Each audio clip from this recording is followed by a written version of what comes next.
Hello. Hi. 画面来ました。 What's going on, everybody? So Thanks for your patience. thank you so much for your patience. Shout out Tech Team. Like we need love. We need all the love in chat as possible for Tech Team. Tech Team working overdrive right now Absolutely. to get everything working for us. リレー式ですね。 Appreciate everybody donating for the name hero incentive. If we can go ahead and get the name for that, we're gonna go ahead and get that name put in, and we're gonna get this thing started. Yep. Once I get the name, I'll input it, hit end, and well, I'll do a countdown, and then you can start the timer. すげえ、海側版、 Well, we have a long run ahead of us, ドイ and ツ語などの配慮。 as you have said in chat and with your donations, we are bringing されてる value to this event. 記号がついている。 All Values. right. Let's get that in there. というわけで、主人公の名前バリューになりました。 Starting from 10. 5? 5? Yeah. Okay, let's do it. 5, 4, 3, 2, 1, go! はい、グッドラック。 All right. 視聴者の皆さんもたびたび休憩を挟んでご視聴お願いいたします。解説のご応募もお待ちしております。 Everybody knows it. Everybody loves it. We're going to be here for 12 long hours, and we are going to try to make this the most entertaining thing on the menu. I think. We have lots of plans, lots of さ fun. て、オープニングですが、 Be an event. I guess. スキップはできなさそう。 We can go down the list and we can do all our introductions and all that stuff. Sure. So I'm Cordellium. I'm Creative Ellie. I'm Flutter. And then I'm keeanolookalike. ああ、しょっぱだから呪われちゃってる。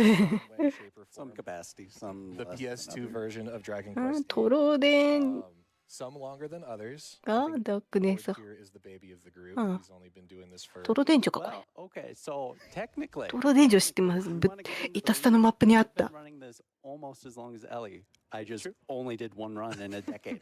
Okay.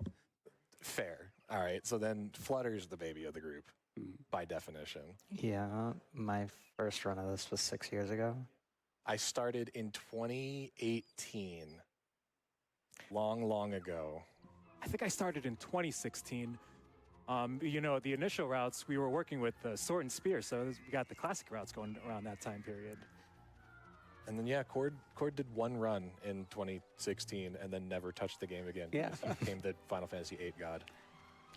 That's just how the cookie crumbles, I guess. So I guess we'll talk about the game and the run itself. So we're going to have, to start with, 4 main party members, or we'll have 4 main party members by the end of the game. We're going to have あ、 2. こいつ主人公の相方もしかして。かわいい。 We have Gohan here, or Hero, or Value, I guess.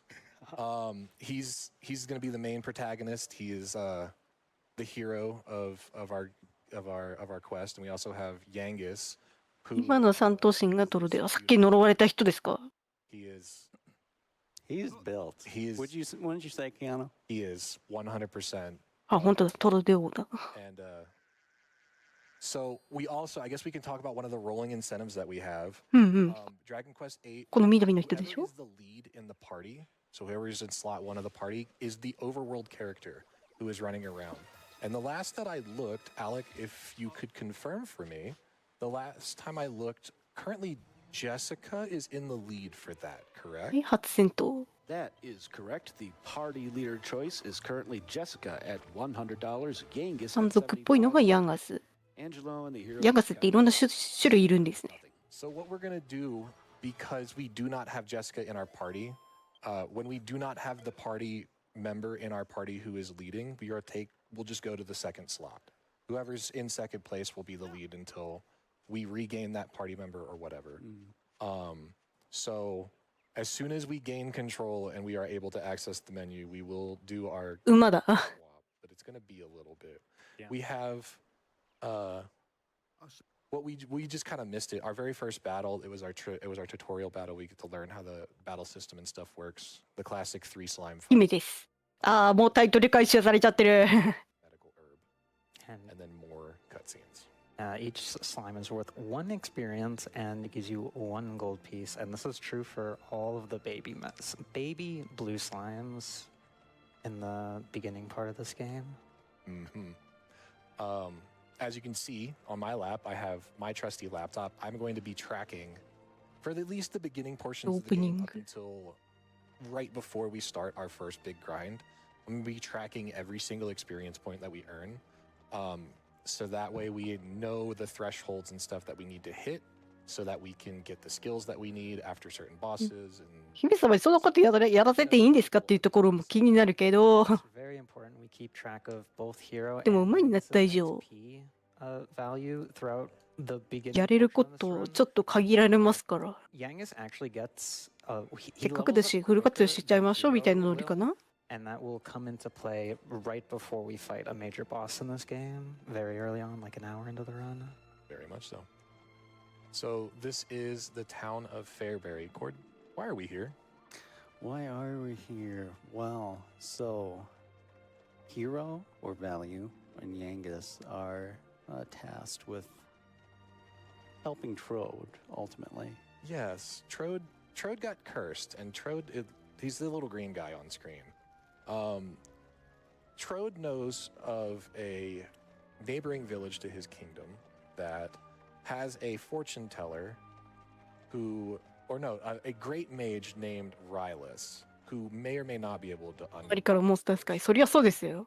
モンスターになっちゃったんですもん。 We're looking for Rylus, and we're gonna learn a couple で of も things. ちょっとかわいそうだよね、化け物になっちゃった A ら。 lot of fetching. なっちゃってそういう扱い受けちゃうの。 Who doesn't like looting? Right. Yeah, early on, we're going to be よりによっても国 wandering- の so you トッ can プの do this 人 in が。 most towns where you can open dressers, open barrels, really whatever you can find. こんなになっ to ちゃっ get た。 random loot in this game, and we're going to be doing it a lot in the first few towns because we're really desperate for items, money, items to get money. Yeah, and we'll be taking a page out of Link's book and breaking pots and barrels. of Yeah. ore. あはあは Yeah, こんなになっちゃった。 especially たは her, we は got stock up on なっちゃったからにはもうねえのやつ。 our top healing item at the start. I'm also grabbing this 20 gold, because that's worth 2 herbs. So again, って stocking. ところ stocking で、 up. 私、司会のシフトここまでになります。ここからしばらく、ちょっと司会不在の時間が続きますが、解説のご応募引き続きお待ちしております。というわけで、ここまで司会私、天勇気でお送りいたしました。引き続き RPG リミットブレイク、お楽しみください。では失礼いたします。 was notorious, along with quite a few other developers at the time, for being really bad at math. So instead of the values, like the up, down, left, right, being a value of 1, for the diagonal motions, instead of just making it also 1, they decided to make it the square root of 2. So when running at a 45-degree angle with in retrospect to the camera, you're running at about 41% faster than running a straight line. It is going to be the main source of movement throughout the entire run. Ask us how we know where we're going. It's kind of just ingrained in us by now. Yep. We also there's a small compass at the bottom that I like to use to tell me which way I'm going. But yeah, a lot of diagonal movement, a lot of running around, a lot of metal slimes, a lot of fun. Yeah, the diagonal movement is something you typically see in like action platformers. So think something like Crash Bandicoot or even some of the Pac-Man games. Not really a kind of movement associated with RPGs, which is one of the things I like with this run.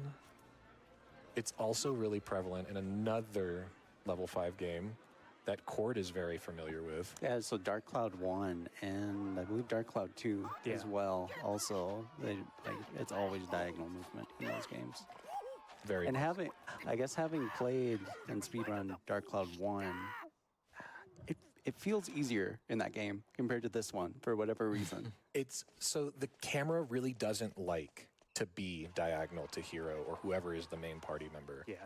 It really wants to be right directly behind at all times. So you are constantly fighting with the camera to hold it in position. You're never going to get that perfect 45 degree angle when you're running. It's always going to be slightly less. So that's why we say it's about 41%. It's actually more like 30 on average, just because you're never going to get that perfect diagonal. And the camera, everybody has their own tips and ways that they do it. The Japanese are way better at it than us. But yeah, so far we've done a lot of gathering, and we have met our first major NPC, I guess. Her name is Valentina. We've discovered that the person that we were actually looking for died, unfortunately.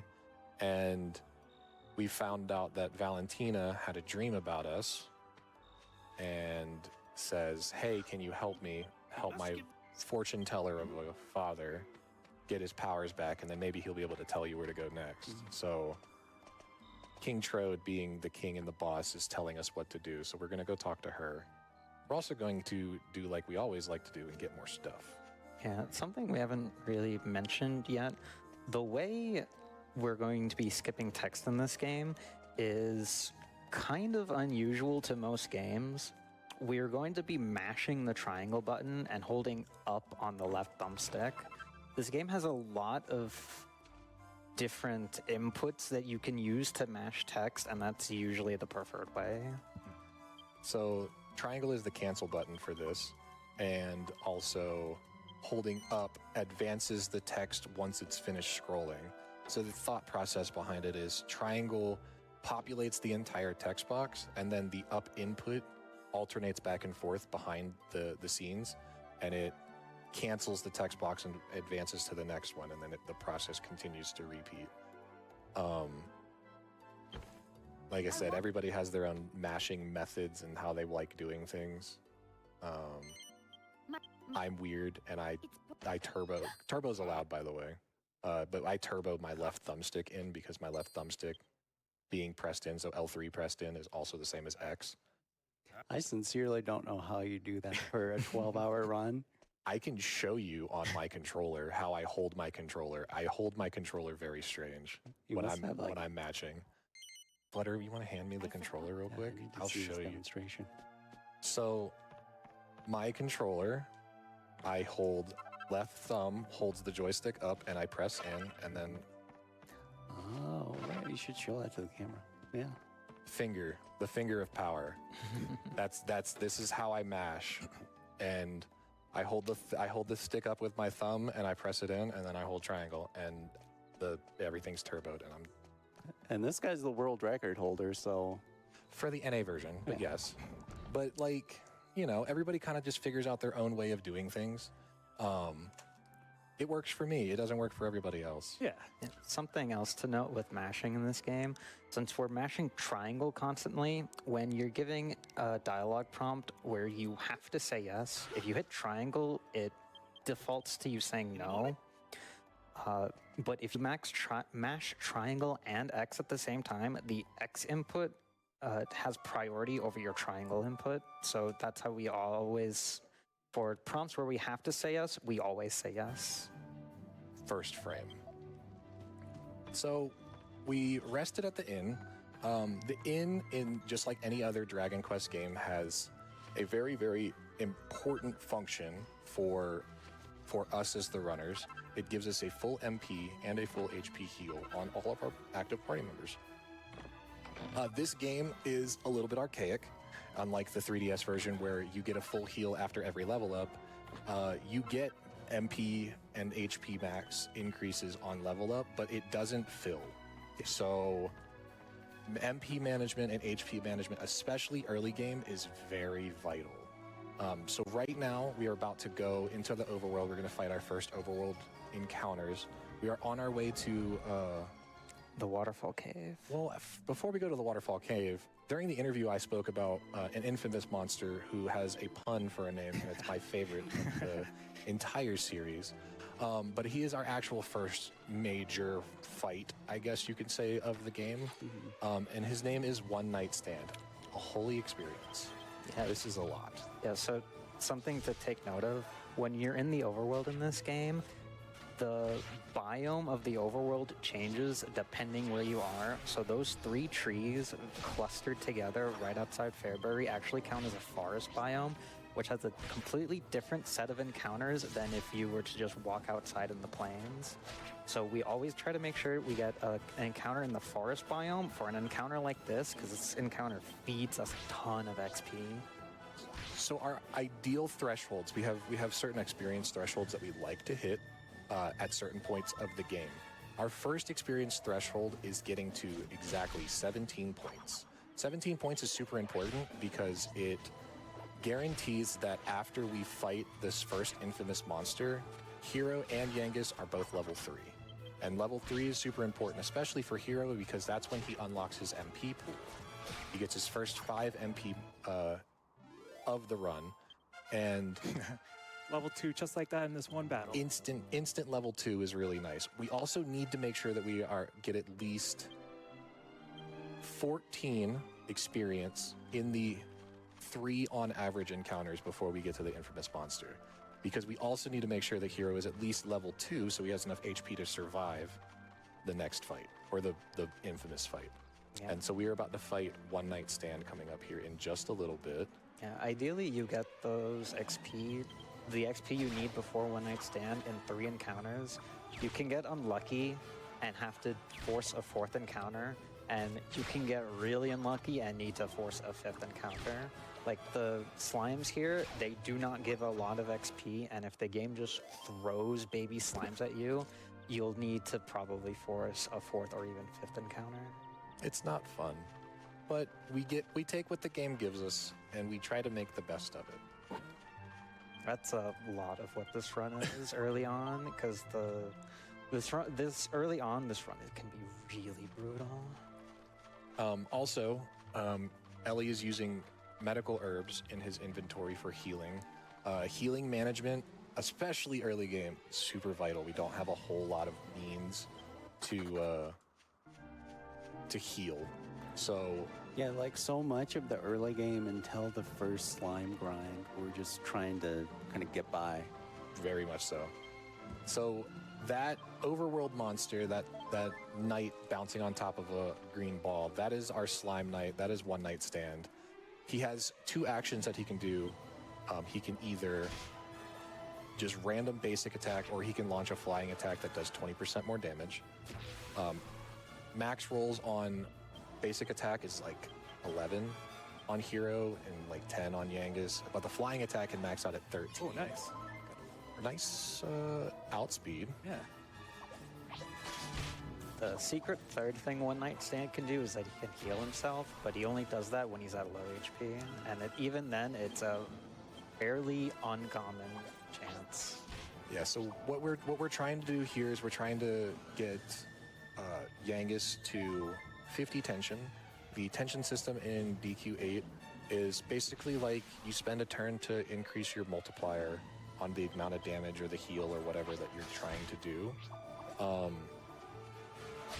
At 5 tension, it is a 0.7. It is a 0.7 times multiplier, so it's not really worth it unless you're trying to do some sort of setup.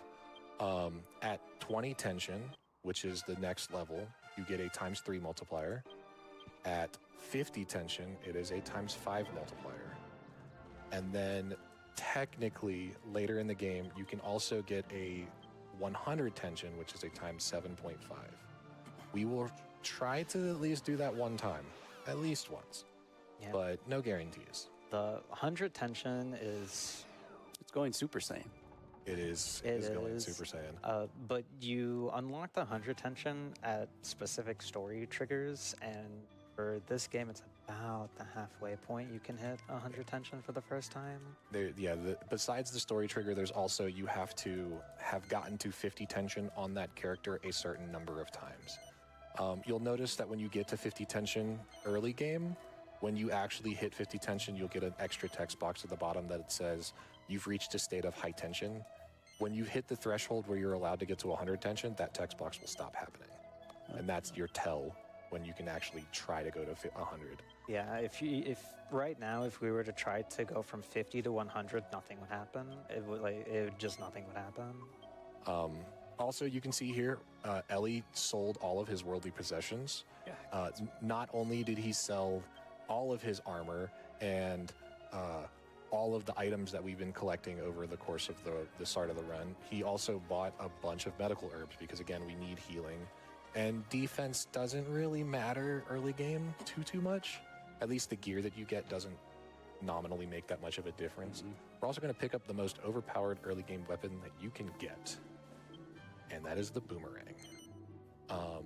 Boomerang in this game has a sweep, I guess you can call it, action, where if you'll notice that in the encounters that you get, you'll see enemies on the encounter screen, but you'll also see that when you actually go to target them, they're grouped, sort of. The groupings, you can cast AoE spells per group. There's also spells that are non-group dependent. The boomerang is a non-group dependent weapon. It sweeps from left to right and does decreasing damage from left to right. So it'll always hit the hardest on the enemy on the far left and do the least amount of damage on the far right. But you're still doing massive damage compared to single target attacks, especially early game. Yeah, early on, having a weapon that hits every single enemy you encounter when you have very limited access to AoE anything is incredibly important, because since we're going to have to fight a lot of random encounters early, it's the best option we have for dealing with them. Absolutely. Like a common strat that you'll see throughout the Dragon Quest series is that you want to get that boomerang, you want to get that whip as fast as possible, to wipe out enemy groups fast and efficiently. It also helps with experience grinding too. And we have a lot of experience to grind. We are currently sitting at about 50 total experience points gained throughout the entire run. Before we fight our next major boss, we need to be at a minimum of 203 experience. And that is very, very important. 203. Ooh, nice. Plain clothes Plain drop. clothes. We'll talk about monster drops here in a little bit, but 203 experience is super important because the next boss fight gives exactly 107 experience, and 310 experience is how much you need minimum for a hero to get to level 6. Level 6 is super important because we learn the evac skill. Evac skill lets us do exactly what you think, evacuate a dungeon or of the sort. And so MP management is going to be super important, and making sure that we hit that threshold so that we can immediately evac after we fight this boss who drains us of pretty much everything we have is also super, super important. Yeah, and just to reiterate the power of the boomerang, Ellie's one-shotting all of these mobs with one attack, so it's a very efficient way to deal with encounters. Almost one-shotting everything. Yangus is there for cleanup. Exactly. He picks up the Also, Two clothes. so now because the game's forcing us to, we can talk about equipment drops or item drops in particular from monsters. Every monster has a rare and a common drop, and they're exponentially different. The more drops that we get, the better, because the more items that we have, the more things that we can sell. And we need to sell stuff to have money, because for our first major grind, we are going to basically pay to win. Also, we're fighting One Night Stand a second time. He doesn't give us the monster coin that we got last time. When you fight infamous monsters, there's 3 different tiers of them, depending on their difficulty. In this case, One Night Stand is a low-tier monster, so he gives a copper monster coin. There's silver monster coins and gold monster coins. There's sellable items at the shop. They give 200, 500, or 1,000 gold when you sell them. You don't get the gold coins you don't get the coins multiple times, but One Night Stand gives 28 experience points, and he's relatively easy to fight, and he's on the way. So fighting him a second time is just for experience point purposes. That was almost an ideal fight. Yeah, for that fight, I have tension hero to 50, one-shot him, and he was focusing on Yangus for the most part, so not too much damage. Gonna want to save as herbs as possible, but we do have a lot for safety. Yeah. Oh, could we have Yangus as party lead right now? Yes. Is that okay? Yeah. We definitely can swap. So like I said earlier, because Yangus is currently in second place for the party lead, we will make sure that he's in there until Jessica joins the party, which will be a little bit later in the run. Yep. Unless you wanted to somebody just snipe hero back in the lead, Yeah. can be done. But right now, all we're going to really be doing is we're going to be trying to progress through the waterfall cave. We're going to be grinding experience as we go. So right now, Alec, if you have anything for us, now is a perfect time. Well, do I ever. In the lead up to this run, we had a couple donations, $50 from Anonymous, as well as $10 from Demarine. I'm here listening to the music warm-up of the DQ main theme, and I need an encore during the run. That one in particular, I would like to highlight because that is the first incentive that needs to be met if you want it to happen. That is going to happen in under an hour, based on what I have been told. So if you want to hear a duet of the Dragon Quest main theme's overture, get your donations in now. Additionally, we have $25 from Sean Cass. Hi, Cord and chat. This is a poll. Which Dragon Quell character do you like the best? I like Yangbus. He's a cool brigadier from Pikmin. Thank you, Sean. Thank you very much. The memery out of Cord's community is high. It's high level right now. And speaking of that, we have $50 from Quez. Hi, RPGLB. Here's to the Puff Puff incentive in honor of my favorite best boy, Cordellium. Much love from Sweden. Adieu. Thank you, Quetz. Thank you very much. And $100 from Sartrian Penguin. Who doesn't love a blindfolded challenge fight? Do it for Nami. Very much so. Flutter, I guess we'll spill the beans since everybody's here. Flutter is going to be doing the blindfold incentive if it gets met. She has been grinding the past 2 days, and it would be really, really cool to show it off. So please, if you can, put it towards that. I want to see it. Yeah, I had some practice runs that went really well and some that did not go really well, but we never lost, so that's what matters. Still got plenty of time, Alec. We're still going. All right. We do have one more donation. That is $30 from Imp Man that just came in. Why, oh, why would you swallow your gold rosary? In addition, I would like to remind you that we are supporting the National Alliance on Mental Illness. To get involved in the fight against the negative stigmas around mental illness, please reach out to NAMI via their state-level organizations on Facebook, where they can be found as NAMI, or on Instagram and X as @NAMICommunicate. Remember, it is not a weakness to need help. Please reach out if you feel like you need it. Group of encounters that I'm getting, I'm not getting ideal. Like, this route is not giving me great experience. Can you actually, when you get a second, check the experience table? Because I think I missed an encounter. I'm going to have to heal up for this fight anyway, so let's do it. Yeah, ideally when you're walking to the end of this dungeon, you had a lot of encounters that give you double XP or double-digit amounts of XP, so anything 10 or above. And we've only gotten 2 encounters that have given us more than 10 XP. It's pretty bad. Luckily for us, there is this guard of a Hammerhood who, he's a tough guy, but if you tell him that you're tough too, he's like, actually, I'm not that tough. I'm gonna let you pass. But if you talk to him again, you'll fight him. He's also claiming to be the strongest of all Hammerhoods, and he proves that by giving you exactly 1 more experience than any other Hammerhood in the game.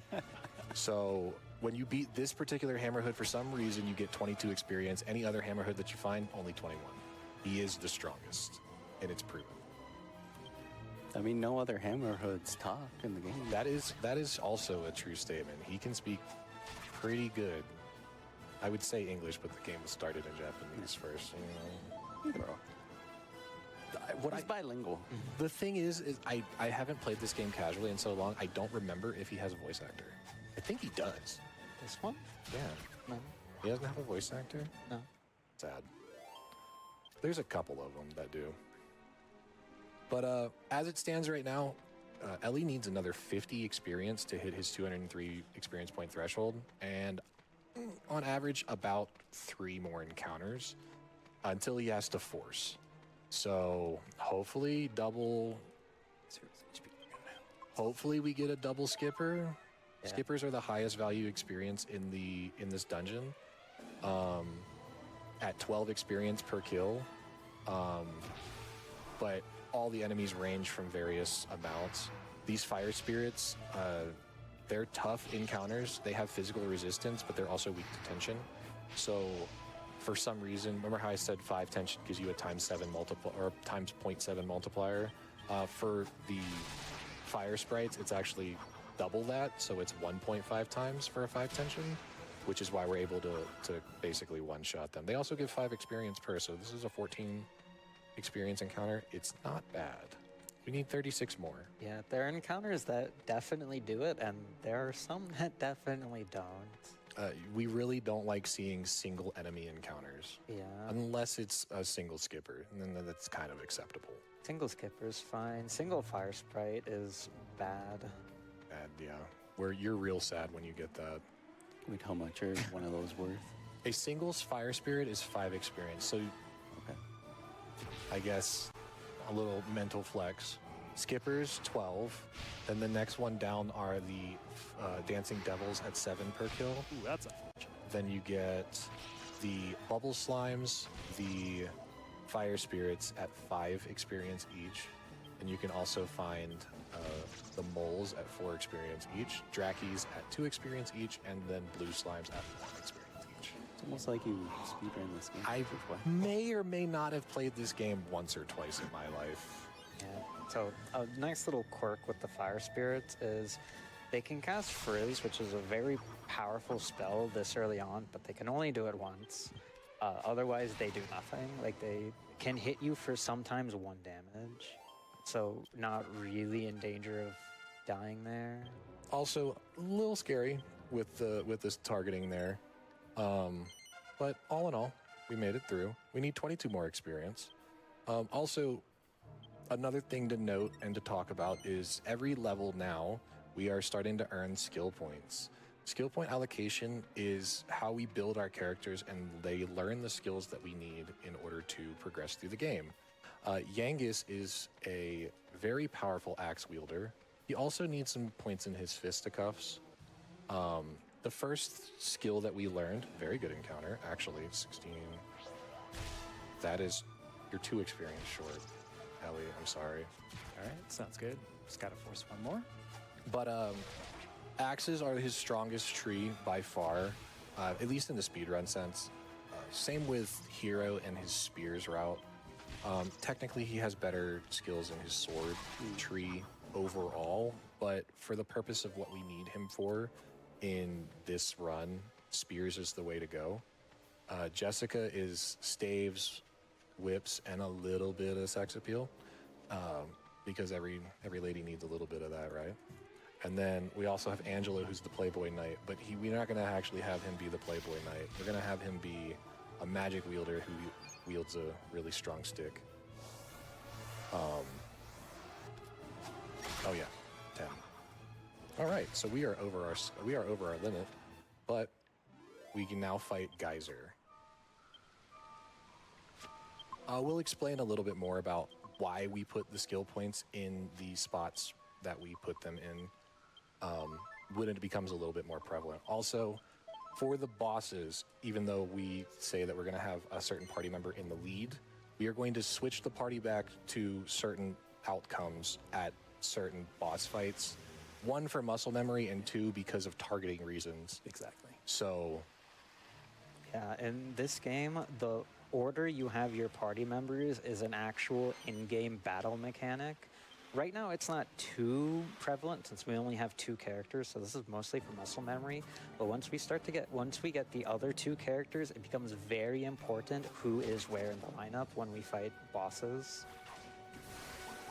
So Geyser is the first major boss of this game, and his turns are actually completely fixed. He will do the same thing every single time, which is Cursed Mist, Claw Attack, Tail Attack, Cursed Mist, Sizz? Yep. Then tail, and then repeat. Yeah, so he will always do those actions in that order every time you fight him. It's also where this fight is also where we learn the special innate skill of Hero. Here, if you notice that Hero never gets cursed in this fight, but Yangus is very prone to it. So we're going to use that to our advantage, and we're going to utilize this tension so that we can get a massive damage hit in. Yeah, I think Yangus has a 1 in 5 chance of deflecting a curse here. Otherwise, it'll just completely skip his turn. Or if Yangus outspeeds Geyser, it will skip his next turn, which can be a problem sometimes, but not really an issue for this fight. Geyser also has 173 HP, and I'm also on the laptop here in my lab that I'm also tracking certain bosses for their HP values, so that way we can keep tabs on how well or how not well we're doing in certain fights. 70 damage is a relatively high roll, so that's pretty solid. Yeah, I think Hero's max roll is 74 or 72? Something like that, yeah. You should be able to live. I'm pretty sure Yangus tanks that if he gets hit with the claw attack. It didn't matter either way. So that's 13 more. It's at 58 HP. One of the things with the set of attacks where he does claw and then his tail attack, Hero looks like he's in danger, but he can only take maximum 10 damage when he's defending on the tail strike. So as long as we're at 11, we're fine.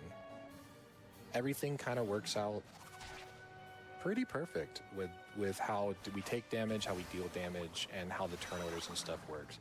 Yangus not getting a single curse deflection kind of stinks, but it is what it is. That's why we stockpile so many healing items, is so that we can get through this fight. We are at 26 HP left. 14. Looks scary because Hero's at 2, but next turn is a curse, and that's a dead. All right, first boss down. First major boss. Also, again, making sure that we keep track of our experience. Hero hit his level 6 like he's supposed to. We also made sure, if you were paying attention, that Ellie made sure to not use all of Hero's MP. We managed to keep 3 MP in his pool. Evac costs exactly 2 MP to use. So nothing makes you more sad than if you finish the fight and with only 1 MP left. Yeah, you're either gonna have to like death warp or just walk away. It's a sad run out. It is the walk of shame. At this point, you're just resetting or... A death warp isn't really good because, like traditional Dragon Quest games, if you take a death, it doesn't game over you. It sends you back to the last town or major town or village that you either saved at or have been to. And it also completely removes half of your gold in your pocket. Yeah. So our gold route early is super tight. We cannot afford too many deaths. 1 or 2, maybe, like as long as they're not full party wipes, is fine. There are ways around it, but like I said, our money route is incredibly meticulous. Yeah, even when you don't TPK in this game, rezzing someone costs money, which we really do not have. So at least this early on. So chat, do you accept the hands? Or is it defeat? Another beautiful pun. I love this. I love this game so much. All right, let's get out of here. All right, so we're evacing, we're getting out of here. We are moving on to, now that we've collected the crystal ball, we're going to give it back to Calderasha, and hopefully he's going to, tell us where we're going to go next. But he gets a little mad at us. We're also going to utilize this strength seed. +2 is nice.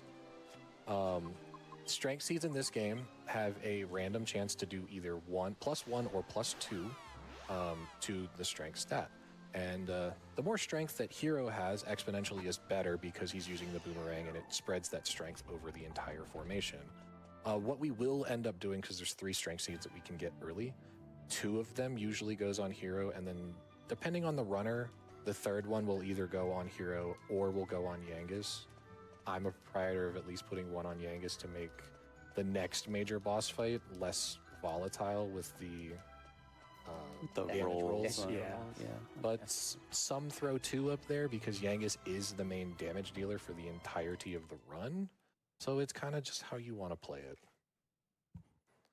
Also, here's Calderasha. We never talked about how he kind of looks like Hercule, right? But yeah, he's a little mad at us because we gave him his, we found his crystal ball, and then, you know, a father-daughter bonding moment occurs. Yeah. So for the next couple of minutes, we don't really have too much other than some mashing and some cutscenes. So, Alec, if you have anything else from us, now is a perfect time. I do, in fact. I have a pair of $50 donations, one of them from Miria, saying, let's hear some melodica. That is going towards a later incentive, which is the Don Bowl Jam Session. And we also have $50 from Freedom Pulse. Greetings from behind the couch.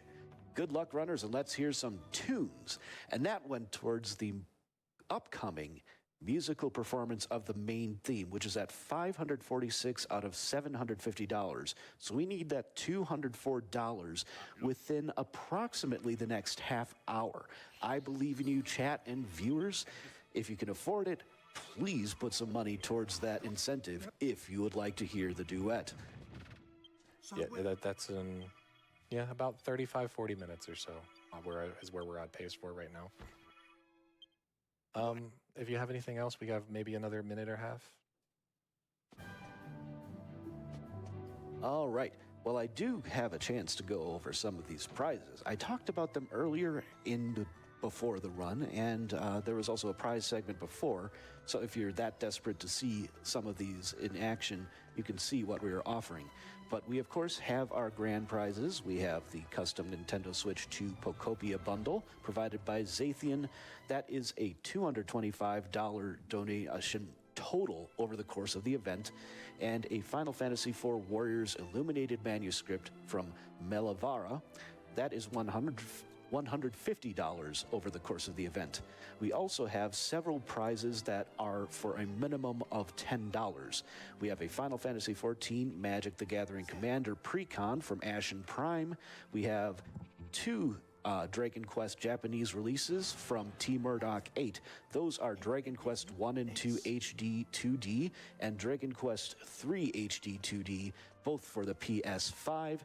We also have Dragon Quest Slime plushies. There are 2 of those. Final Fantasy 1 to 6 Pixel Remaster Collection for the Switch.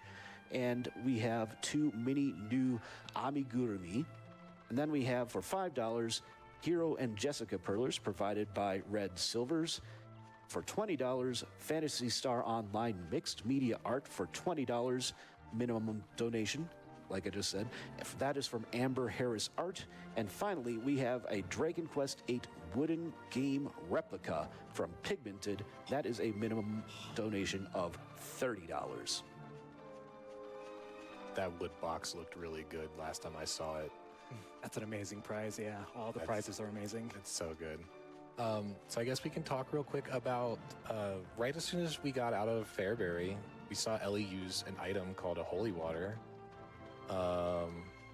Holy waters are very important to this run. For multiple reasons. Yeah. So when you use them as an item in your bag or in the overworld or even in dungeons, they act as a repel. So each area you are in this game has a minimum requirement for Hero to be to completely repel encounters.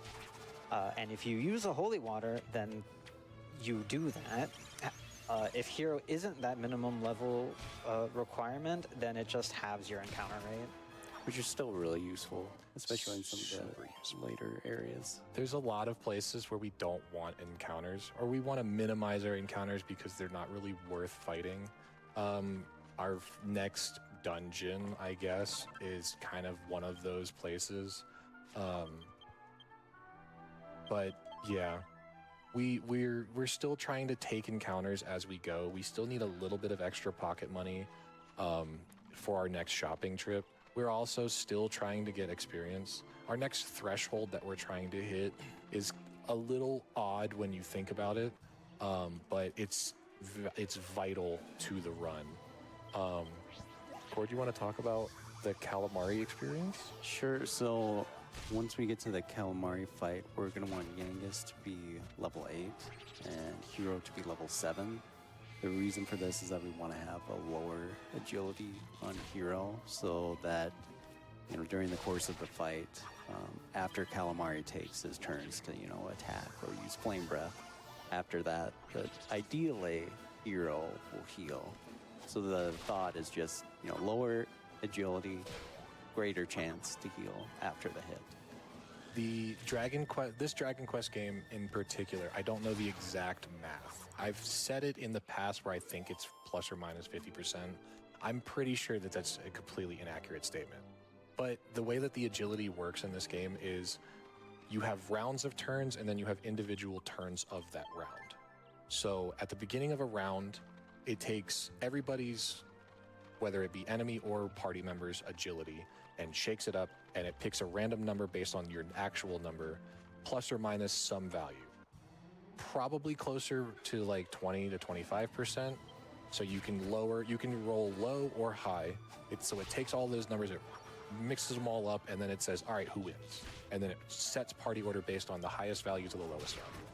So we want to keep Hero at level 7 so that we keep his max agility as low as possible, so his rolls that he is possibly able to get as low as possible. Because we want, like Cord said, we want ideally Calamari to go first every single turn. Yep. The more times that we outspeed him, the sadder we get. We'll go into it a bit more detail when we actually get to the fight, but for reference, the difference between level 7 Hero and level 8 Hero, 1 agility point, and that doesn't sound like a lot, but it's a massive amount. It changes the variance of the fight by approximately 20%. And that's a lot, especially given how many turns we're going through. Yeah. On the surface, Calamari looks like the simplest boss of the entire run. But I have argued multiple times that I think it is the hardest and most technical fight in the entire run. Yeah, the next boss coming up, which is Calamari, for this game in particular is incredibly overtuned. So to give you a bit of reference, relative to your HP, Calamari does more damage than the next 2 bosses you fight after him. It's insane how difficult he is early on. He really doesn't want us to, you know, set sail on the ocean blue. I know, he's mad at us. Is this your guys' way of saying we'll get it first try? Absolutely. Nice. We have faith. So again, we're selling everything that we have because we need armor and we need more healing because we used everything. Scale armor is a pretty good jump in experience or in defense points for Hero based on the clothes that he was wearing. The lack thereof. Exactly. We're also going to stockpile herbs again, and we're also going to buy 3 more Chimera Wings. Seems silly how we're going to use them, but it's faster, and why not spend the money if we have it? Yep. Something we didn't talk about is that the walk from Fairbury to Alexandria, which is the town we're currently in, is actually kind of dangerous because Hero and Yangus basically don't have any armor, so we're very susceptible to just dying to random encounters. Yes. Thankfully, it's not too bad. But sometimes they can be a little mean, especially if you're trying to kill some of them for XP. Again, though, boomerang, coming in clutch. We're going to be using this boomerang for a long time, and we're going to be using it so long that we're going to turn this boomerang into another boomerang and use it for a long time. Yeah, the boomerang Hero has will get an upgrade and will be used for like the first 5-ish hours of this run. Also, let's talk about Munchie, because first Munchie appearance. He was in the opening cutscene. Well, okay, so the first time we get to control him. True. Yeah, so you have these random segments in the game where you can control Munchie, which is the mouse in Hero's pocket. He has an actual gameplay mechanic that the game doesn't really explain to you too well unless you go fairly out of your way to figure it out. But these forced instances of using Munchie are you send him into a hole to get something or do something. And there's 3 of these instances in the game. First one's to go get Jessica's letter because we need to find Jessica. The game doesn't really tell us why we need to find Jessica. It just says that we do. Yeah, if you talk to some of the people in this house, they'll tell you a little bit about her, and there are 2 kids guarding Jessica's front door, and they'll tell you Jessica said not to let anyone inside. So we're getting this note to show them that Jessica has left and is not here. It also gives us access to, like I said, our next dungeon, which is not just a dungeon, but it's, for some reason, it's Dragon Quest VIII developers' favorite place to go because they make us come here 3 different times throughout the entire run. And they're, like, required to do it. It's a nice tower. But yeah, if we were to go straight to the tower now, we could not get through the front door without triggering this cutscene because the front door of the tower has a trick to it to be able to open to it that only people of Alexandria know about. And nobody's going to tell us. It's a secret. It is. But Bangers knows it. Bangers knows it, and Bangers is going to take us. Also, by the way, another excellent Fantastic. Oh, yeah. Bangers and mash. Their names are Bangers and Mash. And for all of our EU brethren who are probably just now waking up, eating a breakfast of Bangers and Mash, maybe? I don't actually know what they are. What is Bangers and Mash? Somebody give me somebody donate and tell me what Bangers and Mash is, and put it towards the piano medley. Yeah. But right now we have not too much going on again. We're just going to be putting some equipment and stuff on. Oh no, the muscle memory got you. Yep. So Yangus should have 9 herbs. Yeah, so we're actually going to use one of those Chimera wings right now to zoom out of Alexandria to Alexandria. And it sounds a little counterintuitive, but the walk from Jessica's house to outside is actually really long, so it's a lot faster to just zoom back to Alexandria.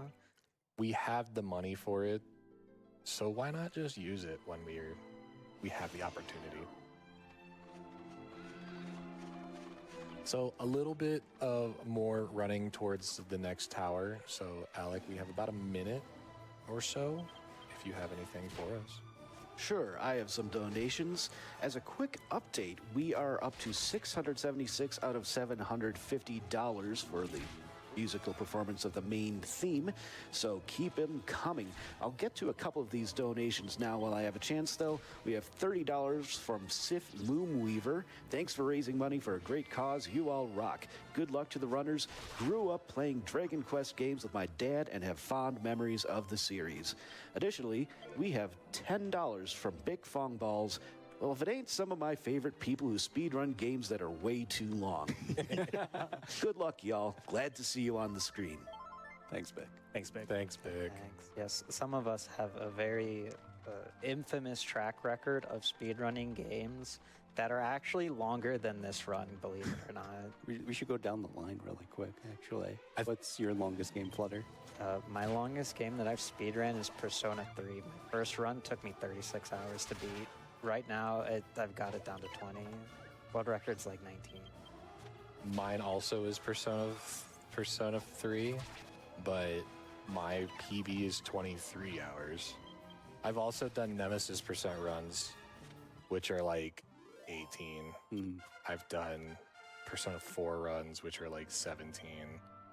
I've done Ultimate Dragon, which was 24. You know, just some Persona, some Final Fantasy. Yeah, if it's a long run, I'm for it. What about you, Ellie? Dragon Quest VIII is probably the longest one, but same boat. I love doing the fun categories like Ultimate Dragon, Gospel Ring, which can take a day, you know. Yeah, and then as far as myself, I mean, one of my first games was Xenogears, and that's around 20 hours. No, you gotta talk about Trio of Fate. I make up categories and stay up until I fall asleep after about 20 hours. Trio of Fate's what? The last Trio of Fate what you did was Xenogears 8, Final Fantasy 8, and Chrono Cross, right? Yeah. Yeah, all that in one sitting. Yeah. It's a little while. I think Cord 40 hours. I think Cord Senpai has us beat for length of run. Yeah, until I fall asleep. Ellie, that last encounter that you fought Yeah. was 2 hammerhoods, right? Yep, you got So that it. was 42. That's a good amount of experience right there. It's not terrible. So right now it looks like by my counts you're at 464 total experience. Okay. And if you want to double check behind me to make sure that I'm not lying to you, Let's do it on our next heal menu. that's fine. Yeah, so while we're going through Alexandria Tower, there are very few encounters we actually want to take here. A lot of the encounters here are actually really scary to take, or they just don't give XP worth fighting for. Prime example are Beetle Boys. Beetle Boys will hit you or knock you down and do like 8 to 12 damage, even on hero who has armor, and they give you 12 experience, Yeah, which so- is less than the mushrooms that give 13 and you can 2-shot. Yeah, so we'll probably be running from all encounters here. If we see like heal slimes are a good example of a really good encounter you want to take because they give a lot of XP, they're not threatening at all, and they're pretty easy to kill. You just have to one-shot them, otherwise they like to spam heals and stuff like that. Yeah, that's the only downside is that they can stall out, but with tension being a thing, it's not really an issue. Important note, I have definitely forgotten to unlock that door. That door is your shortcut. Since this game makes you climb this tower twice more, unlocking that shortcut is really nice. I'd say it's about a minute and a half, Yeah. give or take. Otherwise, you have to run through the courtyard again. Yeah, they really love this tower, making you run like 3 different times. At least the music is awesome. For sure. So again, we're going to be doing a lot of trying to get away from encounters and maybe possibly fighting one, and then we're also going to be doing a couple of side quests to grab a couple of items of importance. So again, Alec, if you have anything for us, another perfect opportunity for it. I do. Like I said earlier, I have a couple donations that were going towards that musical incentive that is coming up quite soon. We have $50 from the Axeman that says, I believe in the song. We also have $55.50 from Ferretskin, doing my part not to let those long hours of practice not get used. We also have $25 from Moonblaze Wolf back here in the pit with me. Shoutouts to the tech team. Please enjoy the wonderful Dragon Quest musical performances. Yes, shout out tech team. Titanium. Yes. And then we have two $25 donations. From Silver, I have no idea what bangers and mash are. Well, we appreciate the donation nonetheless. The donation and the honesty. Yeah, for sure. And $25 from Mr. B. Jammin. Bangers and mash is the friends we made along the way. Here's to Runner's Choice. Thank you. Thank you. So, with that, I believe we are currently at $721 out of $750. So that So incentive close. is very close. It's You're doing great, everyone. Keep them coming. But in addition, in the spirit of bangers and mash and puns, do you have any bangers and mash puns? Do you want to give wrong answers only for what bangers and mash are? Or just give us some good Dragon Quest puns? This is ugly. This is Okay. Okay, good. all right.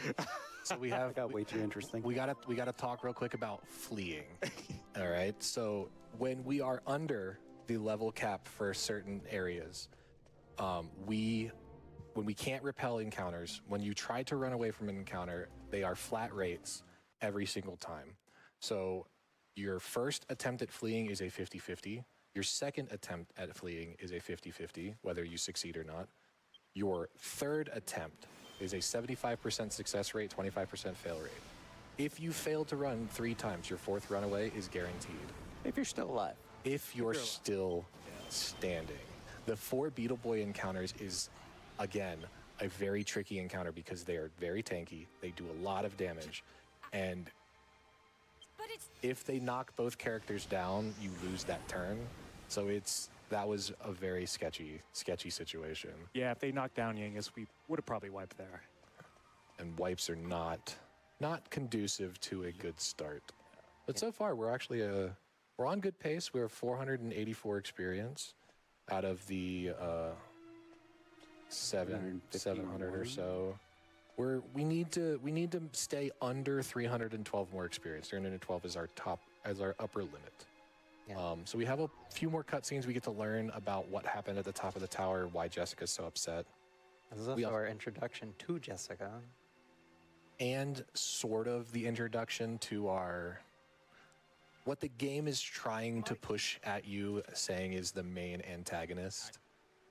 And his name is Dulmagus. He's an evil clown jester who loves to give hugs. Very, very deadly hugs, as a beloved friend of myself and Flutter, as Freedom Pulse, loves to talk about. It's a hug. It's a very spicy hug. Yeah, so Jessica comes to the top of Alexandria Tower to pay respects to her brother who died at the top of Alexandria Tower. And she thinks that we're the ones who killed her brother, which is why she started throwing fireballs at us. It was too late. She couldn't stop the spell, and she only, just decided to miss instead of blowing us up. Just breaking some pots, some vandalism. Just a little bit. So we still have a little bit of cutscenes left. We also, I guess maybe one if you have, Alec. We don't want to miss one of the most iconic sights at the beginning of the game. Nothing right now, but I do want to remind you that we are very close, both in time and in dollar amount, to the musical performance of the main theme. We're going to have a duet if you donate, any of you, all of $29. Core blimey. Oh, blimey. God blimey. Or blimey. So, unfortunately, Trode really likes to sneak up on Yangus, and Yangus is easily startled for some reason, even though he's a very large man of a man. And every time he gets scared, it's a core blimey. Also, we're evacing again. We have finished the Alexandria Tower. We're going to use another one of those Chimera wings that we had earlier to get back, but we're also going to do a couple of other things. We got another strength seed. We also got a new shield that we want to put on some characters. We also picked up an agility seed, but as we talked about earlier, agility is kind of bad right now, so we want to avoid using them at all costs. Yeah, the agility seed is really bad until it's really good. And after Calamari, they're really, really valuable to get. So we're gonna go over here to the inn. This inn is a requirement to progress story. Bangers here says that he and Mash decided to pool all their pocket money together so that we can stay at the inn for free, because who doesn't love children paying for adult stuff? And we get to stay at the inn, we get a refresh, and then we're gonna go do another long walk to our next town, and we're also gonna be fighting quite a few encounters. Another infamous monster is also gonna get fought. And we're going to try to hit this experience value so we can fight, like I said earlier, one of the hardest and most technical bosses of the game that has a completely scripted AI, and you know exactly what's coming every single turn. And it's still easily the hardest boss in the game. And it would be so much easier if the one party member that we could use just decided to help us a little bit. Right. She's too frail and delicate. She can't do that. Well, they won't let her fight. She could 100% cast a fireball from the back. Just throw a fireball. Agreed. Yeah. You don't have to tank anything. Just throw a fireball. That's long range. Stand at the front of the boat and fire from across the boat. And one of those fireballs would help, because unfortunately, we'll go into more detail on that fight, but there's damage variance too is a thing that we have to worry about for that fight too. So yeah, here we're getting a cutscene of Jessica arguing with her mom. Jessica's mom wants her to properly respect her brother's death and mourn it at home, well, Jessica wants to leave, find the person who killed her brother, and get revenge. So since they have different ideas on how to deal with this death in the family, Jessica just leaves, and Jessica's mom says, "Okay, you're not welcome here anymore." You know, mourn like a proper lady, blood-seeking revenge. It's all about honor. Let's you know, eye for an eye. I'm for it. So like we said earlier, we have a little bit more grinding to do. We need a ideally exactly 300 would put us at a perfect spot. We're also going to grab one extra item. As you can see, Jessica changed outfits. She went from a nice proper dress to a more casual looking one. But we're going to go up into her room, and we are going to take from her that casual or that very formal dress. For no other reason other than she left it behind, and we want to make sure that she has it. Yeah. Maybe we might, you know, sell it for some money, but don't tell her. She won't know. Yeah, if you don't sell it, you can actually put it back on Jessica and have her use it for a little bit. Don't recommend it for long because it's not a very good piece of armor, but it is an option. To put it in perspective, another +2. Solid. But to put it in perspective, she comes equipped base with plain clothes. Wayfarers. It's Wayfarers. Oh no, it is Wayfarers, you're right. Wayfarers is 5 defense, if I remember correctly. Jessica's outfit is 1 defense. So it's basically like nothing. Yeah, it's purely an Easter egg sort of thing. In the 3DS version of this game, you don't have to equip outfits as armor. Here you do have to equip outfits as armor. So this is a heavy encounter. It's an encounter where 64 experience. Skippers, again, give 12 experience per kill. Foxes give 20 experience per kill. Foxes are nice to fight because they also are the highest yielding gold drop per enemy on average. Like based on the amount of experience they give versus how much gold they give, they're the most gold efficient out of all of the groups. So taking them out is pretty safe. As we get further along, our encounter tables will start changing and we'll start getting different encounters. And we're also gonna, like I said, fight one more infamous monster. So we're gonna utilize that extra 4 strength that Hero has, that he's gotten from his strength seeds, and we are going to press onward. There's also another little item that we need to grab that we will also grab along the way. But as it stands right now, we need about 240 experience is about the upper limit where we want to be. Technically, it's exactly 248, but you know, 240 is a good number to be at. Hammerhoods give 21 per. Each Drakmage gives 9 per. So this encounter is worth 42 plus 27. Quick maths. 69. Nice. Nice. Hammerheads are usually pretty good encounters to fight. They have a chance to do nothing, which is usually what you want to see. And they also give a lot of experience. That, however, can be scary. Especially given the fact that they've used Kasap a few times. But Hero or Yangus, because he's not wearing a weapon, he gets an innate bonus multiplier to his stat points.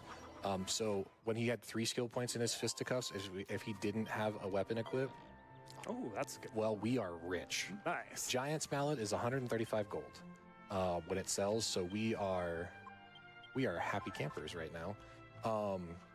But as I was saying, fisticuffs, 3 fisticuffs points gives 5 strength, so it's equivalent to him holding his club that he was starting with. And then at 7 points, he gets plus 10 to his agility, which again is a lot. And so he's nice and fast. He gets to punch things, and he's also our main healer, which is kind of nice while he doesn't have his weapon equipped. We're also going to utilize that agility boost occasionally in the next fight. But this encounter is worth 80 experience and I think 64 gold coins. Gold really doesn't matter right now because we got that giant mallet drop. That was the rare drop from them. And like I said, 135 gold is a lot of gold.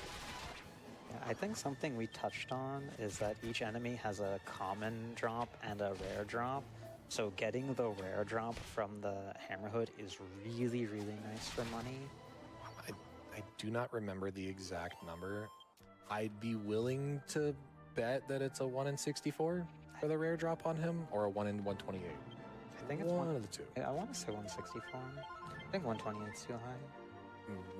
It's. I have a guidebook at home that tells me all of the drops and such, but I didn't bring it with me. I have 2 pieces of good news for you. Uh-oh. Oh. The first one is that we have reached over $21,000. Ooh, nice. Very solid. The second one is that the musical performance of the main theme's overture has been met. All right, Cordellium. Very nice. Nice. Very, very nice. Most of that $29 that we needed came from a $25 donation from Rusty. Hey, Flutter, it's the Rusty Peanut. Everyone in stream is cheering you on. We all love you. Less than 3. Thank you, Rusty, and everyone in Rusty's community. You guys mean a lot to me.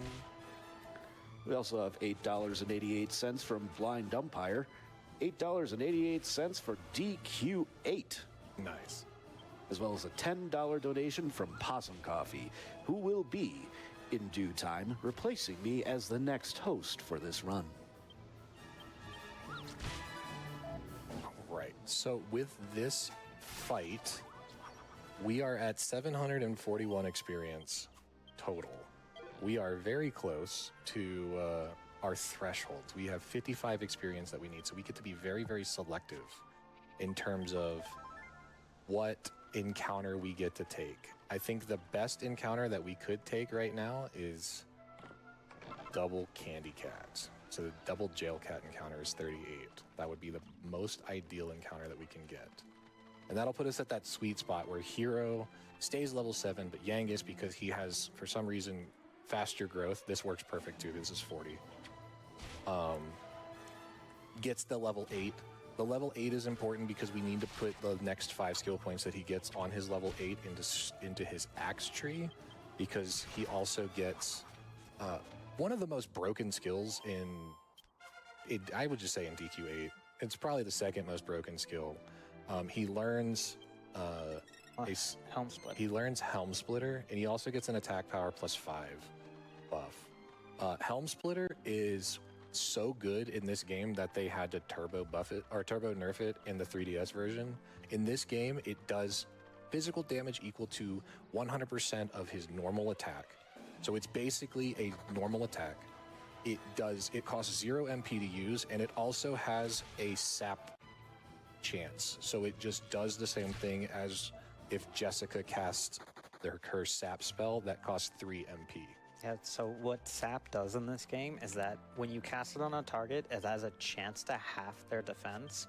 And there are some enemies and bosses that are just straight up immune to Sap or heavily resist it. No boss in this game resists Sap from Helm Splitter. So it's like when we say it's broken, we mean it is broken. You will use Helm Splitter almost every boss fight. Like legitimately almost every boss fight you're using that skill. Just that good. Along with the other skill that got turbo nerfed in the 3DS, Twin Dragon Lash. Yeah, that's a skill Jessica will get very later on in this run. You won't see her use it for a while, but when she uses it, it's very strong. It's our highest source of single damage for this run. Very much so. So for the time being, we really don't have anything else to do. We're going to go grab one more important item, because while, yes, we want to keep Heroes level at level 7, there's one big drawback to that, and that's that he only has 42 HP. The next boss fight just so happens to, even on max rolls, with the way that the script works, Hero can survive 2 hits. Yeah, this is one of the reasons why we've loaded up Hero with the best gear we could get this early on. So he has the scale armor and the scale shield. It's to make him be able to survive this fight at level 7. Because without this equipment plus that health seed, this strat would not be possible. He'd have to be minimum level 8. Yeah. So we're about to enter Port Prospect. We're going to grab a couple more items. We're also going to rest at the inn to make sure that we have full HP. And then we're going to do one last shopping trip before we go and do the big boss. We're also, because of y'all's generosity, we are going to let... I'm going to treat you to some live music. Some live music. Yeah. So Ellie and Cordellium have been working on doing this duet of Overture during the cutscene after we start the sequence to start the next boss fight. So while that's going on, I will be mashing for Ellie while he plays the music, and then once everything's done, I'll hand the controller back to him, and he'll go ahead and proceed with fighting Calamari. Yep, so I'll give you the controller once I get into the lighthouse, and then you can For sure. engage. Cool. Let's do the shopping she mentioned. Yeah, so normally this run is done where you don't save because there's never really a reason to save in this game. Like we said before, if you TPK in this game, you don't get sent back to the main menu. You just go back to the last church you either saved at or the last town you were in. Do you wanna hit the save just in case, so that way you don't have to buy another Chimera Wing to come back here? That sounds good, yeah. Yeah, so for the purposes of the marathon, we will be saving at specific moments in the run to increase our chances of success. Because this is one of the big early run killers. The big early run killer.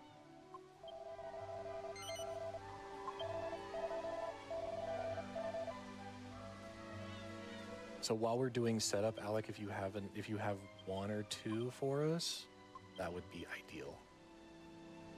We've hit a bit of a lull here, but we did just reach an incentive. The next one, am I correct in saying that it is the piano medley? Yes. Piano medley, that's going to be happening just before grind 2.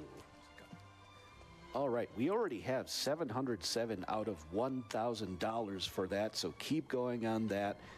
We also have $1,233 towards the $2,500 Dole Magus Phase 1 blindfold incentive. $60 out of $500 for the Don Mole Jam session, but that's a ways off, as well as $50 out of $1,000 for Le Club Poof Poof. All right, so we're going to go ahead and mash through this next cutscene. Once the boat is in play is when the music will start. And everybody's in position. What? Hello? We can't follow him so long as the ships are stuck. Oh, I keep mashing the wrong button. What? I thought you were doing it on purpose. I knew I could count on you. Who? The sea. I'll be waiting. All right, so here we go. Once I confirm this next one, then we'll go ahead and do the performance. Yep, and go ahead and mute the game audio too. Yeah. All right, here we go.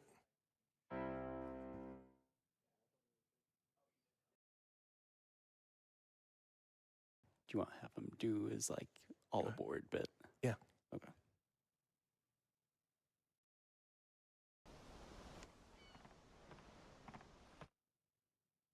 Almost. All right, go ahead.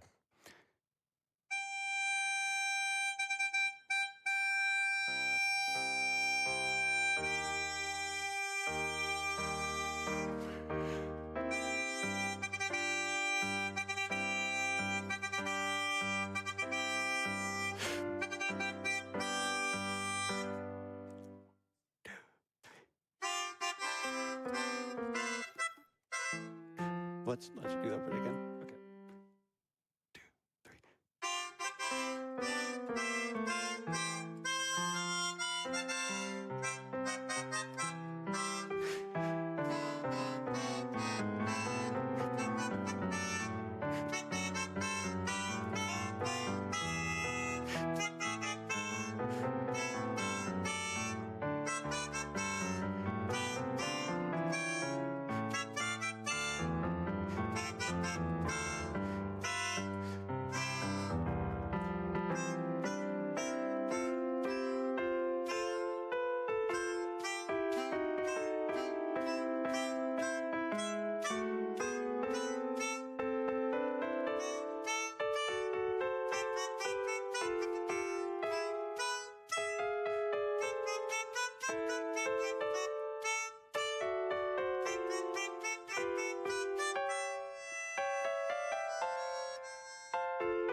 Absolute cinema.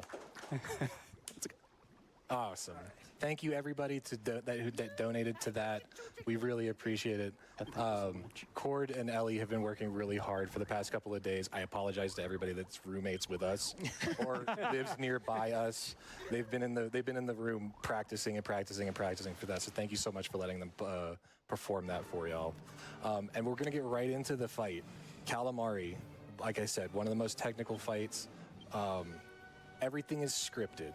He is always going to do the same actions every turn. He's going to Fire Breath, single target, sweep attack, single target, sweep attack, single target, and then repeat.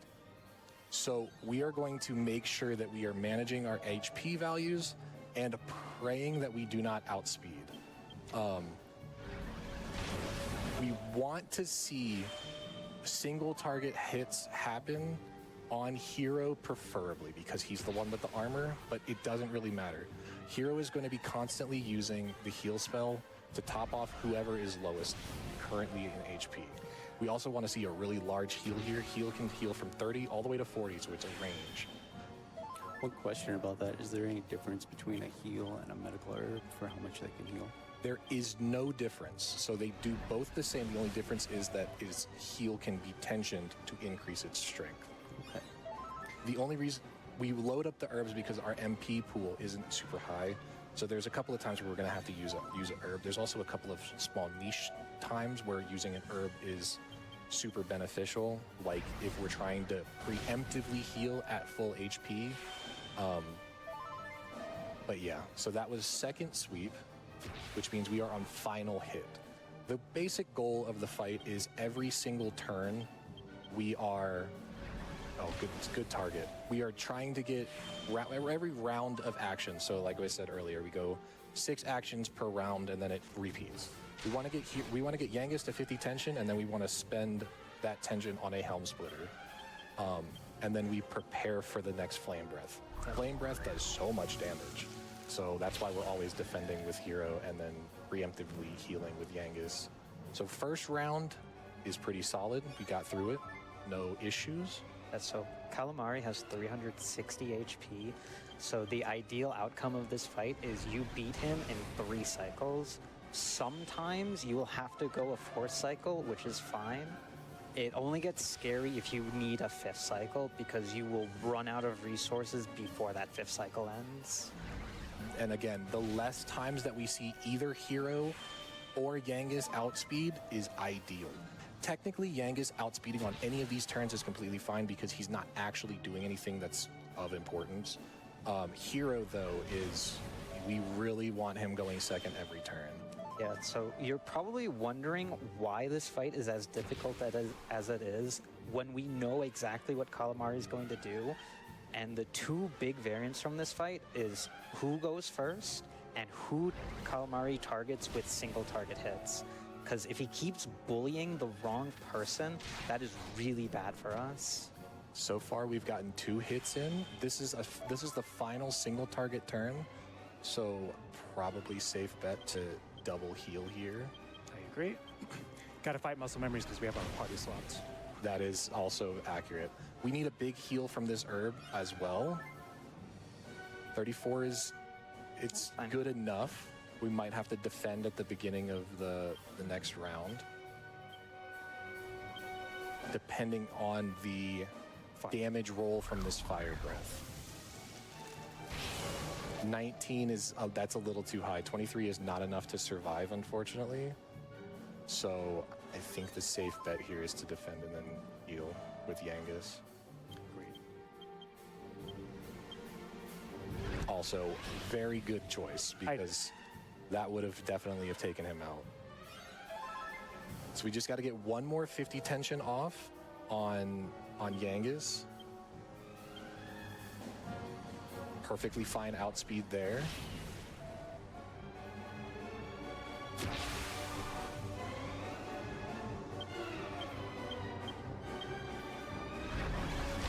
It also comes a time where some runners will just play for the life of Yangus. It's stinky to not get the experience on Hero, but it can be made up 100% of the time. That is actually the best outspeed I've ever seen. That was a double outspeed too. So now that we have 50 tension on Yangus, this fight is pretty much done. This is a win. So we get the first try Calamari. 125, not bad.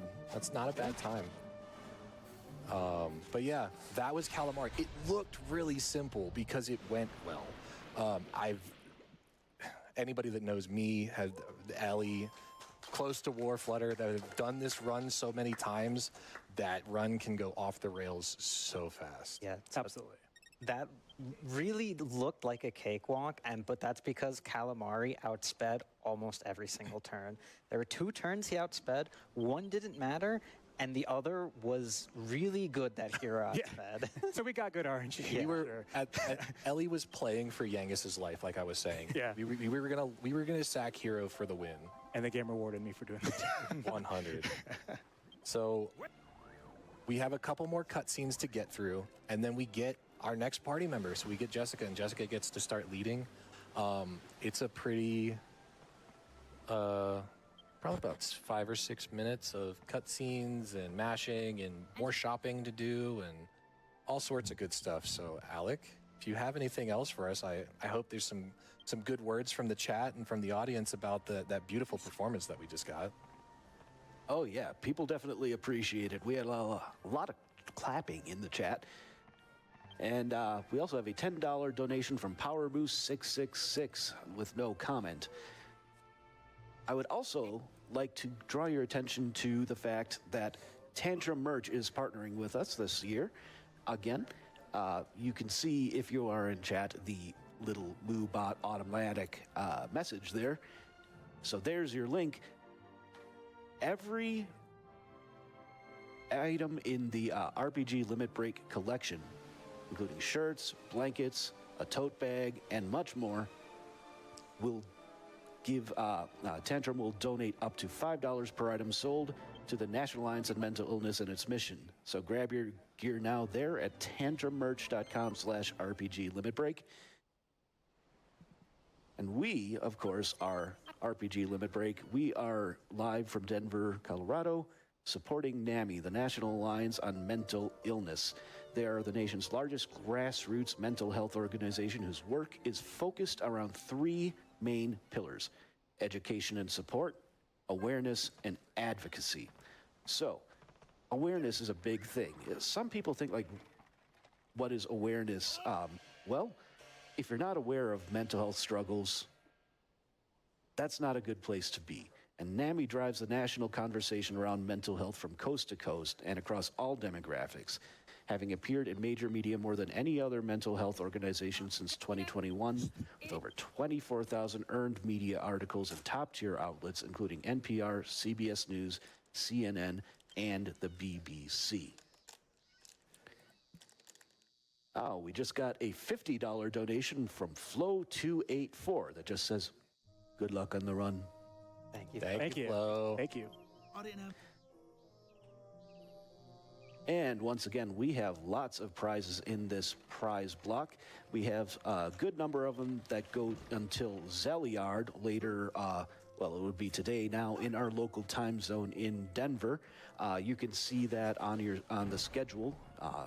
If you look there, that is when most of these end, other than the custom Nintendo Switch to Pocopia bundle, which is a $225 sum for the rest of the event. If you donate $225 in however many donations it takes, that will get you in for that. Zathian is the provider of that, so thank you for his generosity. And for the ones that last until Zeliard, we have the big prize for a $150 sum until the end of Zeliard. Final Fantasy IV Warriors Illuminated Manuscript. It looks great. We have it here, and I've seen it. And then we have a few other prizes that are some themed around Dragon Quest, some themed around other games that will be happening, such as we have some Final Fantasy prizes as well, not just that 4 Warriors Illuminated Manuscript. We have a Final Fantasy XIV Magic the Gathering Commander Precon from Ashen Prime. That is a minimum of $10 donation. In the same vein, we have a Final Fantasy 1 to 6 Pixel Remaster Collection for the Switch. That is $10.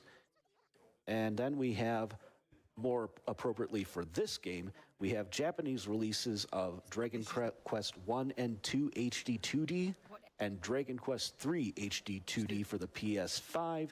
Dragon Quest Slime plushies. There are 2 of those. Those are all with a minimum donation of $10. Hero and Jessica Perlers for a minimum of $5 donation. And then for the next game after this, we have Phantasy Star Online Mixed Media Art. That is from Amber Harris Art, and it looks really cool. It is a minimum donation of $20. And then finally, also for Dragon Quest 8, we have a wooden game replica made by Pigmented, and that is going to be a minimum dollar donation of $30. Awesome. Thank you, Alec. So, not much has happened. We got some backstory about how Yangus joined the party. He was, in some bad situations, and he was trying to go back to thieving, and he decided that he was going to charge a toll for a bridge nearby Trodane's castle, and had, fell on some unfortunate times, almost fell into a cliff, and it was the kindness of Hero's heart that he saved him, and became the governor. So Yangus decided that he was in complete debt to him and decided to tag along and help out, so here he is. We also got Jessica in the party, so because of the generosity of the RPG Limit Break viewers, we're going to make sure that she's in the lead as soon as we have the opportunity to. But we have a little bit more shopping to do because we have all this gold now and we finally made it through Calamari. We're going to, stockpile up on some items, make sure that we're geared up for the next. We're also going to unfortunately nerf our party quite heavily by getting rid of the boomerang. But don't worry. It'll be back. It'll be back because King Trode has been working diligently every night, aka one night because we stayed at the inn. No, actually 2. It was 2. Stayed 2 nights beating a pot with a hammer to make it start working again. We got the alchemy pot. Alchemy pot is very, very important. It's very essential to this run. So what the alchemy pot does in this game is you combine 2 items to make a 3rd item if it's possible to make that 3rd item. And the way it needs to cook for the item to be made, and the way that item cooks is how many steps you take. Steps on the overworld count for more than steps inside of a town, so you could put something in the alchemy pot and then run around in circles in town for hours, but it would take you a long time to cook whatever in the alchemy pot. It's a lot more time efficient to run around in the overworld. So our step count for the alchemy pot is going to matter a ton.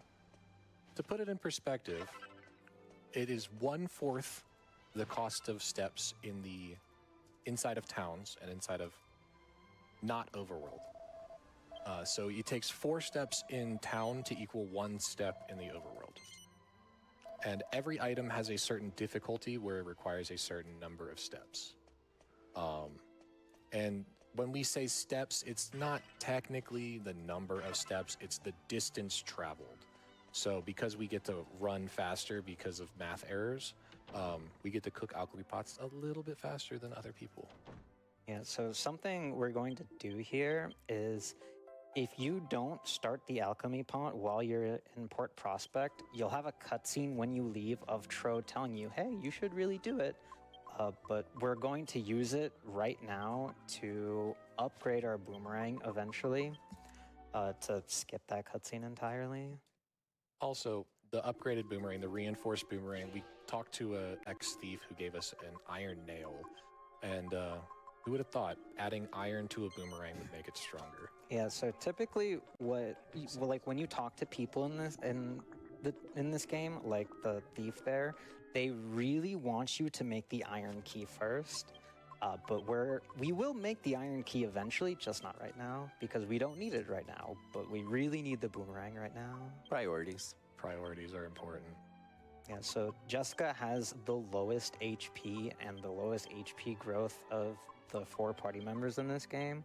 So we're gonna try to cushion it a bit by giving her one of the seeds of life here in the that we've picked up. The leather kilt goes over the Wayfarers on Yangus too. Sounds good. Thank you. Also, Hero is strong. He's gotten a +2 on all 3 of his strength seeds. So, very nice. Oh, looks like I forgot to pick it up. I'll grab it. No, you had the leather kilt in there. Oh, the leather coat. I was thinking the wave. Yeah, the leather kilt There you goes over the Wayfarers. There we go. Yeah, there you Yeah, go. there we go. Cool. Thank you. No problem. So, ideally right now we're going to hit a bunch of story triggers. We're going to fight a couple of encounters if it makes sense to, but because we've nerfed ourselves with not having the boomerang, we're heavily nerfing how much damage output that we can do and how fast we can get out of these encounters. Nice Kaishin. crit. Nice question. Hey, well, we might actually get out of this encounter pretty crit. Crit. Pretty crit. Pretty crit. Yes. So Crit since grinding is a really big part of this run, it hasn't really come up yet since we've been able to grind going from point A to point B relatively efficiently. The next thing we want to get from Yangis's skill tree is we want to put some points into his humanity. Oh my god, he Save some for later. So this is gonna frustrate us so bad because he's already natty crit twice. So at this point in time, this is getting into nerd levels numbers here. He has a 1 in 64 chance of natty critting right now.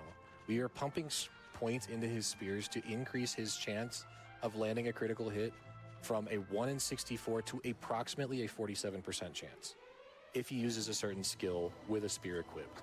And he will miss way more often than he hits. And it's going to frustrate us since he's already natty crit twice. yeah. But, sorry, tangent. Yeah, so we need to put up a few points into Yangis's humanity because if you put if you put 4 skill points into Yangis's humanity, he'll get arguably the most useful skill in this game, Whistle. And all Whistle does is it forces an encounter, which doesn't sound like it's that good, but for the purposes of grinding, it's amazing when you don't have to run in place to get an encounter. Yeah. You cycle encounters really fast when you whistle. Yeah, so ideally Yangis hits level 9 before we get to the next dungeon. Because we do have to grind a tiny bit before the next boss, because we really want Jessica to hit level 9. 10. 10? Yes, she starts at level 9. Oh, right, my bad. So At 10, she learns Accelerator. yes, so she gets 9 skill points to make up for the fact that we got her late and she didn't start getting experience or started getting stat points early. So the game makes up for it by giving her 9 skill points on her first level up. So from level 9 to level 10. At 3 points in her staves, she learns another really important skill that she will use for the entire game, Accelerate or Acceleraddle. Acceleraddle does pretty much what it sounds like. It makes your party fast. It doubles the party's current agility. So agility, very good, because now that we can control how much agility we have, we can control turn order better, and we can make it so that we're going first, ideally, every single turn. So in this game, it's either you go first every single turn or you go last every single turn. Yeah, and once we get Acceleraddle, we really want to go first every single turn. The more agility, the better. And there will be some bosses too where we stack it. Yes, because we really want to make sure that we're staying as consistent as possible when it comes to turn orders, so that way we can do the things that we're going to do. Also, bar fight cutscene, top tier. Top tier. One of my favorites. The physics don't make sense because Yangus teleports inside of this place like there's no tomorrow. Like, also, how does Homeboy hold onto that chair?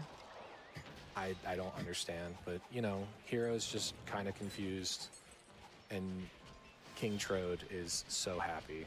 Yeah, Jessica was gonna break up this fight with a fireball. Yangus just, you know, being the man's He's just man. having a ball. He's being a man's man for sure. So yeah, this is our introduction to Angelo, who will eventually be our fourth party member. We just have to go through the next dungeon before he can actually be our fourth party member. Also, we're gonna do a couple more menus. We're gonna make sure that we equip a couple of things. It's gonna look silly when we teleport back to where we were just at, and then spin in circles for a few steps. But as Flutter was talking about with the alchemy pot, overworld steps count way higher towards the alchemy pot cooking than inside towns and dungeons. So 3 circles outside is just to advance the alchemy pot enough that before we get the next random encounter that we should get, the alchemy pot will finish and we will have our new weapon.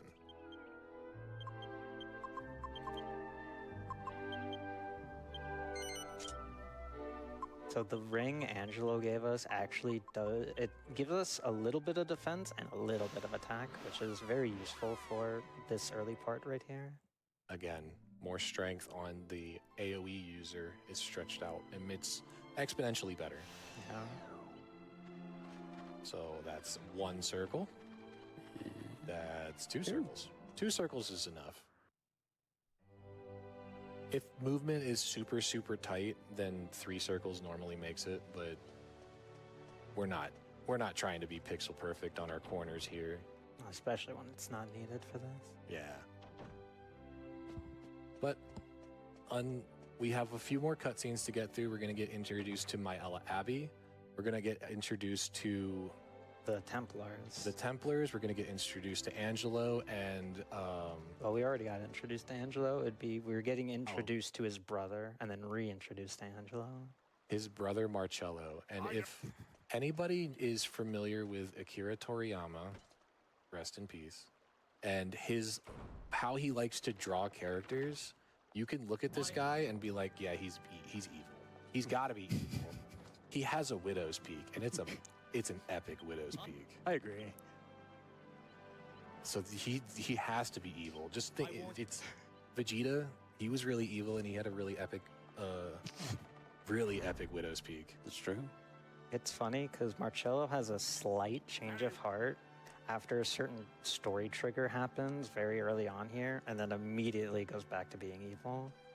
Yeah, he got He has it within it. but- yeah, he got the Majin symbol on his forehead.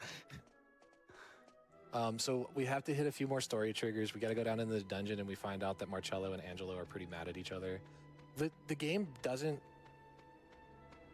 not let you go out of sequence to some of these dungeons. It just kind of expects you to get to the next dungeon or the next town or area or major plot point and start exploring around. Technically, you could run from here all the way to Pickham, which is like 5 towns away, and the story would progress as normal.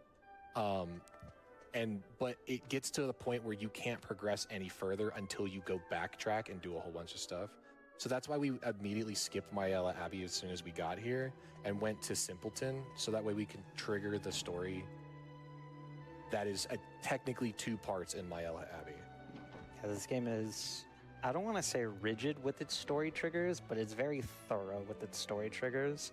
You have to hit them. There are very few story triggers in this game you can outright skip to actually progress the main plot of this game. For an early game, it was quite polished in terms of sequence breaking and out of bounds until some 20 odd years later, a glitch hunter by the name of Penta SR popped into our Discord and was like, hey, has anybody ever looked into these Japanese out of bounds clips and stuff? Because the game originally released in Japan on the Japanese version of the game, and then it was released in the West again. But the developers of the game in the West didn't think that we were going to like Dragon Quest VIII as it was, so they decided to change things to make it more westernized. They added voice acting. They added these neat little cutscene tutorials that pop up on screen. They added the entire menu different, like the internal menus that we go through and stuff like that. The game soundtrack is real instruments in Yes, the North American version. they added some cutscenes into it, like I said, to modernize it because they didn't think the Western audience would like it so much. And when they did that, they patched out a lot of the glitchy mess that the original version of the game was. With the exception of one, Penta SR found technically 2 instances where you can do this clip, but only one that ended up becoming useful. Us speedrunners found out about this clip and found out what it actually could hold and jumped on it and turned it into what it is today. Yeah, we'll go into, when we actually do the clip, we'll go into a lot more detail on it then. But yeah, they really polished this game and put up all the bells and whistles to make sure this game was as successful as possible, because this was the first Dragon Quest game that got a worldwide release. So they really, really, really wanted it to do well. So they went all out with what they could do with the game. That's also the reason why they made it incentivized for Final Fantasy lovers to buy this game. In the original release of Dragon Quest VIII in North America, they also were like, hey, by the way, if you buy this game, included with it, free demo for Final Fantasy XII. And you know how much you liked Final Fantasy X. 12 is going to be even better. So you know you want to buy this game so you can try it out, right? Maybe you'll play it eventually. I mean, that's how I did. My stepdad bought the game because he just wanted to do the demo. He spent $60 on a game back in 2005 For a demo. Yeah. And yeah, I picked it up and started playing it and fell absolutely in love with it. That's now we're scary. Yeah, I had the demo disc as a kid, and then I played Final Fantasy 12 15 years later. We need one hit here. Uh-oh.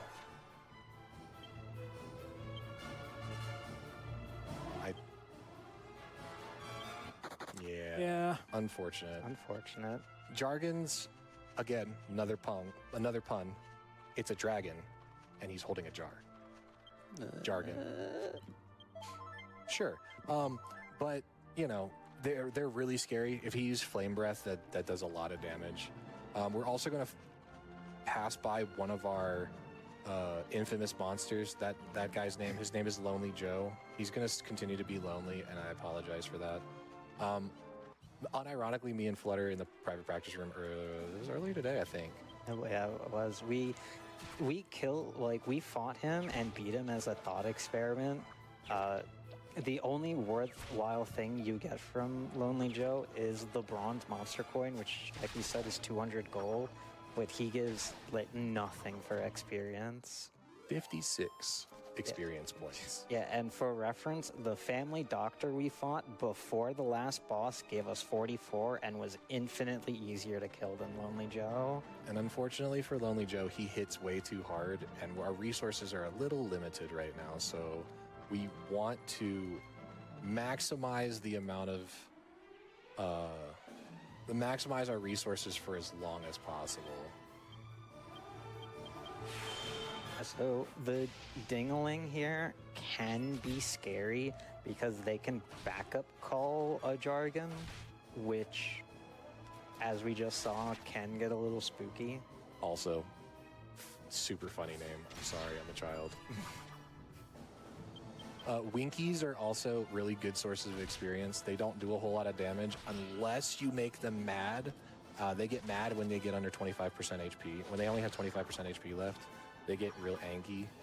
And when they get real angry, their complexion changes and they get a whole new skill set. And one of the things that they can do is they can cast Eye Laser, which is almost an insta-kill for most everything that we have. It's literally eye beam attack. Thankfully, they spend their turn getting angry, so it's very unlikely that they live the following turn. But if for whatever reason they did live, it would be scary. Also, we learned Whistle, very important skill. We are going to grind in this next area before the next dungeon, because the encounter tables here is a little bit more favorable for our current level and grinding. We need about 600 experience here to get Jessica to level 10 and Yangus to level 10. Getting Hero to level 10, ideal, not required though. Most runners, if they can get it in the course of the run, then they will. But for the most part, it's not worth it to force it because it doesn't really do all that much. The extra HP and the little bit of extra strength is nice. But really the only thing that it does is it increases the amount of agility that Hero has and makes the next boss fight that we're fighting a little bit more favorable. I guess would be the right word. A lot more favorable, I would say. So that was 90 more points. We are about 530 experience away. So if we were crazy people and fought the next boss now, he would be harder than Calamari, but since we're going to grind a little bit before we fight him, then it's totally fine.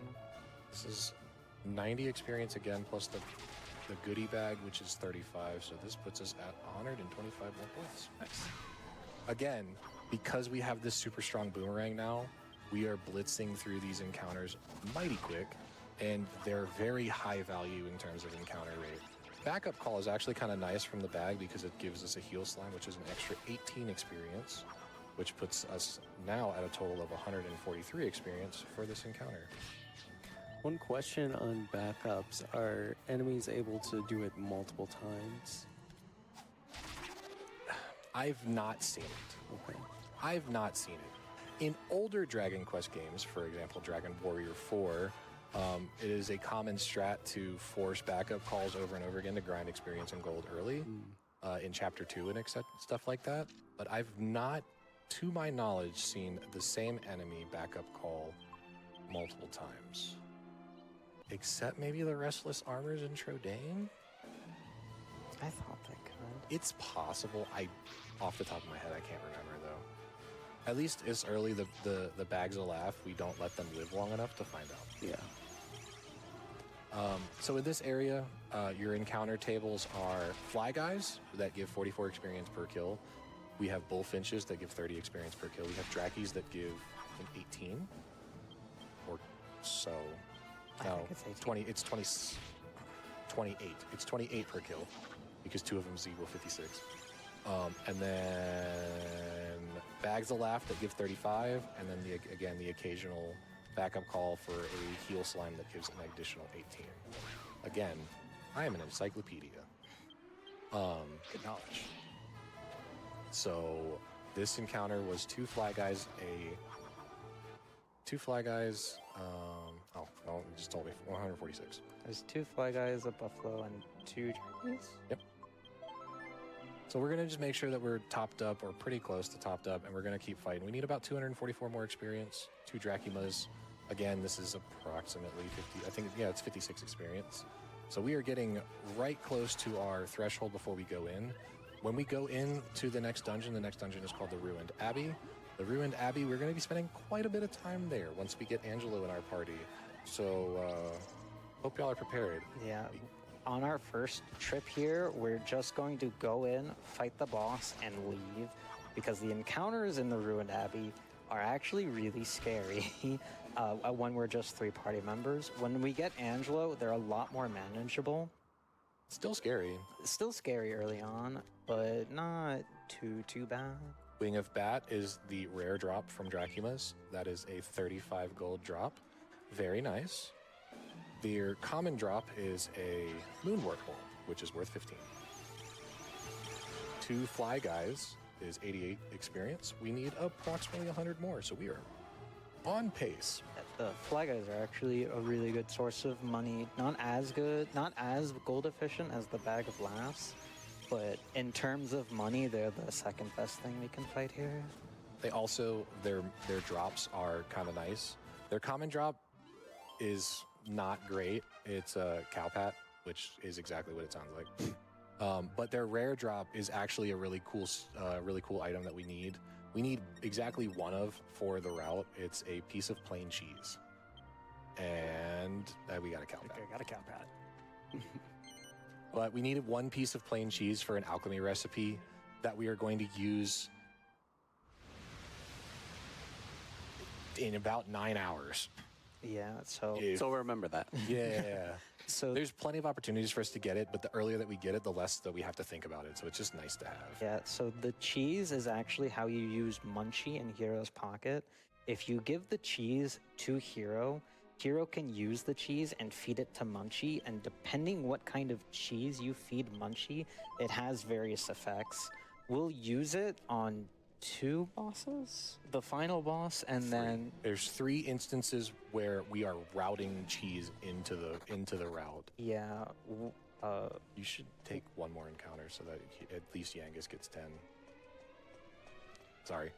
But yeah, so we make technically not 1, 2, 3, 4 bosses. There's 4 bosses that we use cheese. So it's Imperia, oh right. because we find a piece of cold cheese. Yeah, I forgot Imperia because it's Imperia, Leopold, Rap. Yes. But yeah, we're gonna use Munchie. Munchie's gonna be late game support. But right now we're gonna just try to take encounters in here that are really safe. Mummy boys don't really do too much. They alternate basic attack and then curse every other turn. But the other really neat thing about Ruined Abbey, if you've noticed when Ellie is in an encounter and then tries to run away from said encounter, depending on where we are, the load times for after the fact, like getting out of the encounter, change depending on where we are. Inside of dungeons, because how the game works in terms of like how it loads, it's not loading as many assets while it's inside of a dungeon, so the load times in and out of... Oh, hello there. It stayed. So this is a metal slime. Metal slimes are neat. We did 1 damage, but it's with the mummy boy, so it's still not guaranteed. Yeah, so Ruined Abbey is the first instance where you can find metal slimes, which is one of the reasons why we will be here a while. Unlucky. Unfortunate it fled. If we would have killed that metal slime, we would have gotten 1,350 experience, which is more experience than the next 3 bosses will give us. To put it in perspective, this mummy boy gives 55. So we would have to beat about 35 of them to equal the same thing as one of those little metally boys. And one of the neat things about BQ8 in particular, this is why the other side effect of holy water that is really, really nice. Metal slimes have so much defense that you can't basic attack them very well. The only real way to beat them is by critting them, essentially, or chipping them for 1 damage at a time. It's about a 1 in 3 chance that a basic attack does 1 damage through their maximum defense points that they have. But holy water is nice because it is guaranteed 1 damage every time it is used on a metal slime. And metal slimes in this game just so happen to always have 4 HP. And we end up with 4 party members. So, we can do the math and figure out that once we have 4 full party members, if a metal slime stays 1 turn and everybody's able to get an action, that's equal to 1 metal slime kill. And it is very, very vital for us because we need approximately 24 of them. So this is the next major boss of the game, Tortured Soul. Tortured Soul has 3 actions he can do, and it's random which one he does. He can basic attack, he can cast Sizzle, which is an AoE fire move, or he can backup call. The ideal outcome for this fight is he just basic attacks every single turn until you win. The undesirable outcome of this fight is if he backup calls and then sizzles, so we've already avoided worst possible outcome. Every single runner has their own way of doing the fights. Backup call on turn 2 is not the worst thing in the world that he can do, but everybody does this fight a little bit differently. but at the end of the day, whatever works to get him beat. He also, this boss has a weakness to sap, which is kind of nice. So Helm Splitter, really, really good. A 20 tension attack with Hero always takes out one of the two adds. Whenever he backup calls, he'll summon one toxic zombie and then one skeleton. If you kill one of the two adds, he'll never back up again, so we always try to leave the zombie alive. So something you noticed there was that when Hero threw the boomerang, instead of hitting the zombie first, it hit Tortured Soul first. It's because the zombie came after Tortured Soul. So it's not actually, it's, when I said it earlier that it's actually like left to right, it's not actually left to right, it's left to right in terms of the party order in the menu. So Tortured Soul is technically occupying slot 1, and the zombie is occupying slot 3. Yeah, and that's the annoying thing with the zombie is that when the zombie basic attacks, its basic attack has a few different properties. One of them is that it makes you lose tension, which can really drag out the fight.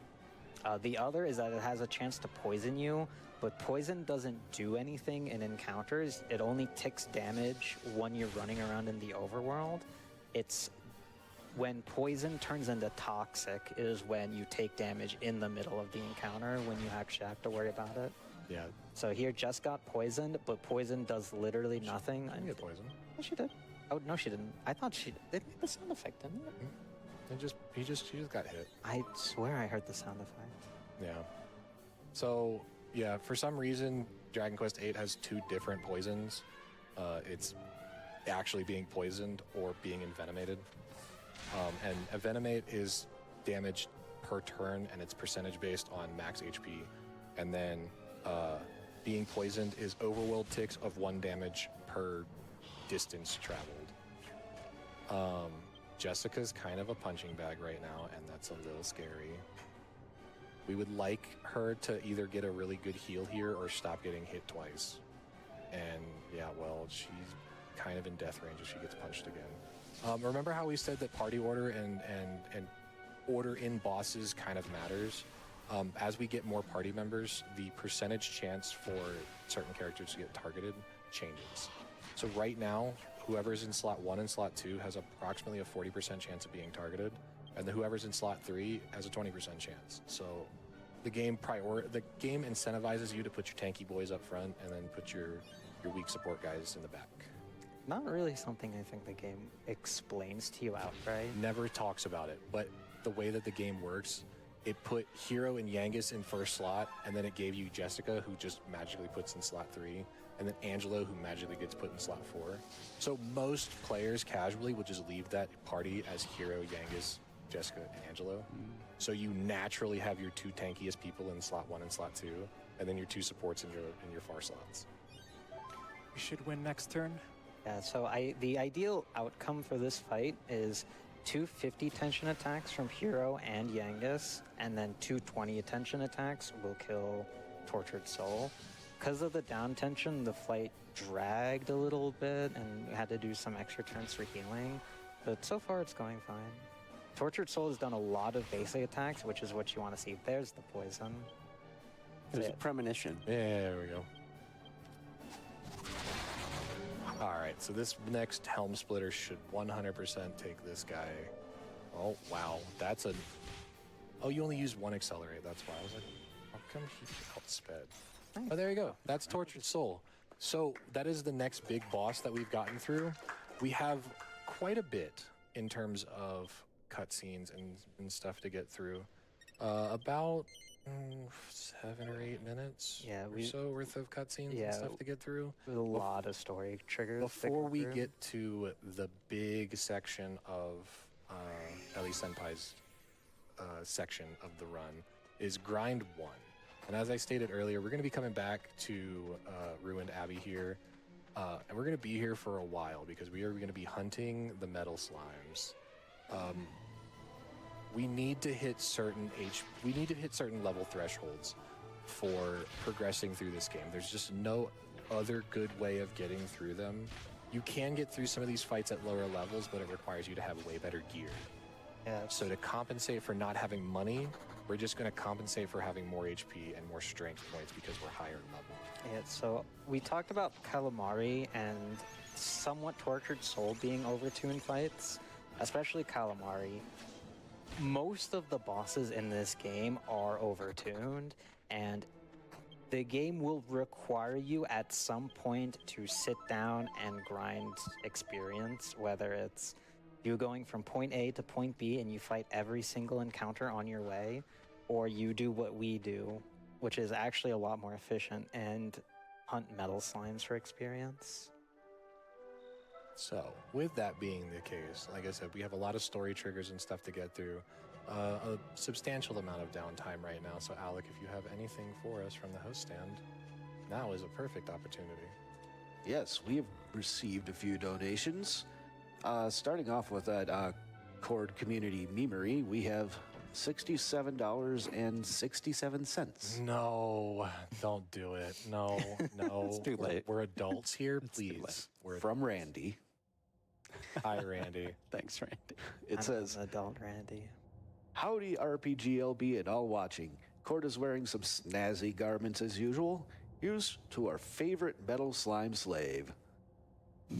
Oh yeah, we should also talk about the drip. He's making us. Cord's over here styling on us, for sure. It's just standard. It is standard. Oh, it's nothing. Every run that I've ever watched, he's been business casual at least. Dress for success. Dressed for success, indeed. And we also have a pair of donations that are music related. $50 from Amazing Toaster. "I'm too invested in the setup for the piano medley for that to not happen. Get it done, everyone." Thank you. Thank you. And $40 from the Countess. "Good luck with the rest of the run and keep the funky tunes coming." Thank you, Callie. Thanks, Really guys. appreciate it. Yeah.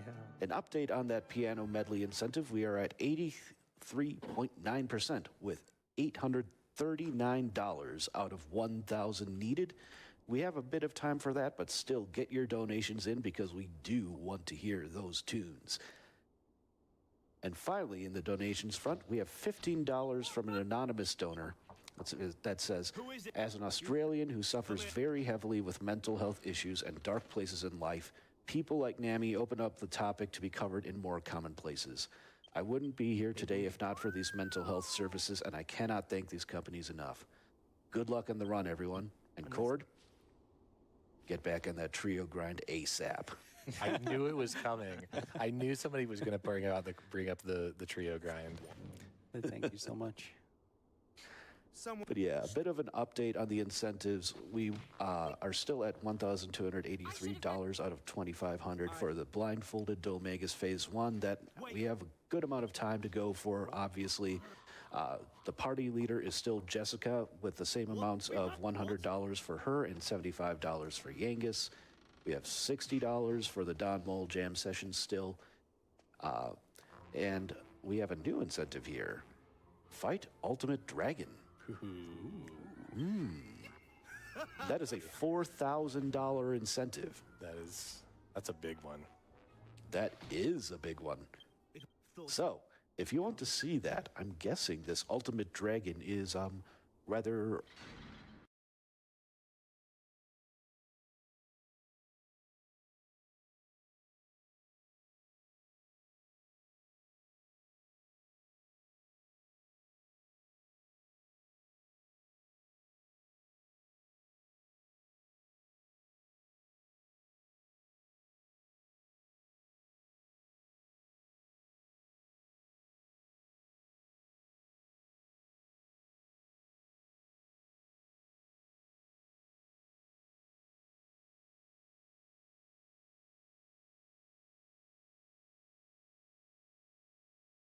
Like if you mash it too fast, it soft locks you and it makes you listen to all the voice acting and you can't mash. It's not an actual soft lock where you just can't do anything. It's just like the game just forces you to watch the entire cutscene. It's very bizarre how it happens. It's like a 30-second loss if you do it that way. Yeah, otherwise, what happens is that Yangus will play his first full line of dialogue while you're actively skipping his text. It's kind of funny. Well, I do have to say, it's fortunate that you had a guardian Angelo looking after you there. Nice. Very nice. Very nice. I appreciate that one. Want that, Alec?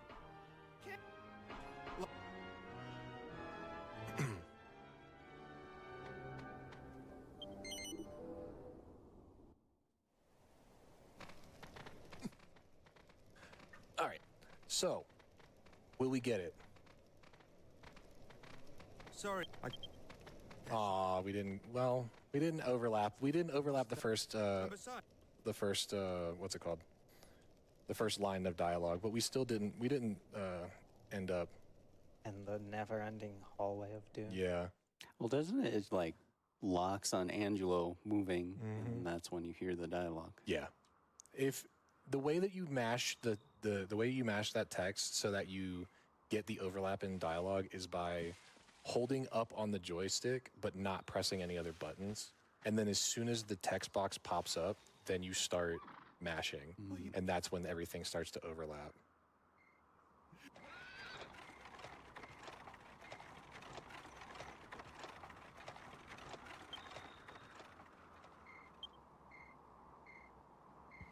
So this.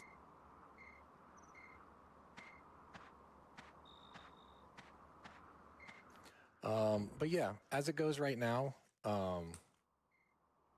we escaped Myella Abbey with our lives.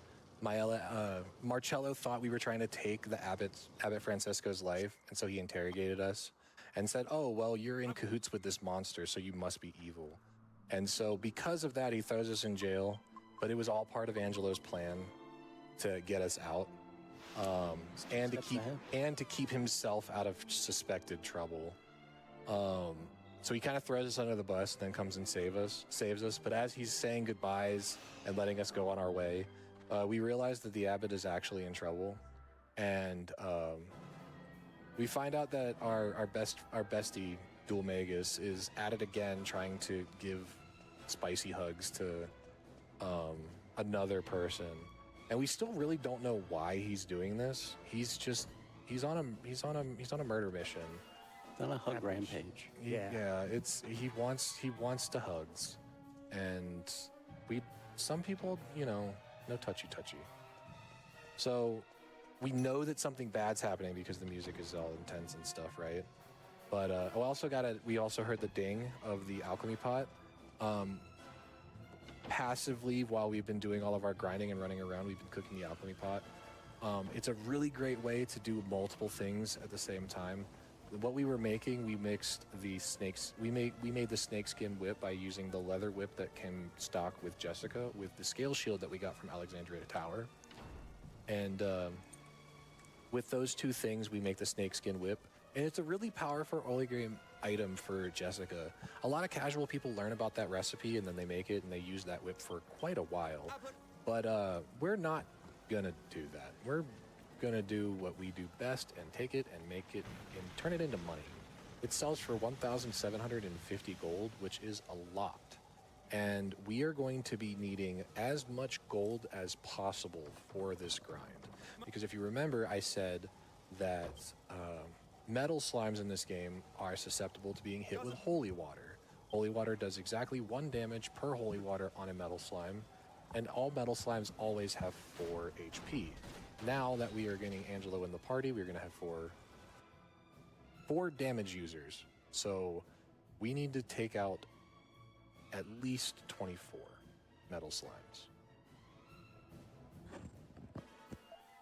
We need to we need about 24 metal slimes in order to progress, to be at the level cap that we're looking for. What we're actually aiming to do for this grind is we are trying to get Jessica to level 19. Once Jessica is at level 19, she learns a very, very important skill innately called oomph. Oomph it does what it sounds like. It gives you a little bit more oomph in your punch. It doubles your attack power for, I think it's about 5 turns. So any character that's using it and uses physical any physical skills doubles their strength for that time. And when we're using things like tension, it exponentially increases that amount, makes it way stronger. Yeah. So Something to note about oomph is that it doubles your strength for your first attack. So if you do an attack that multi-hits, only the first hit will be oomphed, the rest will do normal damage. they fixed that in the 3DS version, I believe. I think they did.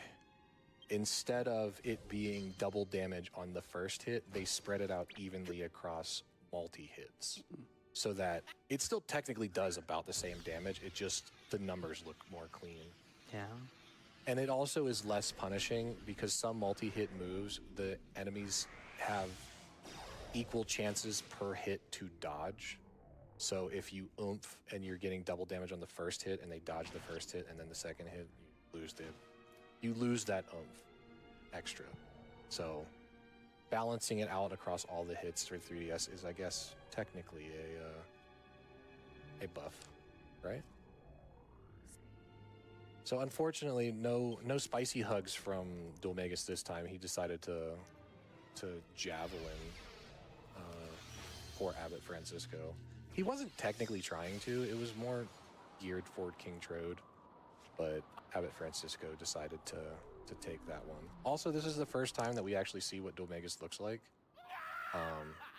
Yeah, up until this point, you've only seen him in flashbacks, and you have not seen his face. This is the first time you see him in color, and you see his face.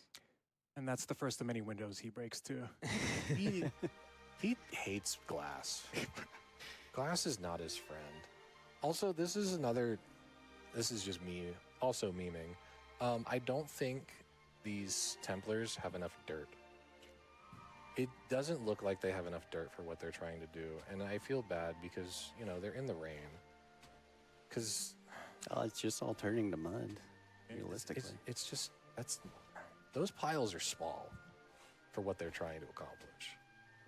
It begs the question, where did the rest of the dirt go? And that Water? I don't know.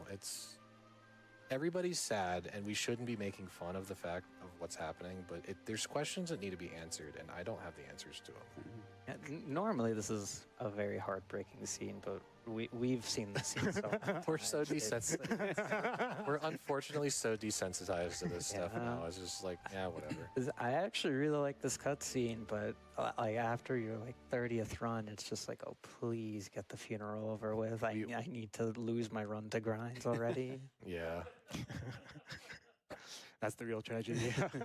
So we finally regained control after all of these cutscenes, and we have more cutscenes. Not too many. We have a little bit more mashing, and then we're going to do some inventory management. Then we're going to do some shopping, and then the memery begins. See you later. I don't know if you saw a little bit earlier. I snuck some noisemakers to my friends. We're gonna try to make this as entertaining as possible. So every single time we get a freebie, so what we're gonna constitute as a freebie is any metal slime that we get into an encounter with that we preemptive. So it'll say the enemy is too stunned and doesn't know what to do, or something along those lines. We get a free turn to attack the metal slimes. We're all gonna make some noise and all that stuff and celebrate. But again, we need 24 of these metal-y guys, and that's going to put Jessica from where she's currently at level 10 all the way up to level 19. And that's going to let us get through at least the next portion of the run. But it could be way worse. We could be in old versions of this route. In the interview that we had a little earlier today, we talked about some of the route changes that have happened over the years. And back in 2016, we didn't kill 24 of these guys. We actually killed 45 of them.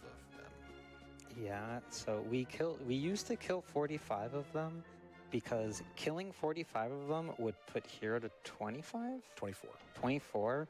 And Hero being 24 meant we could skip all encounters up until Trodane Castle.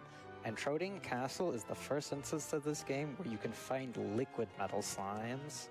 So the whole point of that philosophy was gearing up to be able to fight liquids. Yeah. This game literally was grind so you can get to the next grind faster. Yeah, literally. But one of our friends and colleagues close to war, he came and swooped into this route. Probably was 2018, around the same time that I started, and he rerouted everything. Vinny Senpai really loves to go into games and take the route and make it his own. And he mathed it out and found out that killing 45 slimes in the beginning is still really worth it. But the old iterations of the route used to do 45 regular slimes, 5 liquids, and then would go and do a side quest that is completely optional to unlock the dragon's graveyard to find 3 king metal slimes. And then Vinny kind of looked at the math and looked at the numbers and realized that with good luck, if you were to just actually beat 10 liquid metal slimes in Trodane Castle, it's close enough that you still hit all the skills that you need in order to finish the run. You can completely skip that optional stuff. So the route evolved into that, and then there was a little bit of an instance where right before the Out of Bounds was really implemented, Ashikawa-san came over from Japan and started doing NA runs, brought back the 3 Kings route, but changed up a bunch of stuff in the early game to make the early game grind way more successful and less RNG based. Yeah, Ashikawa took some ideas that's in the JP run of this game and brought them to this version, and they worked wonders for about a month, and then we found the Out of Bounds. It was a really good month because Ashikawa-san's route was really fun. It pumped stats into swords early and didn't rely on Hero's crit skills in his spear route. He still learned multi-thrust, but multi-thrust was as far as he went. And they started pumping more stat points into Angelo's swords and Hero's swords early for Metal Slash so that we can not rely on Holy Waters, but actually rely on physical skills and such to take out the Metal Slimes. Ashikawa with that route took the world record that had stood from Close to War for about 5 years. Oh wow, I didn't know that. Yeah, this is a really good route. I was learning the route, and then Penta SR was like, hey, by the way, here's an Out of Bounds. And Ellie was the first one, I think, that took that and made the first iteration of our Out of Bounds route, right? Because you were the first one that started doing runs of it. You got to it before I had a chance. Yeah, I think so. I think I grinded for a good time, or got the first good time with the route. Yeah, Ellie brought, so the world record for the longest time in DQ8, when I first started, the world record was, I believe, an 11 hour and 43 minutes. Yeah, by High Spirits. High Spirits was the world record holder for that. And then Close to War came in with the route, changed it up, got his time all the way down to an 11:22, which was really a substantial drop. I had been grinding for a few years to try and get my times down to there. I was a couple of minutes off. I think I was at like 11:29 for the longest time. And then the 3 Kings route modified for Ashikawa-san came out, and he got that down to an 11:19 or 11:18 or something like that. Beat it by a pretty decent amount. And then Penta's Out of Bounds pushed times from the 11:15 range. Ellie's PB, I think, is an 11:01 right now. You got it. And then since then, I have pushed the number down to a 10:47. So over the last 3 years, we've gone from, a couple of minutes, a couple of seconds here and there to almost an hour saved from this Out of Bounds. And with good luck and a really skillful player, I think the game, because I don't think the route is completely optimized as much as it could be. I think this run can get to 10:30, which would be really neat to see. It'd be really difficult to do, but I think it can be done. It's definitely made amazing progress. I mean, never would have thought this game would reach sub 11, but here we are. Yeah. But what we just saw Ellie do while I was sitting over here rambling about stuff, he took all of those items and all of that money that we've amassed over the first 2.5 hours of the run and sold it and bought 9 holy waters per character and then an extra 77 in our bag. So we have well over 120 or so holy waters that we are going to be using to take out these metal slimes. So get your popcorn, get your blankies, get comfy. Yeah, it may seem like an overkill amount to get that many holy waters, but I guarantee you it's not, and there is a chance we need to buy more. A really good chance we'll need to buy more. Ideally, we do this grind in one trip, but there is a greater than 0% chance that we're going to have to make multiple trips here. And we have two goals for the most part in this run, or in this section of the grind. We want to hit Jessica level 19, as we said multiple times, but we also want to make sure that we leave the Ruined Abbey with a not a substantial, but a pretty decent amount of gold coins in our pocket. Ooh. Also, hello. Welcome to the party. Will you stay? And he's staying. Really obliging. So we have officially gotten kill number 1. It doesn't make... No, come on, please. Do it right. Okay, I'm sad. They were from the Dollar Tree.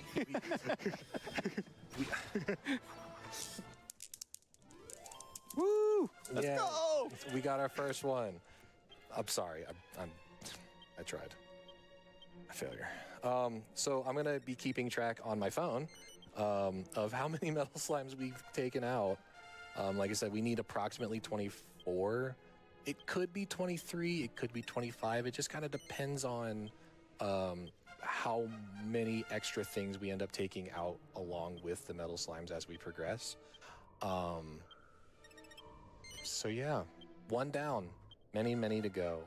On average, a good grind section here, you get down here, you're normally done within about 55 minutes to an hour and 5 minutes.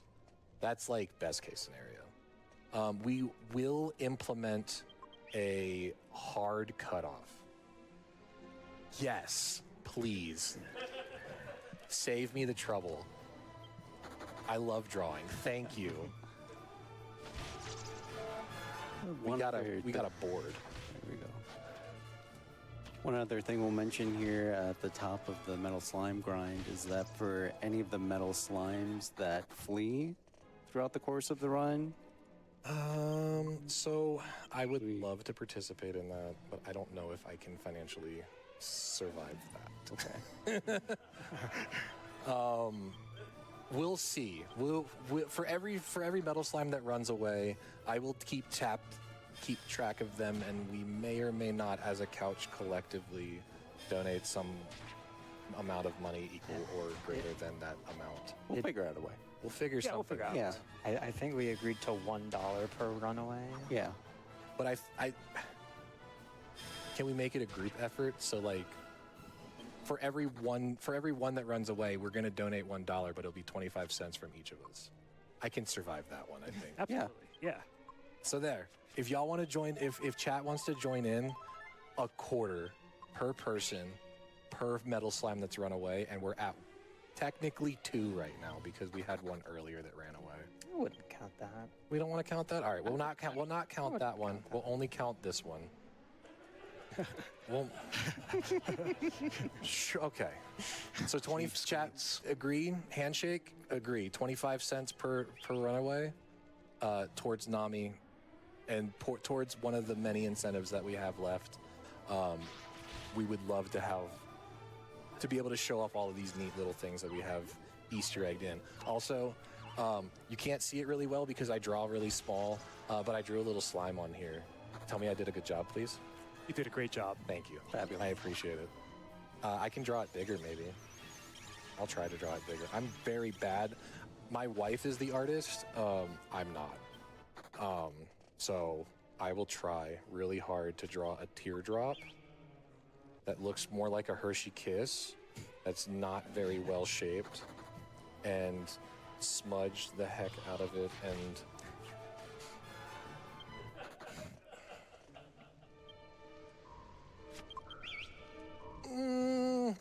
You know, You have to show it. You have to show it. I don't think I did a good job, chat. It's somebody else want to try? Anybody else better at drawing than me? Because I'm terrible. You want to try? I'll try. At least your creation is happy. Yeah. I mean, it's funny because I have a whole template on my arm that I can just look at and maybe try to draw. But, like, I don't know. I'm bad. My wife, again, love her to death. Brittany, I love you. She's the artist. So much so that I have some of her drawings tattooed on me as well. But yeah, it wasn't instilled in me. I'm not good at this. It's a racer top. I've been sitting here rubbing it with my finger. I have black ink all over me now. It's great. I didn't erase mine. You got to one-shot it. I'm not one-shotting it. Come on, you can do it. Is it that, or is it metal slime residue? Okay, yours looks way better. And all you doesn't. It does though, because you made the eyeballs look right. I didn't make the eyeballs well. Mine just looks like a triangular rock with a smiley face on it. Hey, look, a metal slime stave. Oh wait, No, that was it's an ambush. Yeah. Oh, this was an ambush. Yeah. Oh. It stayed there. Hey, there we go. We can't guarantee that we get the kill though yet because it was a preemptive and we're technically on turn 2. The mummy boys alternate, like I said earlier, between basic attack and curse. So it's going to cast curse next. And Yangus is unfortunately really, really slow. So Yangus is more than likely going to get outsped by the mummy, and if he gets cursed, then we don't get the kill. But it landed on Hero, who's immune to curse, so we get the kill. Woo! We're at 2. Even if it hit Jessica or Angelo, it'd still be fine since they already took their action. Very much so. It was a 1 in 4 chance. We got there in the end, and we're at 2. 2 of them. Like I said, We're 1/12 of the way there. we're closing in on the end of what we need to do. Yeah, so this baby metal slimes here, they can spawn in a large variety of encounters. Ideally, you only see them by themselves, so even if they do run away, the encounter's over quick. Come on, please, please.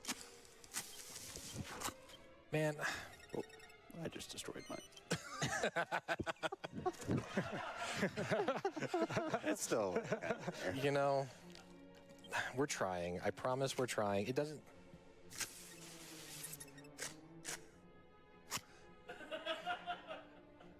Yeah, I don't know. We'll work on it. We'll figure. We have a few more. Maybe it's just a couple of defective ones. We'll. We might as well try them all. I mean, surely the pink one works because it's pretty, right? No. Am I too strong? Wait, so like, what do you want it to do exactly? I mean, it's going up and everything. Yeah, but it's supposed to make noise. I don't think they're noise ones though. They're not? Nice. Maybe they're not. We got another one. We're at 3. We're distracting y'all. It's working. Oh no, I'm making a mess. Yeah. 3. We're almost there. I promise, we're almost there. 1/8 of the way now. 3 out of 24. Yeah, you're right. We are 1/8. I just got out of a pre-calc class this semester. Can you remind me how far we're going to appeal? You passed 18. it. Yeah, it was supposed to only be 18. Okay, So we're into staves now. No, we're in staves now. Okay. All staves. 23, we would still be fine. It'll be fine. So did we talk about Justice skill tree? Oh yeah, I guess we could talk about skill trees. So now. the purpose of putting Justice skill tree where we do, the 18 in sex appeal is so that random encounters have a chance to get dazed and just do nothing for a turn when they look at Jessica.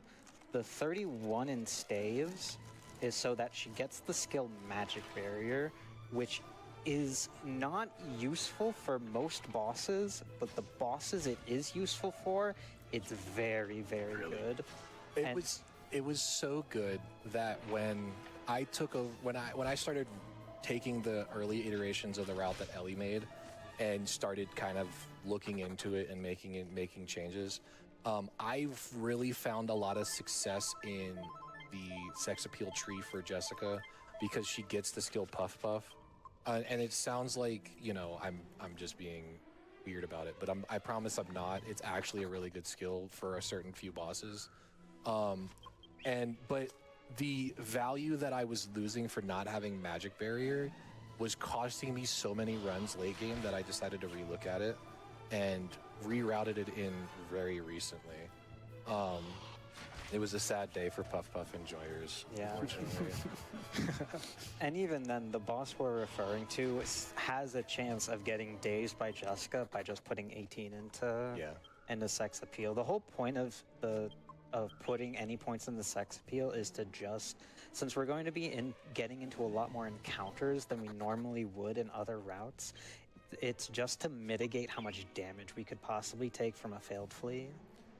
It's about a 1 in 8 chance that the enemy looks at Jessica and was like, "Wow, you're pretty. I don't want to hurt you." Yeah. And then the rest of Jess's skill tree goes into whips. She's not going to use whips for a while. Not until she gets Twin Dragon Lash, and even then, she won't be able to fully utilize Whip's tree until the Dualmagus fight. Dualmagus 1 is where we really actually start using Jessica as a damage dealer. For the most part, she's just mainly support for a lot of reasons. Her strength growth early is really low. She starts to really ramp it up towards mid-late game, though.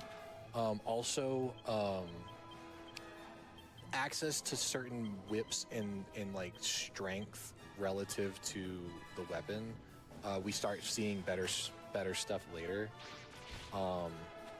Did that fly guy outspeed the metal? It did. It did. And then it ran away. That was a really low agility roll on the... So that's another runaway. Yeah. So Jessica's presented to you as like your mage, your magic caster, but for the purpose of the speedrun, she hardly uses her MP to actually cast spells. She's mostly a physical damage user for this version of the run. If the ulti dragon incentive gets met, you can actually see her be a really good spellcaster because she gets the highest single damage instance of burst magic in the game with magic burst. Also, unfortunate, Jessica passed. Jessica's kind of taking a nap. Don't worry about it. We'll get her back here in a second. Yeah, so the unfortunate thing about a party member dying in this game is that early on we do not have a way to resurrect them with our party members currently. So what we have to do is we have to go to a church to resurrect her, which costs money, which is not something we really want to do because our money route is kind of tight right now. There's definitely things that we can make up. A lot of myself, what I like to do during this grind, because we know we need to kill at least 24 metal slimes, I like to throw in a couple of fly guy encounters or bag of laugh encounters. I will throw those in there, and if I see them that are favorable, I'll take them out. It takes 33 fly guy kills to equal 1 metal slime. But you see a lot of fly guys over the course of it, and with the boomerang, and as you exponentially level up, you take them out pretty fast. So it's sometimes worth it. Oh, I'm out of gold. That's right. I would. You still have Jessa's dress you can sell? And the wisdom seed, I think you still held onto as well. That'll put you at a high enough amount. So that's something that I like to do, is I'll take out fly guys, and it also increases my money. Like I said earlier, there's kind of 2 actions that we're trying to take and trying to get done while we're doing this grind. Jessica level 19 is the most important thing. That's the thing that we need to do. Thou must, right? The other thing that we want to do is we want to end the grind with about 1,000 gold coins in our pocket. And that sets us up later for making sure that we have the money to purchase the equipment that we need, some of the items that we need, making sure that we have just enough money for the run itself.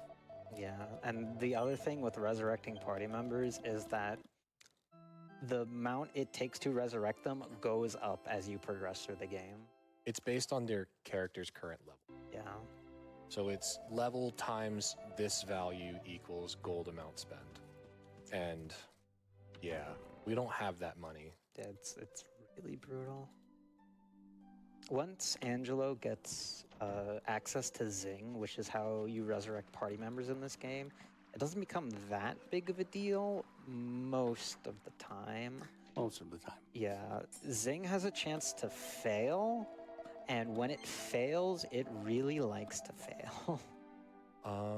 Is there 3 gold coins somewhere here? Well, you have the wisdom. Well, you have the wisdom seed, Yeah, but I also. I can go to Paragon Quay. That's 24. It's 24 gold there. Gold, thank you. Also, for some reason, the inns are different values. It does the exact same thing, but depending on where you are, it costs slightly less or slightly more to stay at those inns.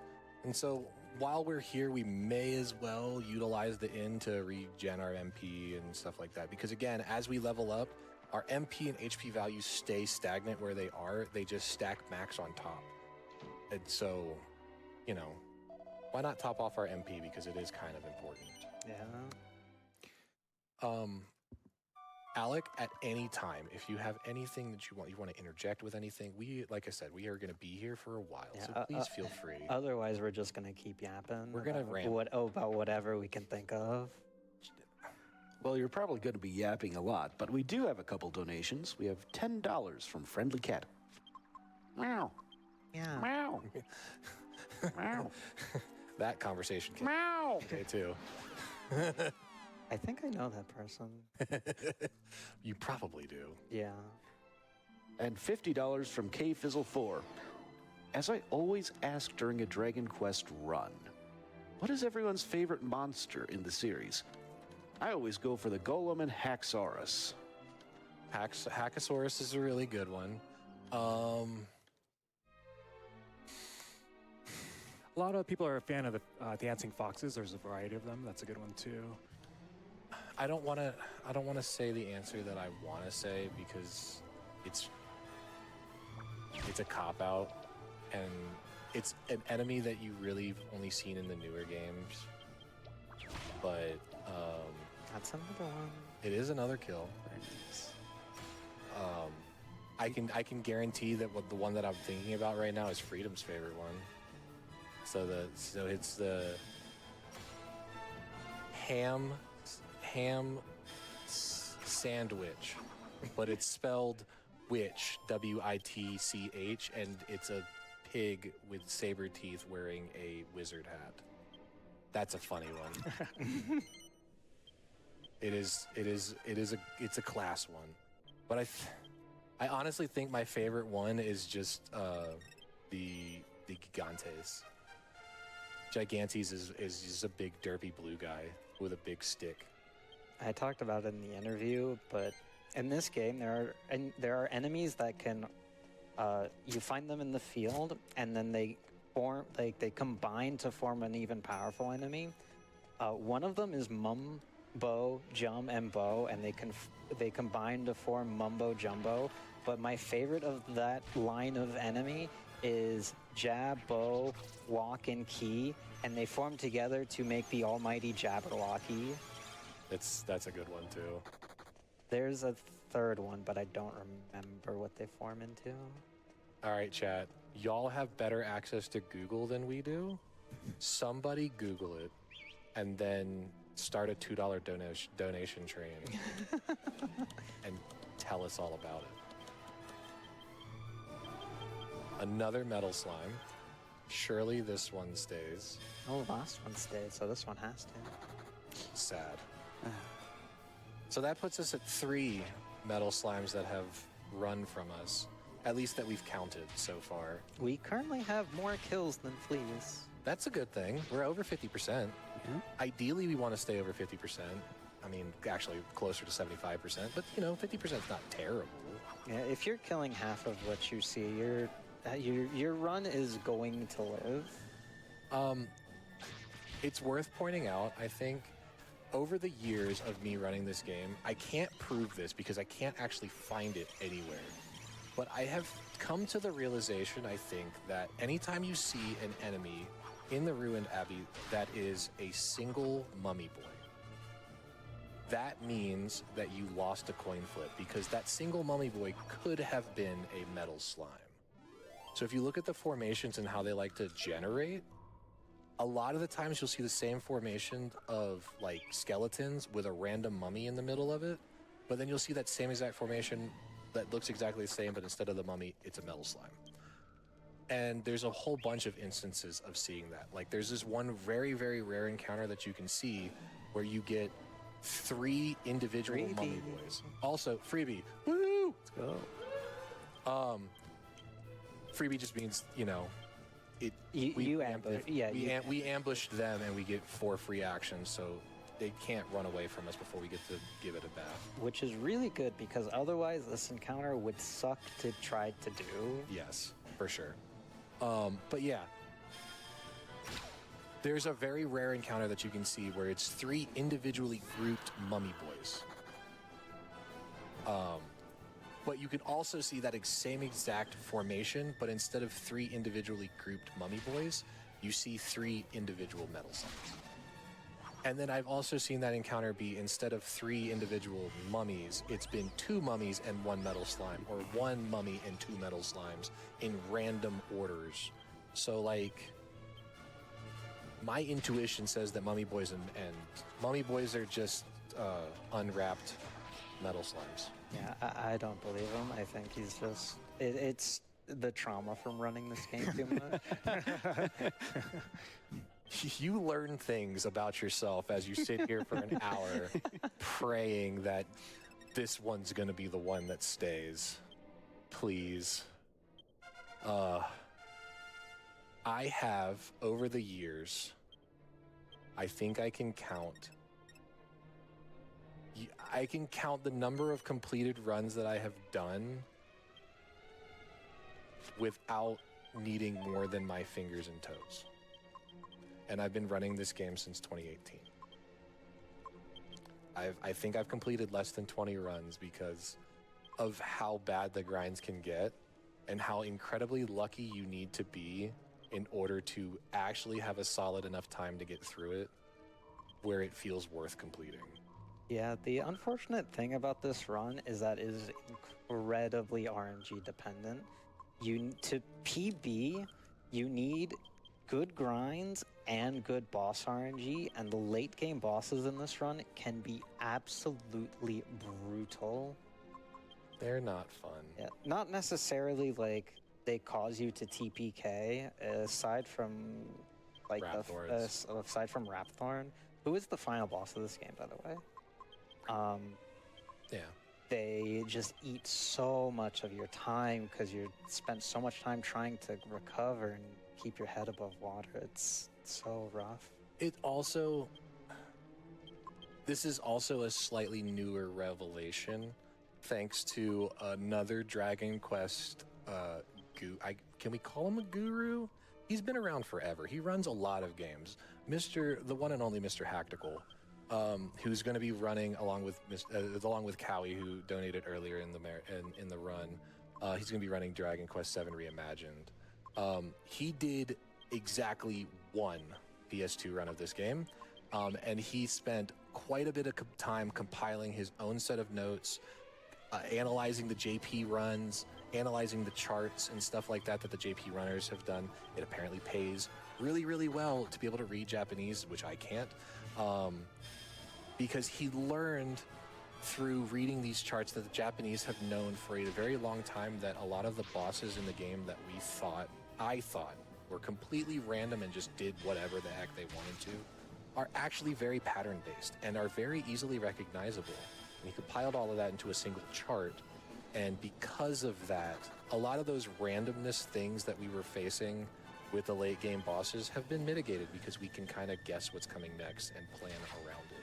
Yeah, we've talked about the JP runners of this game briefly before, but the JP runners for not only this game but like Dragon Quest in general, like this game is this series is massive.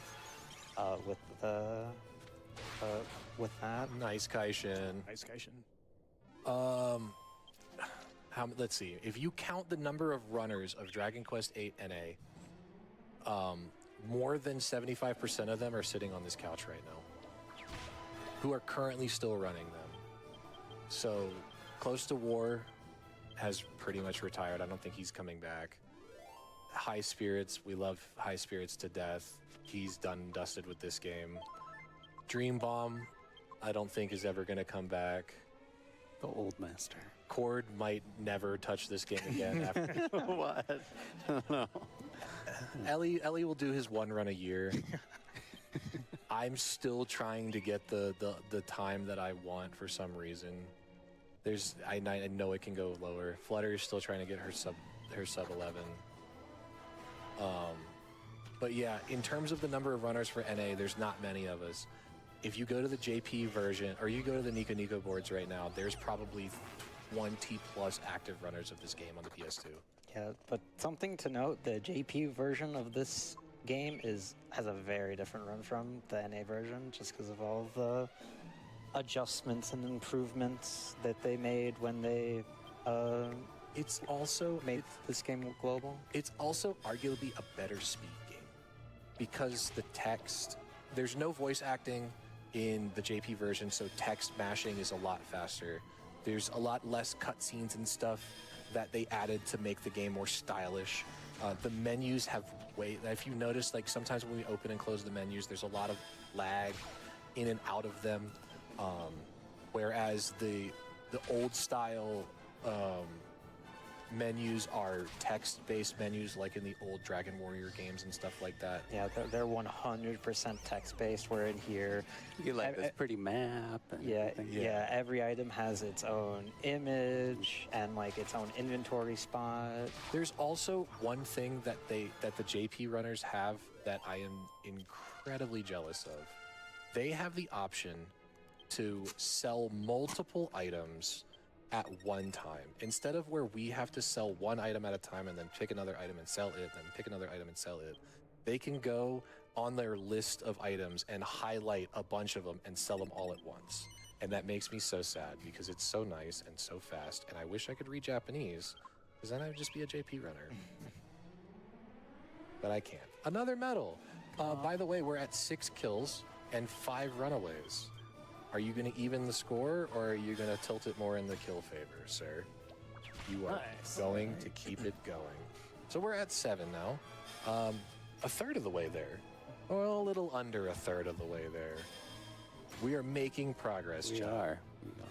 are. So I guess this is appropriate time to talk about some of the safety things that we've put into the run. For the sake of time, especially given how the tech team had to work extra hard to even get us going, we have a couple of hard cutoffs for the sake of time. So again, we're trying to take out 24 metal slimes here before we can move on to the next area. We are going to hard cut off our time at about 3 hours and 45 minutes. If we don't have all of the kills required by 3 hours and 45 minutes, I think it's just best if we drink a magic potion that we have to warp us a little bit further into the future.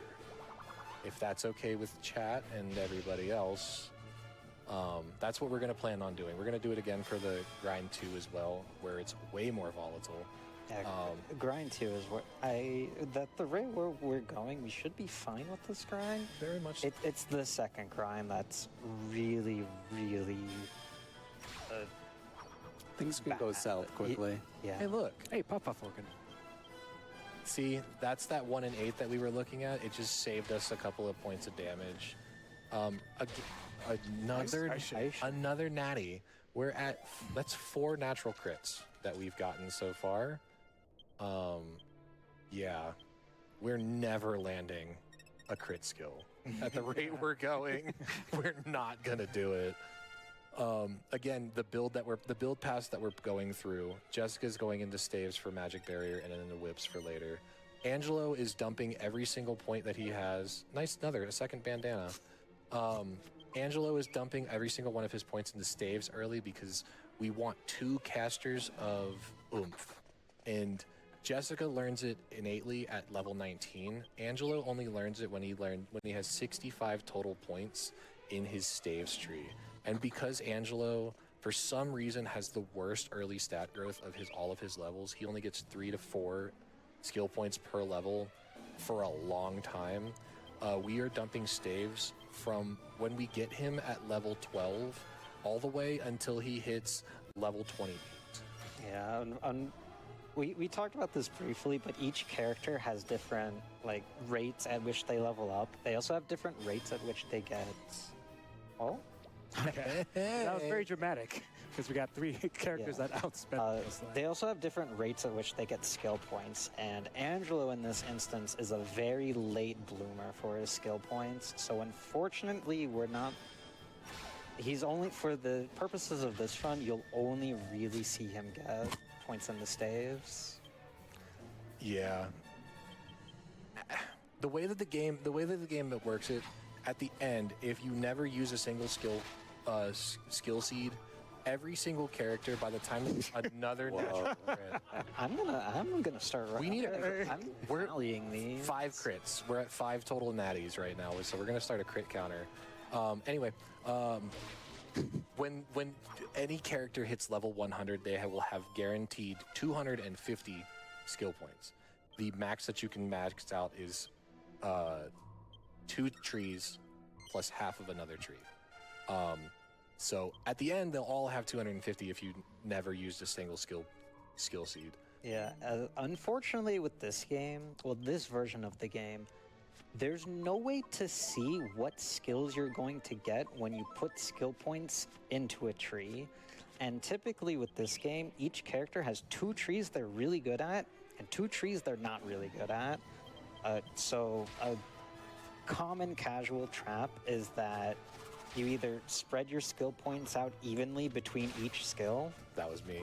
Or you put all your skill points into a skill tree that is not that good, and there is no respec in this game. What you get is what you get, and the only way to change that is to start a new file. Try again. I guess I can't say that we'll never see High Spirits play DQ8 again, because every once in a while he and Ellie will do a reject percent run. Those are fun. Those are fun. I feel like there's a lot of sarcasm behind that. There's so much sarcasm behind that saying. Oh, It's a fun category in the sense it's like different because what reject is, it's using skill trees that, like they mentioned, very weak, but it does make it like it changes up the boss strategies, so it's interesting in that sense. But yeah, those were fun. Ellie's done a lot of different challenge runs of this game, which begs the question: who likes the pain more? Is it me for grinding for world record in this run all the time, or is it you for making new ways to experience the pain? I would say you, just because you finished less than 20 runs in 5 years. Fair. True. That's fair. But the runs that I did finish were really good. That is true. They were really good runs. He has world record for a reason. I don't know if that's something to be proud of, honestly, given how this run has treated me over the years. Like I said in the interview, God bless my wife, because if it wasn't for her letting me be a complete degenerate every Sunday, I wouldn't be able to do the things that I do, and I wouldn't be able to say that I do hold the world record in this category. I'm allowed that one day. 6 days of the week, I got to be a full-blown adult, but one day of the week I get to be a kid. And this is half of that day. Yes, this is half of that day is dedicated to the stream. I do have a couple quick donations that I can throw out right now. Have at it, sir. I have $10 from Benji PM. Here's to the noble cause of Nami. Always a treat to watch RPG Limit Break, especially when it's Dragon Quest. And $10 from Ham Fruitcake. I heard you guys mention ham sandwich as your favorite, but I know you meant ham fruitcake. Good luck and get that sex appeal up.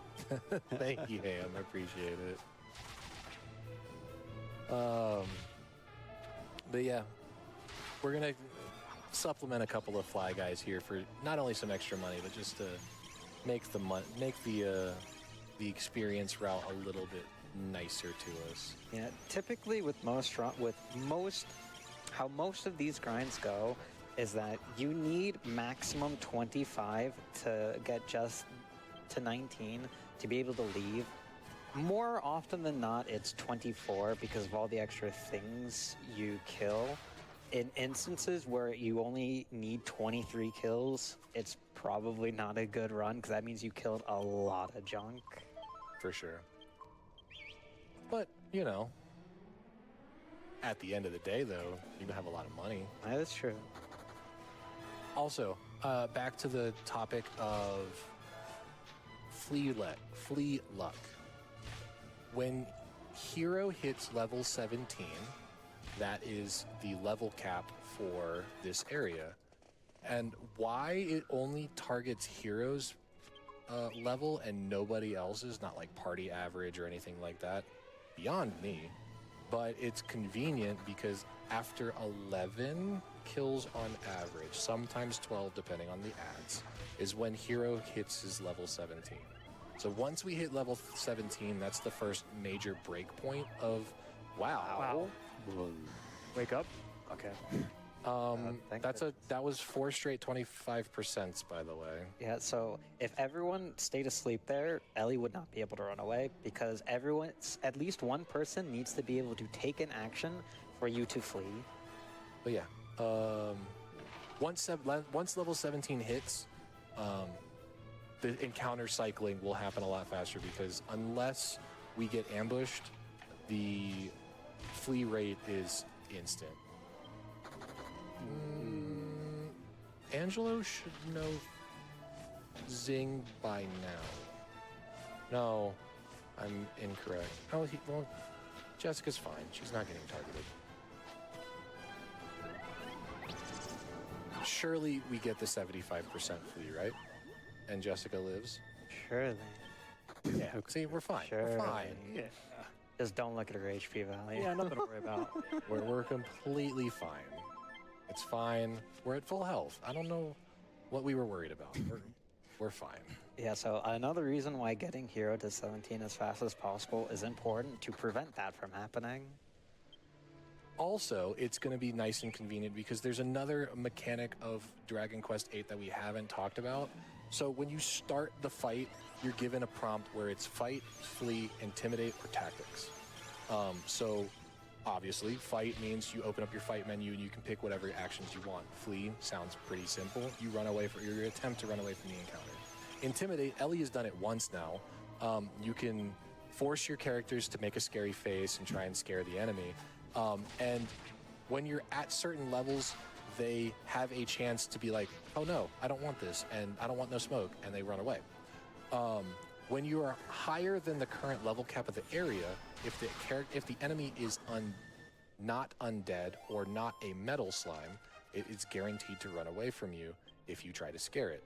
Undead enemies are immune to that action. They cannot be scared. And metal slimes have they can do one of 3 things. They can either look at you funny, they can attack you, or they can run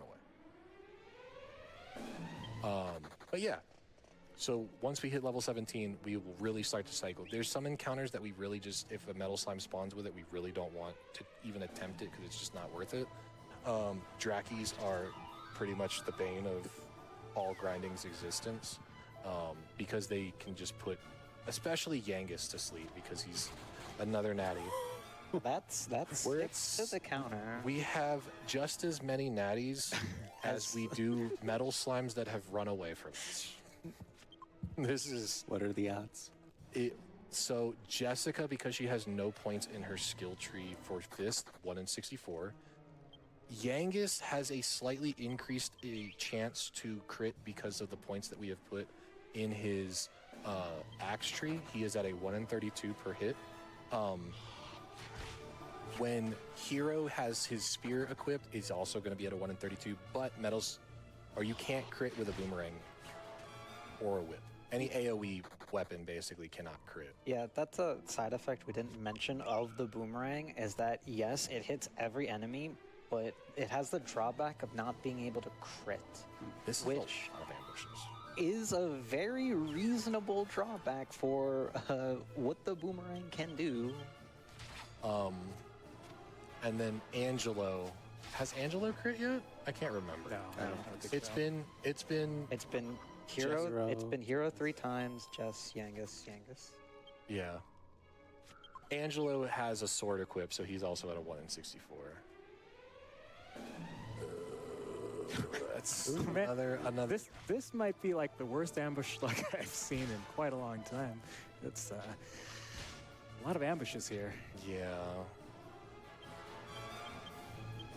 Unfortunately, right now, because of time, this is a scary attempt. We're at a high enough level where our HP pool is kind of high enough. It did stay, so it unless So all counted, but no, it as long as nobody. Well, no, because Jessica has access to the snooze spell. Snooze is really, really effective against skeletons. For some reason, skeletons, while they're dead, they're also very sleepy. And so casting that will put the group to sleep. Yep. Also, it was brought up to me once, and I never understood why. Why do the skeletons have a sword but choose to just attack by throwing their head at us? It's an intimidation factor. I think he's right. Is it? Yeah. It just doesn't seem like an effective attack when compared to the fact that he's holding a sharp, pointy object that he can swing maliciously. I mean, his head's also a large, blunt object. But it's empty. I don't know about that. It has to be. He's a skeleton. They don't have organs or skin or anything like that, right? Those Is my lo- is my- are scary skeletons. Is- Well, I'm just saying. Is my logic broken? My logic might be broken. Maybe. Oh, something just fun fact to point out: the snooze strat for putting the skeletons asleep is something we got from JP runs, because Yes. that's something they do in the JP version. They a lot of the things that we do in early game routing have been adopted from the land of the rising sun, for sure. They are really smart with this game. Yeah, they think of things like we never would have thought of. For sure. But right now, 11 kills.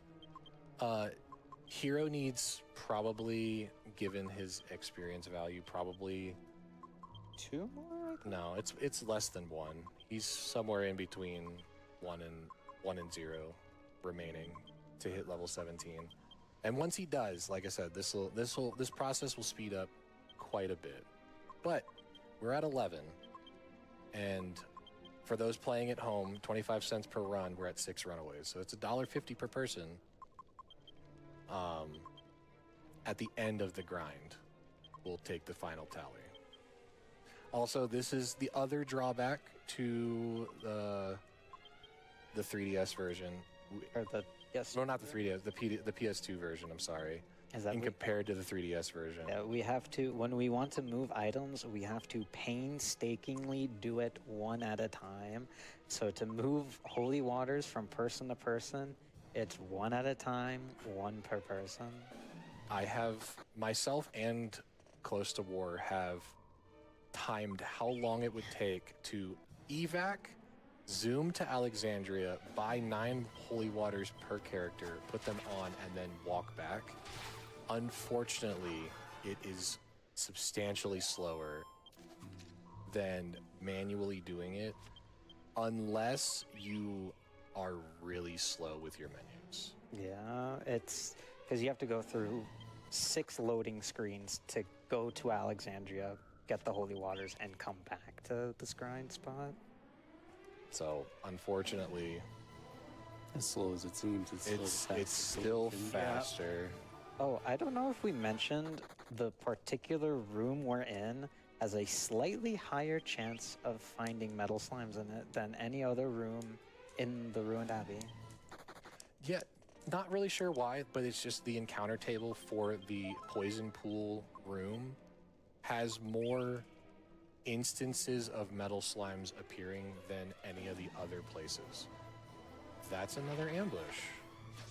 I should make an ambush counter. There's so many counters that we need at this point. Natties, runaways, kills. You got a bigger board, Tech? Yeah, we might need a bigger board. It's either that or we're going to have to erase the abomination that I was my Hershey Kiss. It stays. But he's so happy. You got the smile down. That's Yeah, he's so happy. Yeah, sure. It looks like a potato. A oddly shaped potato. But may I also pop in for just a moment to remind people that we have some incentives for this game. The next one up is the Dragon Quest VIII Piano Medley. That one is going to be $111 more, and then they will play some tunes for you. That is specifically at $889 of $1,000 needed. We also have Blindfolded Domagus Phase 1, which is at $1,293 now. It has gone up slightly out of $2,500. We have the Don Mole Jam Session, which is at $60 out of $500. The Club. I don't actually know how many we've gotten, so it's just a lot. Le Club Poof Poof, which is at $50 out of $1,000. And Fight Ultimate Dragon, which is at 0 of 4,000. But presumably that's at the end of the run, so you have time, but Lots of time. if you want to see any of these things, feel free to donate. The Ultimate Dragon fight is easily the hardest of fights in the game. There's so many things that can go wrong. There's so many things that you're trying to accomplish. And all the while, Ultimate Dragon can hit you 3 times per turn. Not only that, Ultimate Dragon is a gauntlet fight. So in order to fight the Ultimate Dragon, you have to fight 7 other dragons to get to him. We are not going to do that. We have prepared ahead of time. We've already completed the gauntlet, and we are at just the Ultimate Dragon.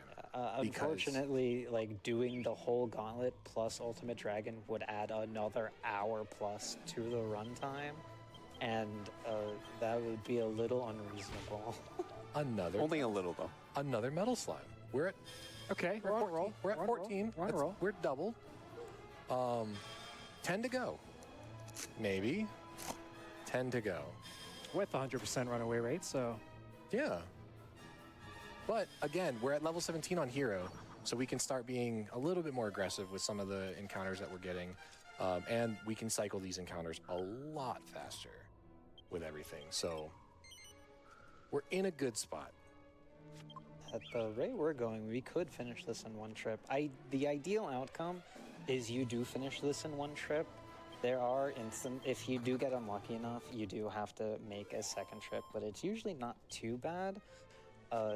The ideal threshold for that is that once Hero finishes putting points into his spears and can utilize his spears for this grind is when you would make the second trip. Which would be level 19 on Hero, which is approximately 18 Metal Slime kills.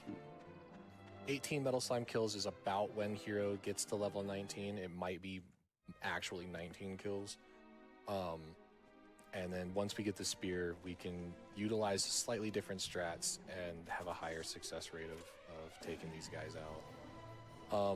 The evac was a tactical reset. reset the RNG. We were getting so many ambushes. It's got to be better now, right? Like reloading, it's just like unplugging and plugging in something, or you're turning it off and turning it back on. You gotta Try restarting the modem. Yeah, that's 100% what we're doing here. So we're on trip 3 now instead of just trip 1? Technically, this is trip 3. Yes, you're absolutely correct. Well, Well, you know, not what I was trying to manipulate there. tack on to that one. A lot plus 1. A lot plus 1, and then it ran away on us. The actual hit and run. The worst is when they steal a water and then run away. Or 3 waters and then run away.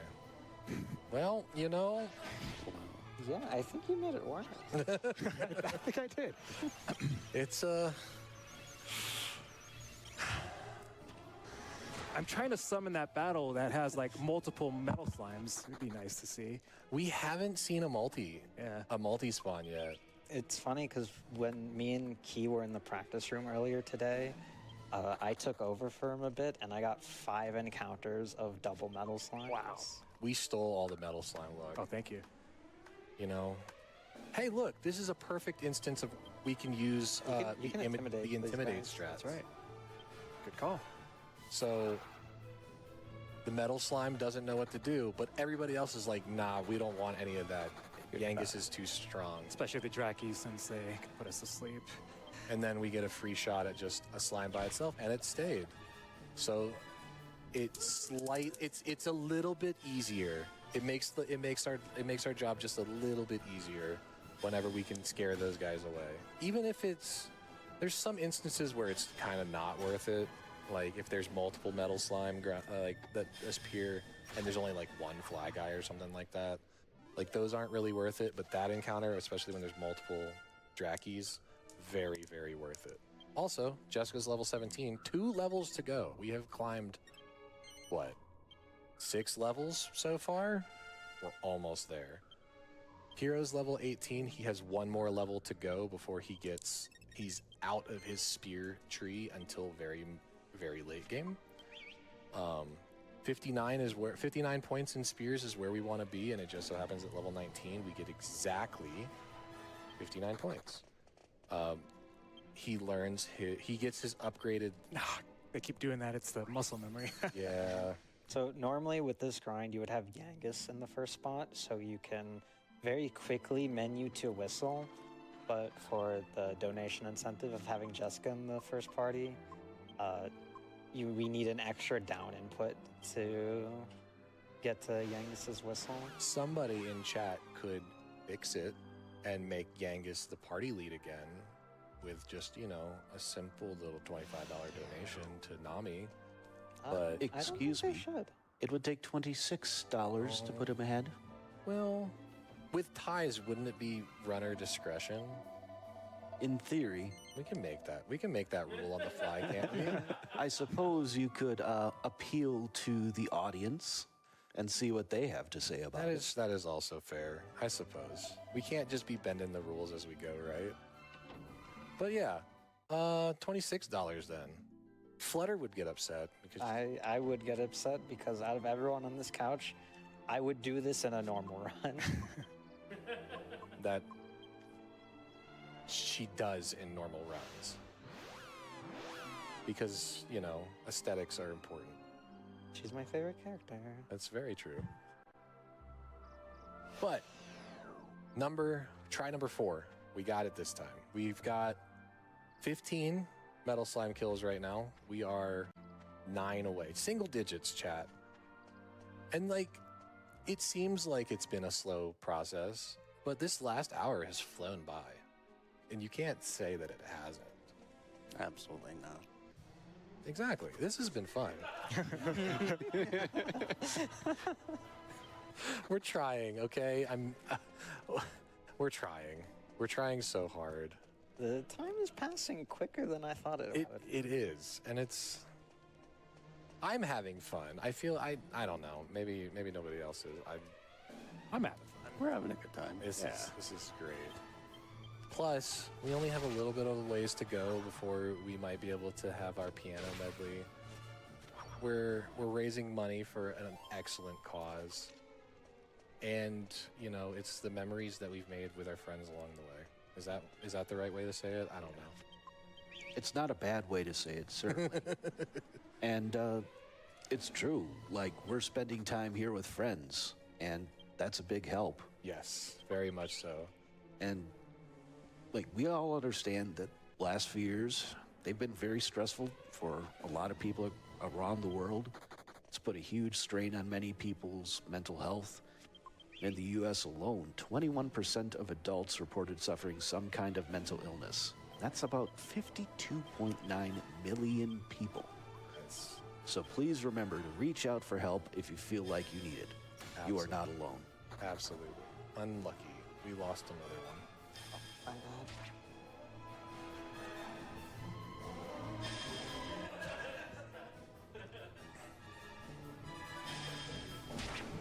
But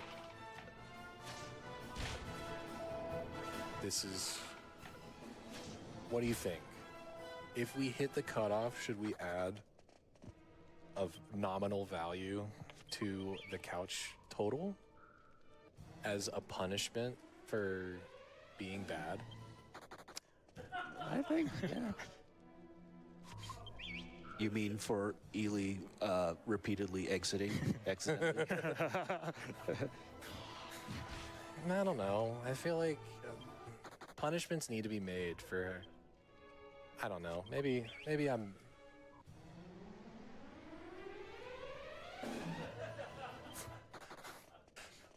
our whiteboards that we have are just going to be nothing but tally markers of random things. So bad. How many times have we accidentally evac'd because muscle memory has gotten us?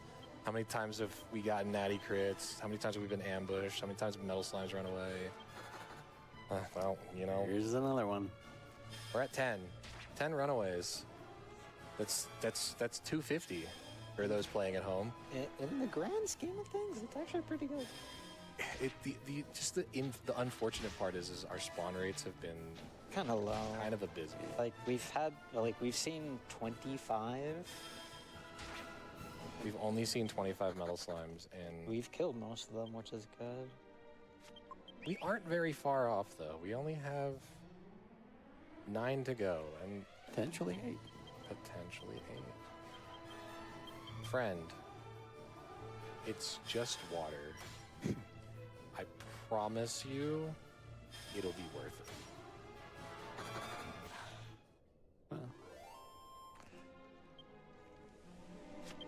Well, I don't know. I'm running out of memes to go through here. I don't. Maybe. Okay. We can't count it yet because the Drakis are still on the screen. I'm gonna optimistically count it because there's no way Yangus gets outsped, right? Absolutely not. It's like level 9. Yeah, see, he went first. He's like level 19. He outsped. Well, Wait, someone has a. he outsped a hero. We got it. Woo. We're one step closer to Omek's temple. Wait, wrong game. All right. That's what, 16? 16. Yeah. 16. And plus, with all the ads that we've killed, 24 is probably going to be our number. More than likely 24. Let's just start getting metal slime encounters and then 5 fly guys back to back to back to back to back. That would be perfect. Because then we would have a lot of money. We'd be able to supplement a metal slime or 2 with some fly guys, and we would get lots of metal slimes. 3 is not bad, I guess. It works. And plus, the rare drop on fly guys, like we were saying earlier, piece of plain cheese. We need one of those. So it would be exactly an 8-second time save. Yeah, we have one planned in the run in case we don't get one here, but 8 seconds in 12 hours matters. It matters a lot. I have 8 seconds to save in world record just by getting a piece of cheese. Like, come on. It's 8 seconds. 8 seconds matters to a lot. Like, 8 seconds to us, it's funny. when you put it in perspective. If you told a Super Mario Brothers 1 runner that they had 8 seconds to save in their run, they're the bottom of the leaderboard. 8 frames is a lot in that game. Yeah. 8 seconds to us is dropping the bucket. We might accidentally lose 8 seconds because, you know, we took too long to go to the bathroom during one of our bathroom breaks. Hey, you got to plan. You got to plan when you're doing 12-hour runs. That's true. Thankfully, this run does have instances of planned bathroom breaks. Like, there's one coming up after this grind's done. When we get to the end of it, when we go up to the top of Wisher's Peak, that's in... Okay. It didn't steal 3 from us. We got another one. Yay. But when we get to the top of Wisher's Peak, there's like 2.5 minutes where we have to wait for the moon to get into the correct position in the sky. And it actually makes you sit there and watch and wait. I know that sentence in itself sounded like a meme, but that's real. Yeah. You stand there and you watch the moon move for 2 minutes. We need to go to the top of the mountain. This is intentional. This one is purposeful. We are unfortunately out of supplies, but Hero just hitting level 9. Well, he's very close to hitting level 19. So we are going to do some things to progress a couple of story flags and then restock and then finish up everything.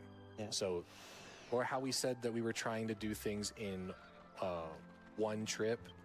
This is unfortunately because we don't have enough metal slime killing items to get the last few bits. We're gonna go and restock and re-up.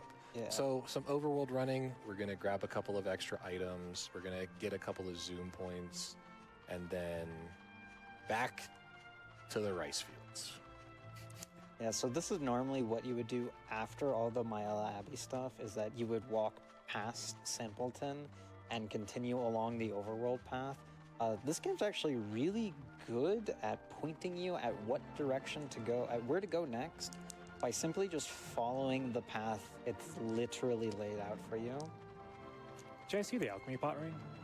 No, it's not good. Well, no, it did ring. It ringed after like the second time you left the inn, or left the abbey and went back in, I think.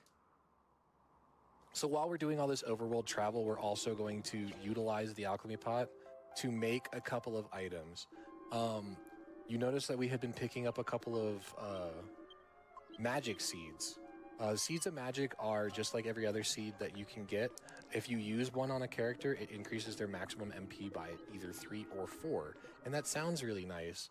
But if you take that same magic seed and you mix it with a holy water, you, after a few steps, get a magic water, which restores 30 to 35 MP when used as an item.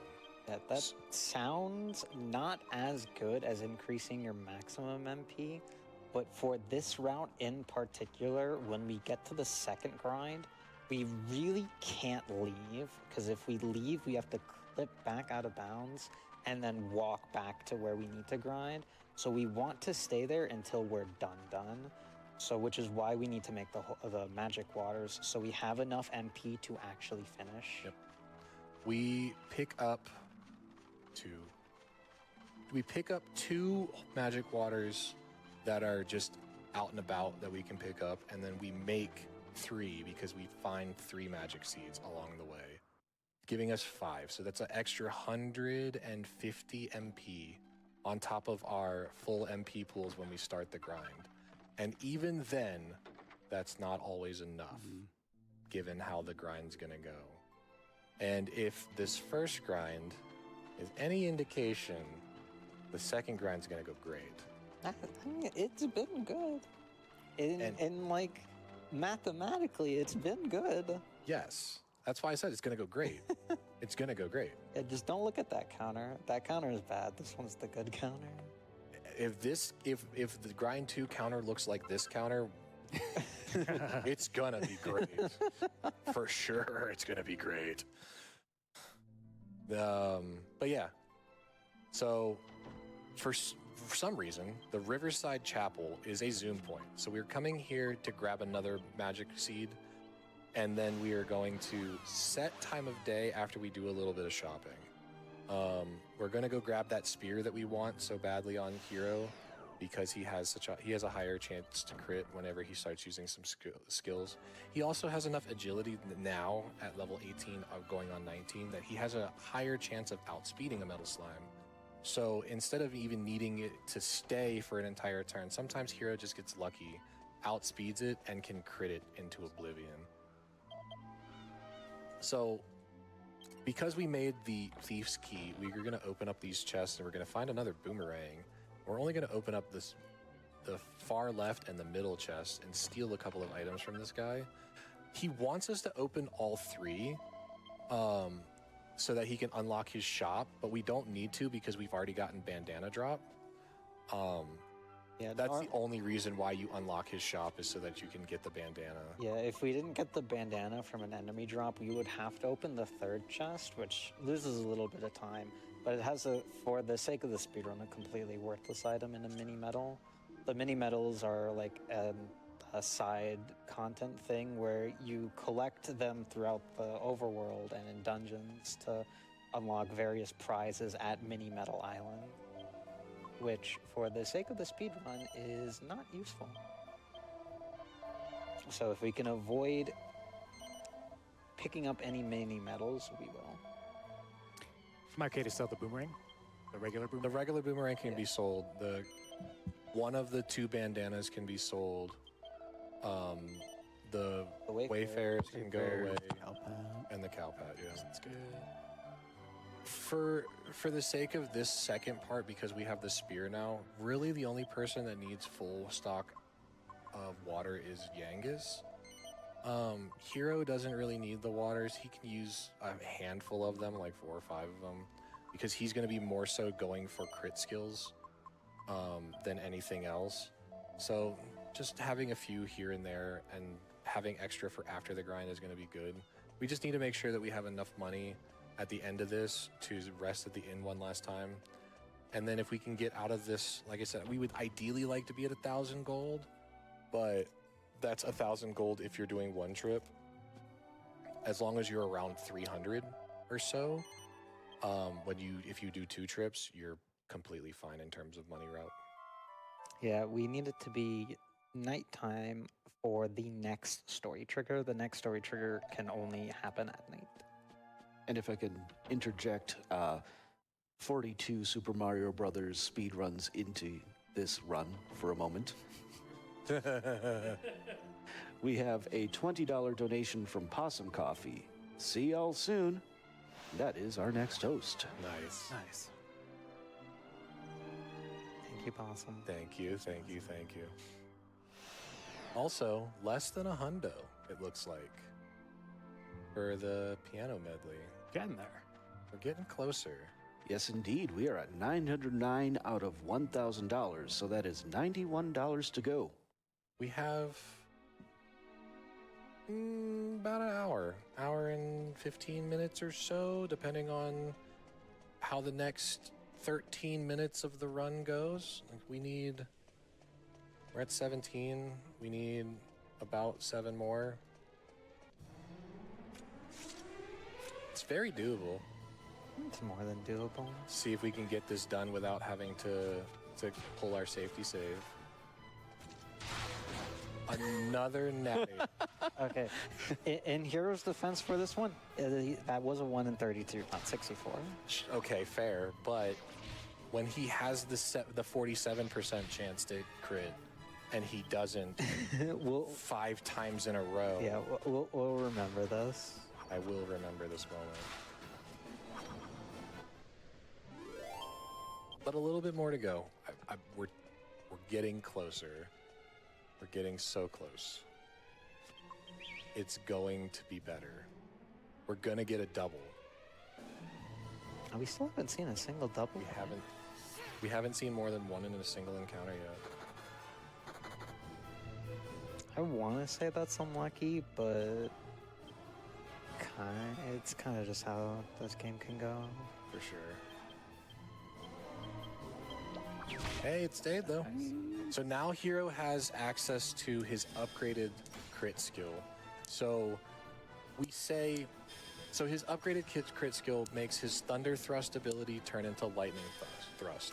Thunder Thrust has a passive ability where it is a 25% chance that if it hits, it does critical damage.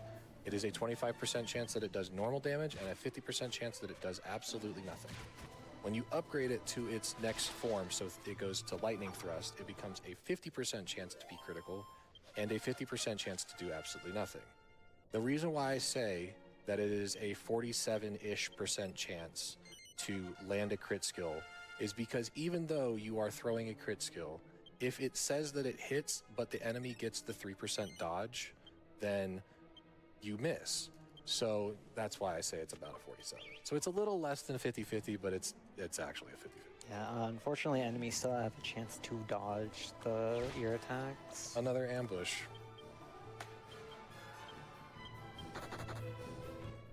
And it ran away immediately. We're at 12. So now that we have, but also because we have the crit skill, we can change how we tackle metal slimes. What we'll see Ellie do is he'll cast Accelerate with Jessica, and then he'll throw a water with Yangus. He'll basic attack with Angelo, and he'll throw a crit skill with Hero. What that does is Hero has a pretty decent chance to outspeed. So best case scenario, he throws the crit skill, crits the metal slime, and we move on. Worst case scenario, it runs away and nothing ends up happening. The middle case scenario is Jessica casts Accelerate, it stays a turn, Yangus throws a Holy Water. With Accelerate on Angelo, Hero, and Jessica, the likelihood that those three outspeed the metal slime is about 93%. So we can throw 3 Holy Waters with them, and they are very likely to perish if they stay one turn. And obviously that number, that 93%, increases as more levels are gained. So with us needing 6 more.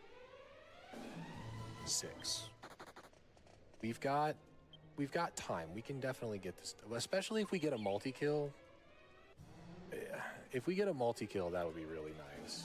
What you need is more preempts. True. Yeah, we've only gotten One freebie. Yeah. That's 14. We still have more kills than runaways, which is, I guess, still technically good, but a little bit of bad luck. And that's just kind of the way that these grinds go. Also, he has a better crit rate than without the crit skill than he does with the crit skill still. That's I don't know what's a worse sound, the sound of a metal slime running away or the sound of the failed crit skill. I don't know what's the like more sad sound that you hear. I feel like for me it's the crit missing. I hear that more often than anything. Probably that, because you think the chance is right there, and then it's... Especially when it's like the same liquid metal slime has stayed for 3 turns and you've missed 6 in a row. It's a 50-50, by the way, supposedly. Except when it's 0. Yeah. I don't know. Hey, look. Final. A freebie!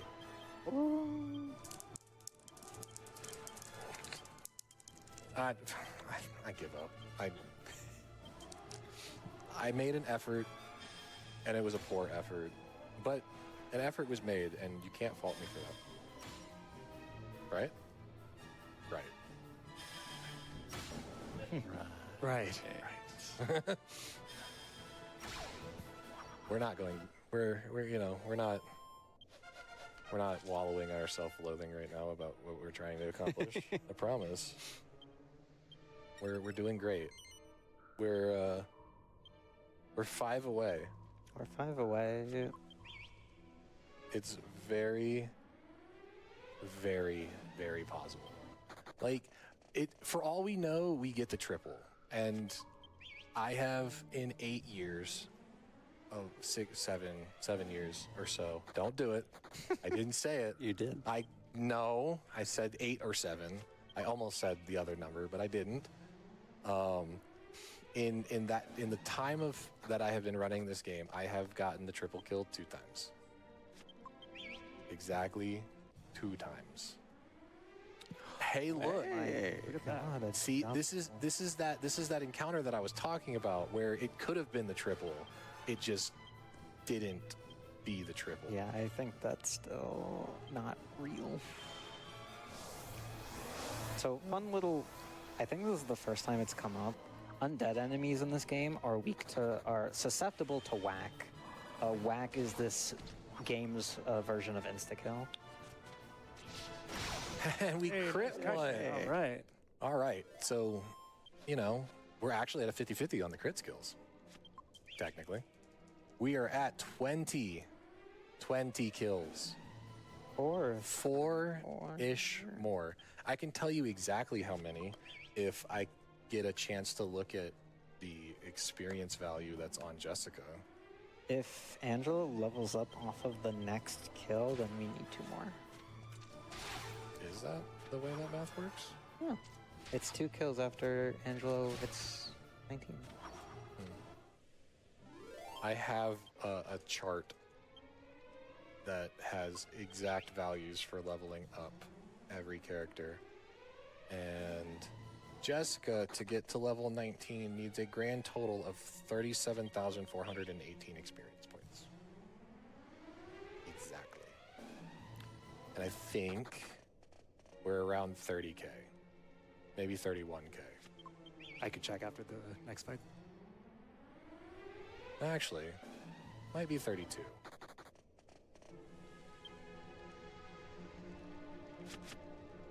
$32,312. So yeah, Check 3 more. 3 more. No, hold on. I'm not breaking out a calculator right now, but maybe I am. 37. 5,400 before. 32,312.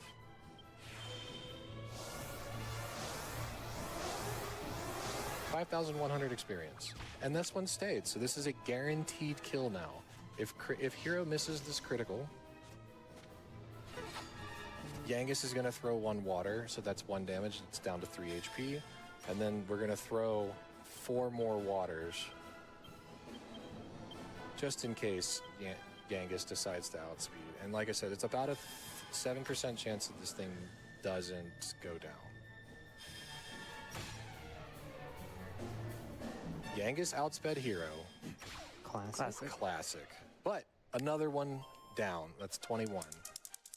And Hero, or Angelo just got to level 19, so that's another 1350 down.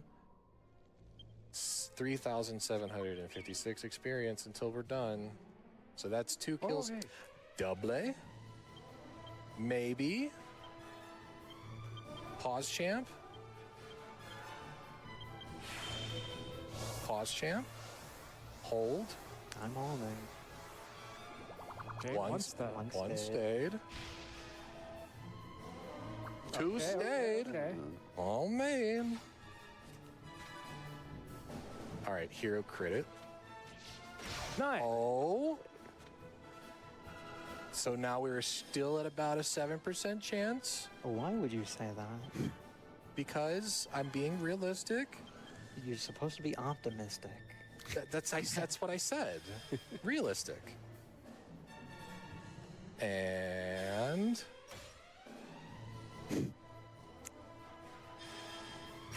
nice. So, by my math, Well, we need 1 more, yeah. we need 1,056 experience. So 1 more, and we are done. Can we do it? Also, we're going to start pumping skill points into a different tree now. This is an intimidate angle for sure. So now that Hero's done with spears, we're going to put the rest of his points into courage until the run is over. Courage is by far Hero's best tree. It has an amazing capstone, which we won't see, but it has a lot of other really good things in it. No. Shucks. Maybe. Yeah. We can do this. It's obviously because we said out loud. I said out loud that there was a hard cutoff. That we're gonna get right to the hard cutoff. I don't think we need to hit. I don't think. Yeah, no. I think we can progress Yeah. a little bit further. We'll not hit the hard cutoff unless this goes like another 4 or 5 minutes. Because we need 1,000, and we could supplement that with Fly Guys if we really wanted to.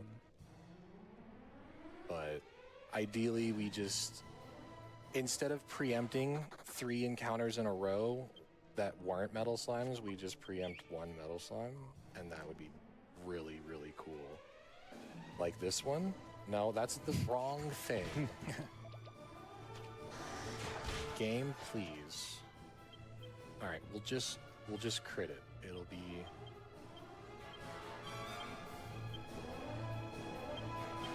We'll just crit it, right? It's not easy. Just do it. The Yang sounds potential. Yangus, well, yeah, well, he missed anyway, so it wouldn't have mattered. Angelo went last. And he didn't land the 90% death skill. Is it really that high? It's 90% to hit That's on an undead. a lot higher than I thought. Yeah. While we're cycling for this last one, I do have a couple donations. All right. I have a $5 donation and then a $1 donation from Mobstyle. The first has no comment. The second meant to put a message on the last dono. I wanted to say good luck to everyone, especially to Flutter. I love learning about the ins and outs of games I like. Thank you for being a part of the event that lets support better mental health. Thank you for donating. I'm glad to be as informative as I can be with this game. We also have a $26 donation from Bradley Saber 22. Jessica's a beautiful, beautiful girl, but Yangus is a real eye candy for me. Yes. Less than 3. Yes. Yes. All right, it's pretty good. We did it. And that is Jessica level 19. Believe it or not, mathematically that was a good grind because we did kill more than we see. Me and Key have definitely runs where we've seen more than that we've killed. All right. Also, with that being the case, round of applause from chat and from everybody on the couch for Ellie, his first part of the grind, the first part of the run, the first leg being completed. We are going to pass the controller off now to Cord Senpai. He's going to take over. We're going to do a quick little controller swap. So don't be alarmed. We're going to swap controller real quick. Everybody has their preferences. Yeah.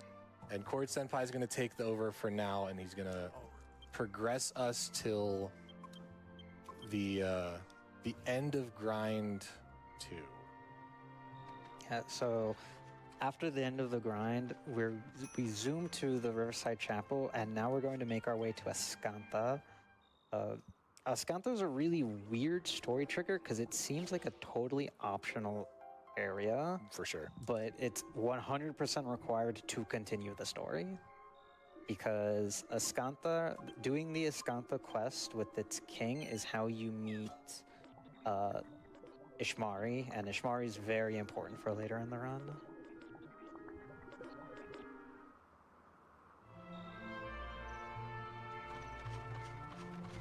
Oh, Yangus.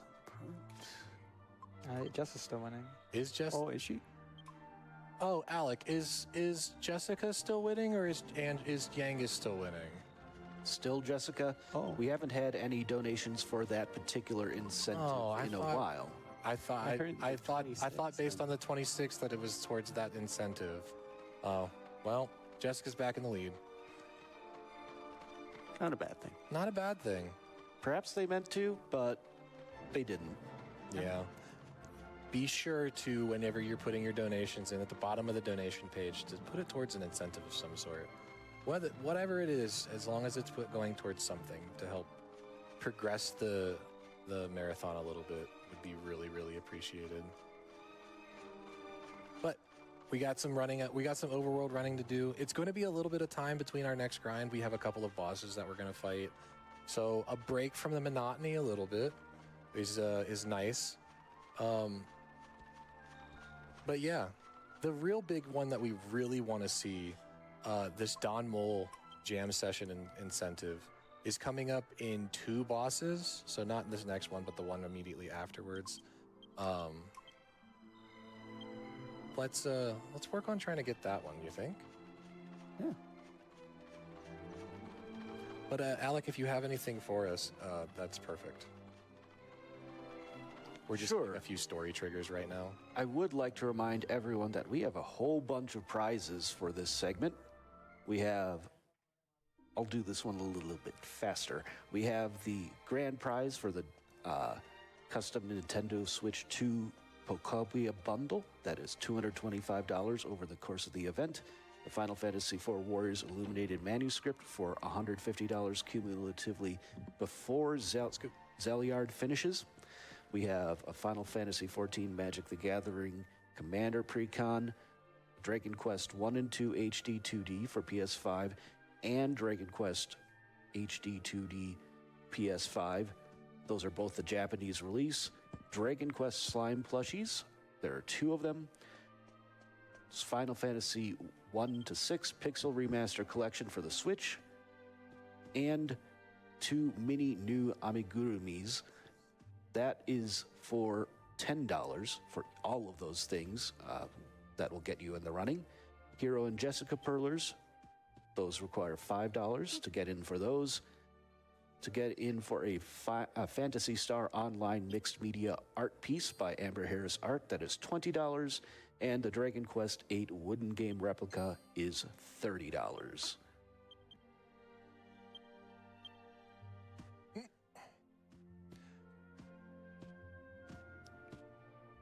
So yeah, this is our next story trigger that we talked about. Ascanta is the city itself is in a permanent state of mourning for the passing of its queen.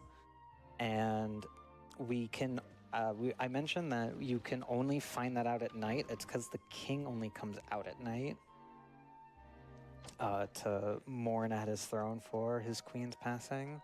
So as we find that out and as we're leaving, one of the maids of the castle tells you, "Hey, my grandma used to tell me of a story of a mountain that can grant wishes. Can you go there and see and grant a wish to help the king?"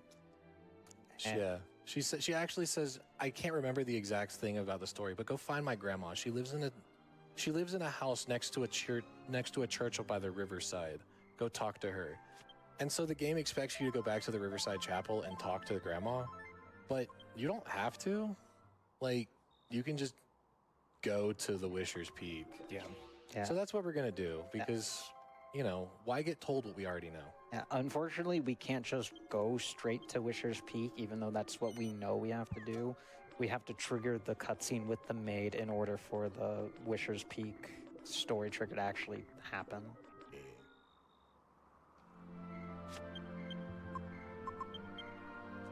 So a little bit more running to do. We gotta go back. We are about to go to an area that technically had a better spawn rate for metal slimes than the Ruined Abbey. But if you remember what I was talking about earlier about how the game likes to load certain instances in certain areas, when you're in the overworld, the game wants to load the entire overworld chunk. The game loads the entire world. That's how you have these seamless transitions and stuff like that while running around outside. And there's very little loading triggers while you're out and about in the world. But the downside of that is the game loads the entire the entire world in at a time. So when you go into a battle, it loads the battle arena, and then once the battle ends, reloads the entire world. Whereas in dungeons, it only reloads that small dungeon, so it's way faster. And that alone, if it weren't for that, this spot right here that Cord's actually walking would be an amazing place to farm metal slimes. But because of those load times, it's just not worth it. The spawn rate for metal slimes where he's walking right now is pretty good.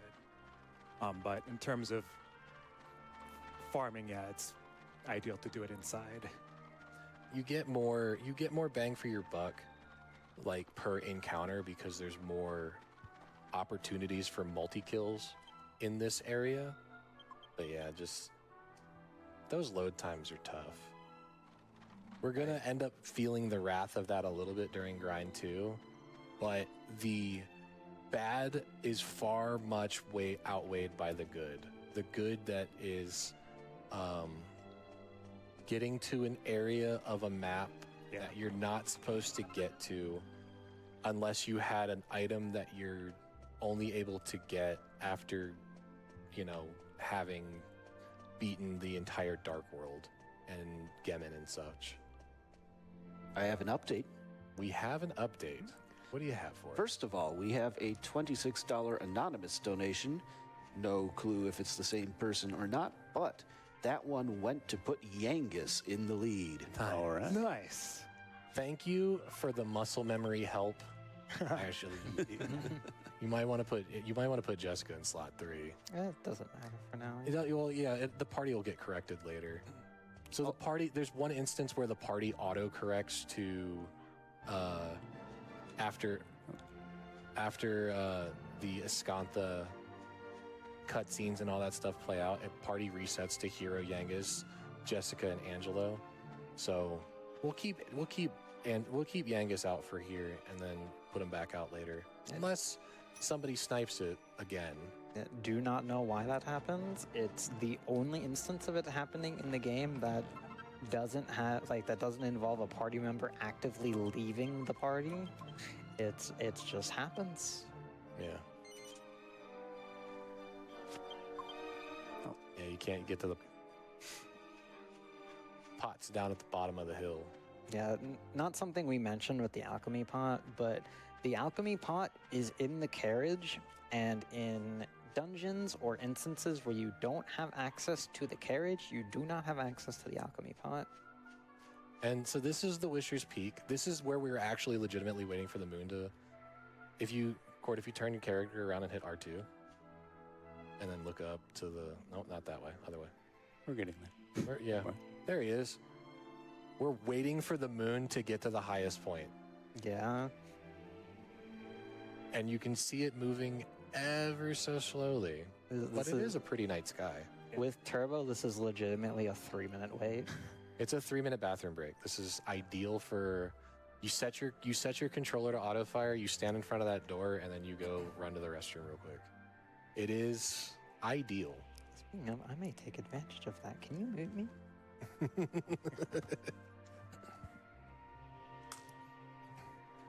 I want to say this exact scenario happens like in the super old route where at one point we were getting Sabercat and we had to wait for it to be evening for the Sabercat scene to trigger. I want so badly to bring the Sabercat back, but it's just so far out of the way. Yeah, unfortunately, to get the Sabercat, you have to do a series of quests, which in turn means that it takes quite a bit of time, despite the Sabercat allowing you to move really, really fast in the overworld. What route was that in? That was in the beginner route, so it would be the sword route. Oh, okay. Yeah. Long time ago. So it's been so long since I've actually gotten the Sabercat. Does the Sabercat stop random encounters in the overworld? It does not, unfortunately. So you just run faster to that. Well, does it reduce the number of encounters that you get because you're moving so much faster? I think so. It's definitely beneficial early on because you're high enough level to use Holy Water and skip a lot of encounters. But it's still beneficial with Padfoot. And if I may interject for just a moment, Please. we have a couple donations here. One of them is a $225 donation from an anonymous donor that says, wanted to donate during one of my favorite games. I'll have to watch it later. And that is a good reminder that on the RPG Limit Break YouTube channel, there will be VODs of every run of this event. And finally, we have a $26 donation from Bradley Saber 22 again. That's the name. Pro tip, don't just checkmark the name, click the big add button on incentives. Yangus Hype. Thank you very, very much for your generosity. We really appreciate it. And with that, I will be signing off as host and giving the mic over to the very capable hands and voice of Possum Coffee. Thank you for bearing with me. I hope you enjoyed my time on the mic. Thank you very much, Alec. Thank you, Alec.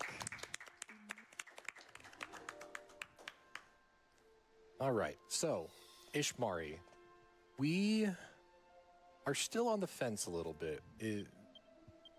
Ishmari is like the proprietor of life. We don't really know what Ishmari is. All we know is that they're a very powerful being, and they are able to grant wishes if you manage to make it to this his world. He's at the very least an elf, He is an elf. which there are 2 elves in this game. One we won't meet until the very end. Yeah, you're right. So Ishmari tells us that he wants to meet the king who's in deep sorrow and try to bring one last little bit of joy, or not one last, but bring back some sense of joy into King Pavan's life. And by doing so, what he's going to do is he's going to summon the memories that King Pavan has of the good times that he had with his wife Sasha, and it breaks King Pavan out of this endless 2-year loop of sorrow that he's been in. So more cutscenes and stuff like that, but these are very, very important triggers that we need for a little bit later in the run. Kind of breaks the monotony of like all the tragedies that have been happening. When you look at the Dragon Quest series, of course, you know that a lot of tragic events happen throughout the games. But yeah, this breaks it up. Some good news here. All right, I am going to attempt to draw a liquid metal slime on this one. All right. And You can always use your arm for reference. that's what I was gonna do. I was gonna stare at this a little bit and draw. This is not gonna go well. Well, if you nail the smile, that's 30% of the battle there. Is And it? a couple bubbles on top of them. Shit, but I'm.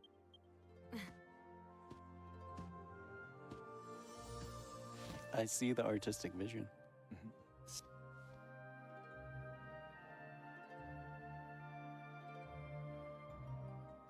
Your Yes. That I mean, it's better than my first one. It is better. I can honestly say I looked at what it actually is supposed to look like, and wait, hang on, that's bothering me. I need to fix that. I will say he looks a little bit more terrified than happy. I mean, I would be terrified too if I knew that a party of 4 was coming to terrorize me and 14 or 15 of my closest friends. So what do you think, chat? Did I do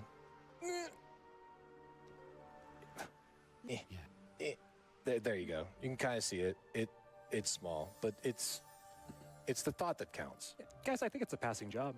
It's better than my first one, for sure. But King Pavan has finally broken free from his sadness and sorrow, and he is ready to lift the permanent veil of mourning that has been over the kingdom of Iskantha The black banners. for the last 2 years. And we are allowed to finally be allowed to live normal lives again. Yeah, so you're probably wondering, why is this important? Aside from meeting Ishmari, this prompts Trode to want to go to our next desired location, which is Pickham, because at this point we've kind of run out of leads on where Dolmagus is. So Yangus has an idea of, my hometown's not too far from here. you can go get some food and drink, and we can ask a friend of mine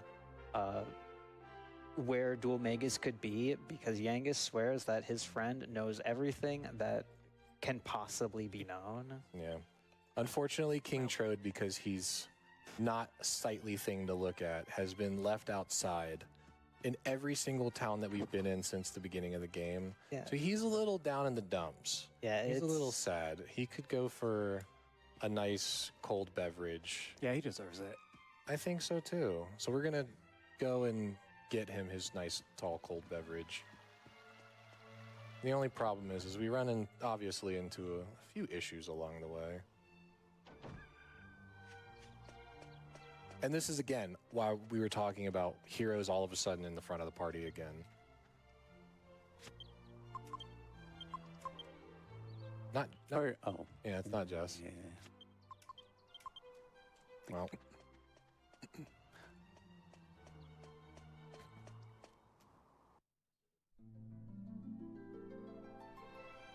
So this is a little scene where we get to see King Trode a little bit, like you said, down in the dumps. A little sad. Yeah. Princess Medea, the horse, is trying to console him, but you know she can only do so much. Yeah, unfortunately, the curse that Dual Magus put on King Trode turned him into a monster, so all the townsfolk see him as a monster, so he can't go in town. Yeah. But a short walk between here and Pickham.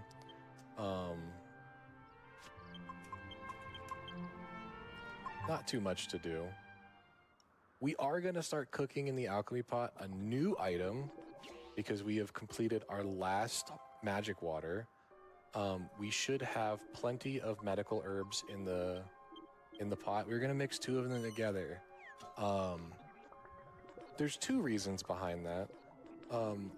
We are a lot lower level than we normally have been in routes prior. And so the next couple of bosses are a little scary given the fact that we have such low HP values. So having the extra healing items, such as strong medicines that you get for mixing two regular medical herbs together, is really, really useful to have on certain characters who don't have healing spells otherwise. Mainly being Jessica. Yeah, for the most of the early parts of this run, Jessica is mainly a support, but the issue is she's a support that doesn't have healing. Our two healers are Angelo and Hero, but for this early in the run, Hero has to be our damage user because he's the second best at dealing damage right now. So we're going to supplement that for Jessica by giving her some herbs to throw around at people. This idea of doing the alchemy pot here, because we never had anything to do with the alchemy pot after we made the 3 magic waters. This was kind of just dead steps. It was Flutter's idea actually to start mixing the medical herbs together for the strong medicines.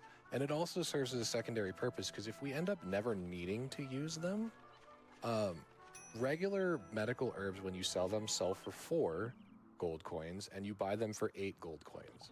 If you mix 2 of them together at a cost of 16 gold coins and sell it, the resulting item, you get 88 gold for it.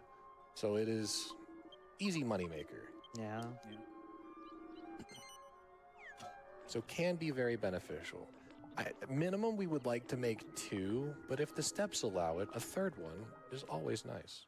Yeah, unfortunately, we are going to lose access to the alchemy pot in a short bit, meaning normally we would be able to make 3 very easily, but since we lose access to the alchemy pot, we're probably going to not be able to cook the 3rd one. The 2nd one should be done around the time we lose it.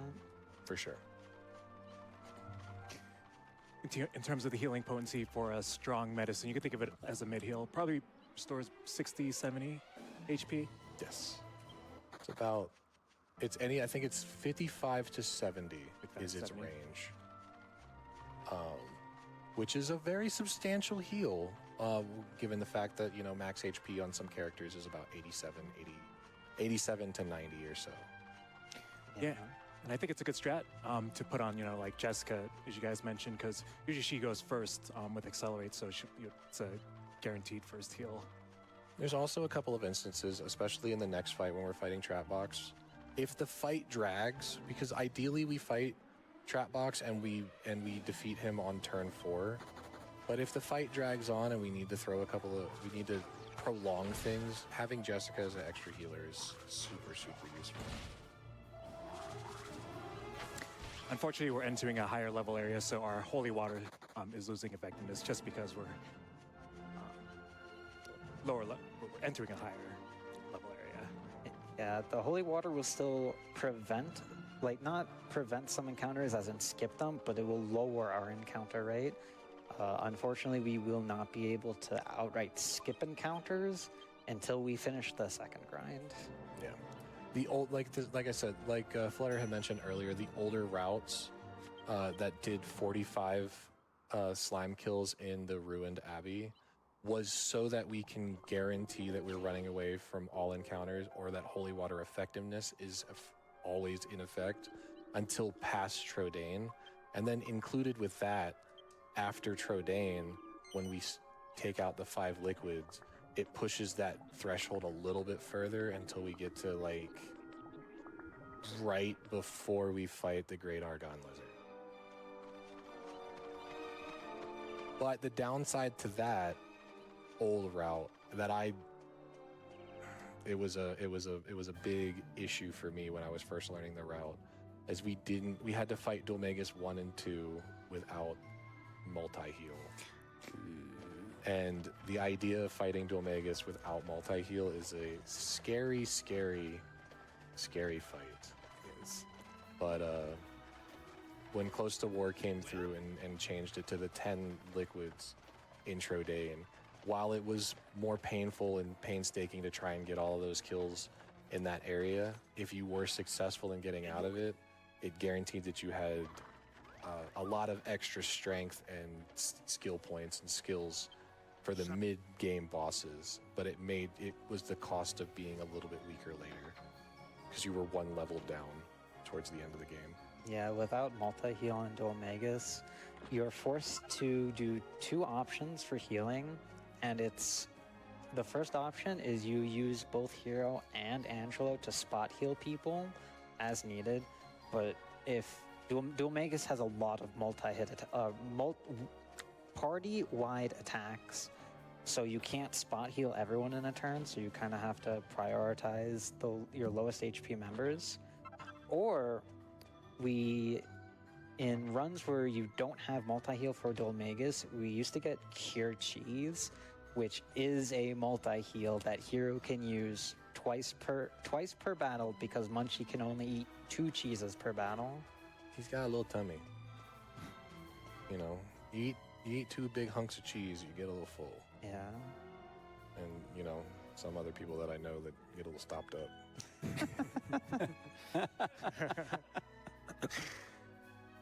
I mean, it's the honest truth. It is. No fiber. No fiber. So yeah, we arrive at Yangus's friend's house. His name is Brains, by the way. He's the man who knows everything. And he's not here. So it's like, well, Brains isn't here. Let's go see how Trode is doing. Trode's, you know, indulging in some adult beverages in one of the local pubs.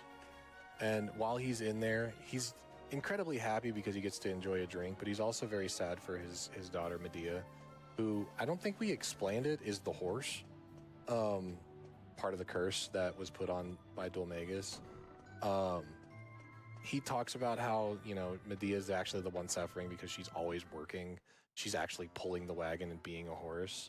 And then we hear a kerfluffle outside. And come to find out that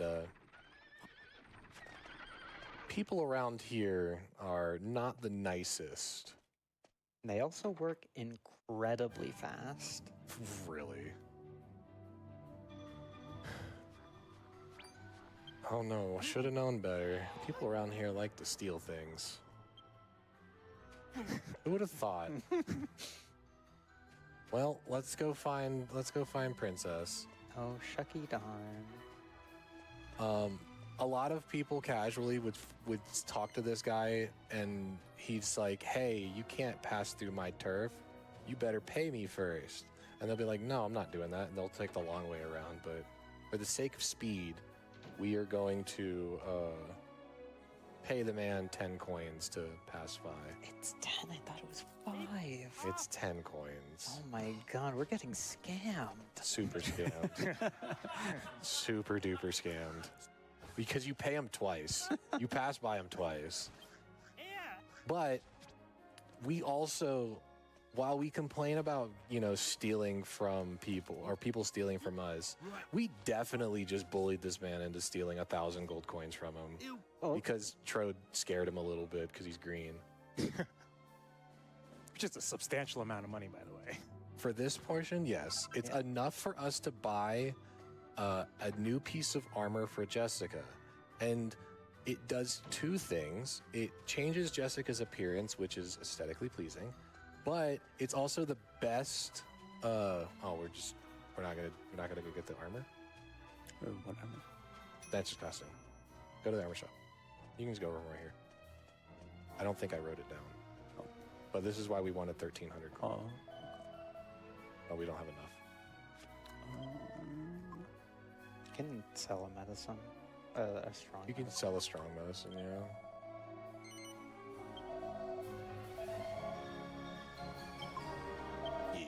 Just enough money. Perfect. Yeah, so we want to get 13.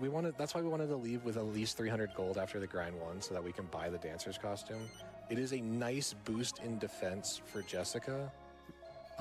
We want to try to get any defensive items that we can get onto our party as we can. So it's only a 14 defense increase. It's not that much of a difference, but every HP for the grind 2 that we're going to get to is important. So anything that we can put on our characters to help protect them and keep them possibly alive is what we're trying to do. When we get to the out of bounds, we'll explain it a little bit more in depth, but essentially we're going to be level 22-ish in a level 70 area. And it's about as scary as you think as it sounds.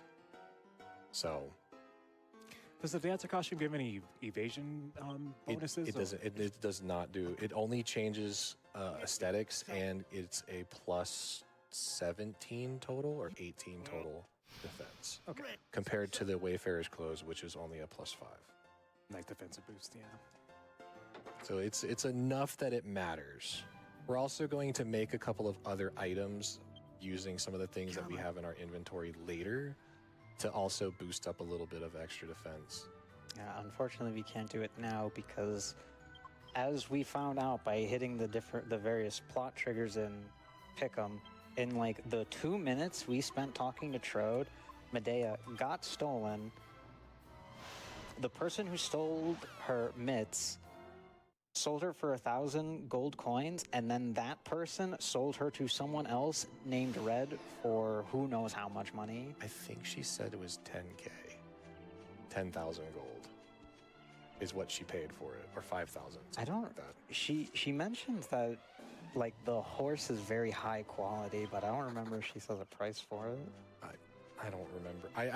I feel like that's no. The number that I'm thinking about is when she found 10,000 gold coins in A later dungeon. in Captain Crow's area. Yeah. But yeah, The purpose of us taking the 1,000 gold back from Mitz was to rebuy Medea, who already got resold. so we just honorably keep the 1,000, and Use it to finance a new outfit for Jessica. yeah. Nobody's gonna question it, right? It's perfectly fine. Yeah, He so stole from us first. It's only fair. so normally what happens here is after you finish that conversation with the the black market dealer from Yangus, with Yangus, Yangus tells you, hey, we need to go to Red, talk to Red to get the horse back. And if you go to Red first, she'll send you here to the Swordsman's Labyrinth and tell you, I want the treasure at the bottom of Swordsman's Labyrinth, which Yangus has tried to get before and failed. Turns out you can actually skip that conversation entirely and go straight to the Swordsman's Labyrinth to get the tier first.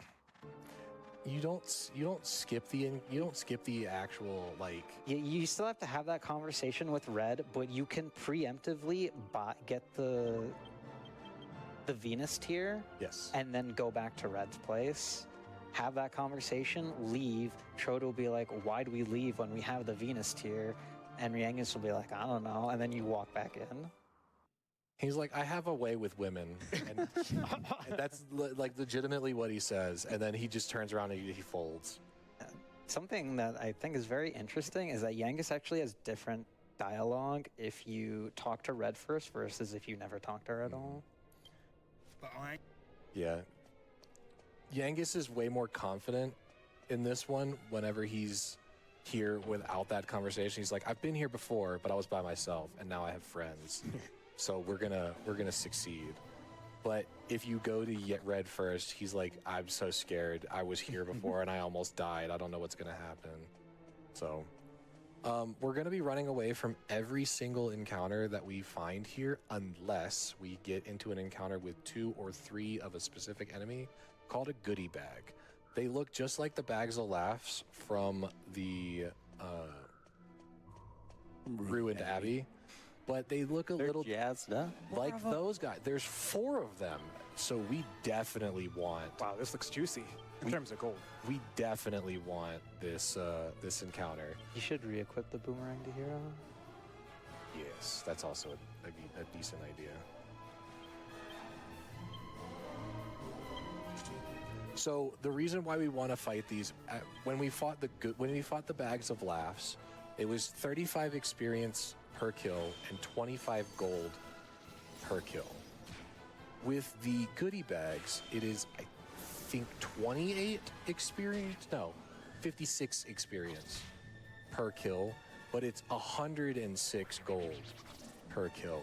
And money is very important right now. So this is 400 and almost 50 gold from one single encounter that is very safe to fight. Also, we have another natty, and that one was with the fist, so that was a 1 in 64. We are currently at 8 naturals. Does Yangus not get a bonus to crit unarmed? Not on unarmed. So that's 425 gold for that little easy encounter. And the more goodie bags that we find and the more money that we can process into our inventory, the happier that we are, because we are able to purchase safety items and all of that good stuff. So again, as we progress through there's a couple of push puzzles and stuff that we have to do.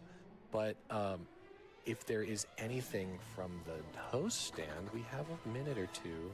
That's perfect. This is Possum Coffee. I am taking over for the wonderful Alex 47, who was here earlier. So yeah, we do have a few donations. The first one we have is $8 from Sayo. Cordellium playing the 8th entry in a JRPG series. I can't believe it, mate. Good job so far to all the runners. Keep it up, folks. Enjoying Dragon Quest VIII so far. Thanks, Sale. All right, and then we've got $15 from Fertiscan. 15 for 15 escaped metal slimes. Yes, I am counting the pre-grind one. Hey, Flutter, did you know that the axe scale parallax can inflict the paralyzed status? Yes. I'm so glad somebody brought that up. We want to talk about that one? So Yankus has a skill called Parallax, and typically it's a skill we use in the run, but we use it for raw damage because it has a really high damage modifier for Yangus when he doesn't need to use Helm Splitter anymore. Plus 30%. And over physical. Normally we use it on bosses who are immune to most status effects. It turns out Parallax can paralyze normal enemies, and I had no idea till like 2 months ago. It was a whole conversation. I was in the middle of a run, and Flutter popped into chat and was like, "Did you know that Parallax paralyzes things?" I was running a completely different. I think I was running Nocturne at the time, and I was like, "Honey, the name is Parallax. Para-X. It could be like parallel. Paralyzing axe." I just thought it was a cool name. I think it's a cool name. It was a whole conversation. It made for a great YouTube short. We have enough time for maybe one more if there's one. That's perfect because we do have one more donation. We have $10 from RPD234. Dragon Quest VIII will always hold an important place in my heart, as it was the game that taught young me how a JRPG works. Thank you so much. Thank you so much for that. And just a reminder, this is Possum Coffee hosting for Dragon Quest VIII, Journey of the Cursed King. We've got Cordellium, Creative Ellie, keeanolookalike, and Flutter on the couch. And we are raising money at RPG Limit Break for the charity NAMI.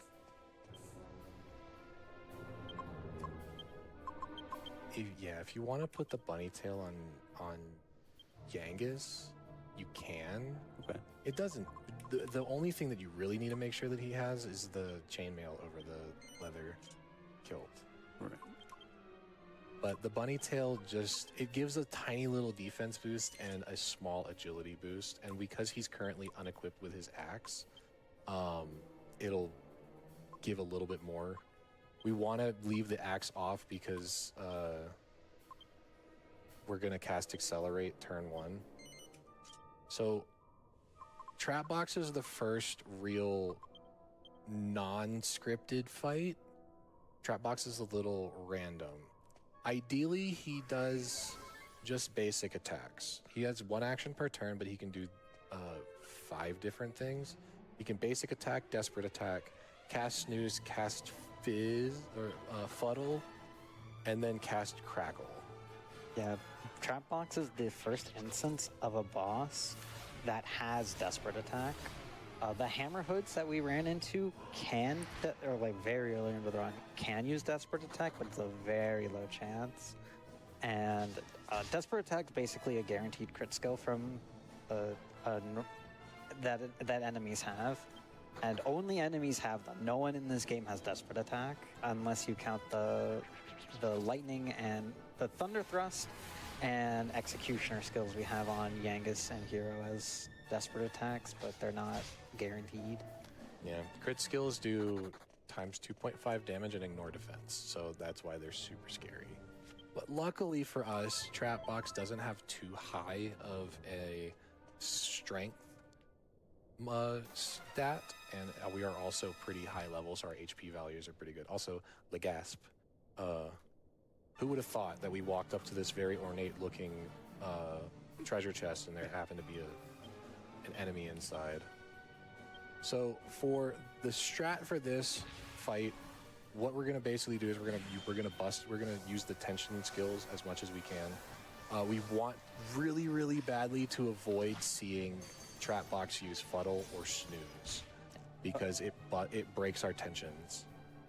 Fuddle and Snooze are the 2 worst things he can do, because not only will it lose us our attention, it'll lose our character's turn, and if he uses Fuddle, we can't really do anything about it. Angelo can wake people up. He should have Tingle by this point, which wakes people up from sleep. Yes. Confusion, however, is a totally different beast. Confusion in this game is really funny too because you're confused, but after a few turns, instead of curing your confusion, you're paralyzed.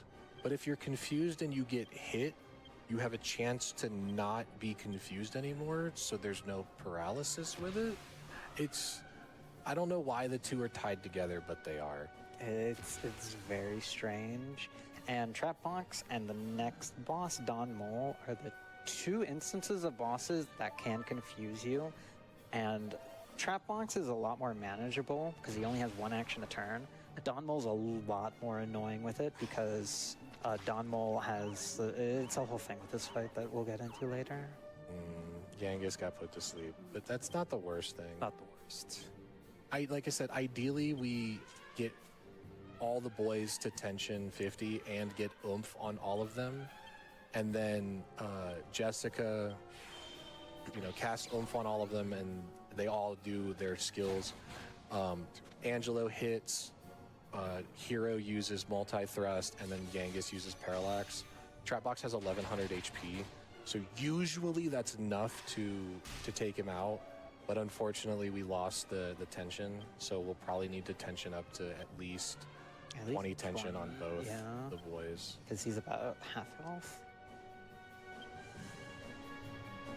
What would you do with Jess? I would just defend with her, honestly, because she's not really... She used her one magic point, and there's not really anything else that you can do. You could also tension her instead of Angelo, and use Angelo for spells and in healing and stuff like that, and then use like crack or not crack. Probably be bang would be best. But after this 20 tension should be enough to take him out. If it's not, he's going to live like a sliver of health.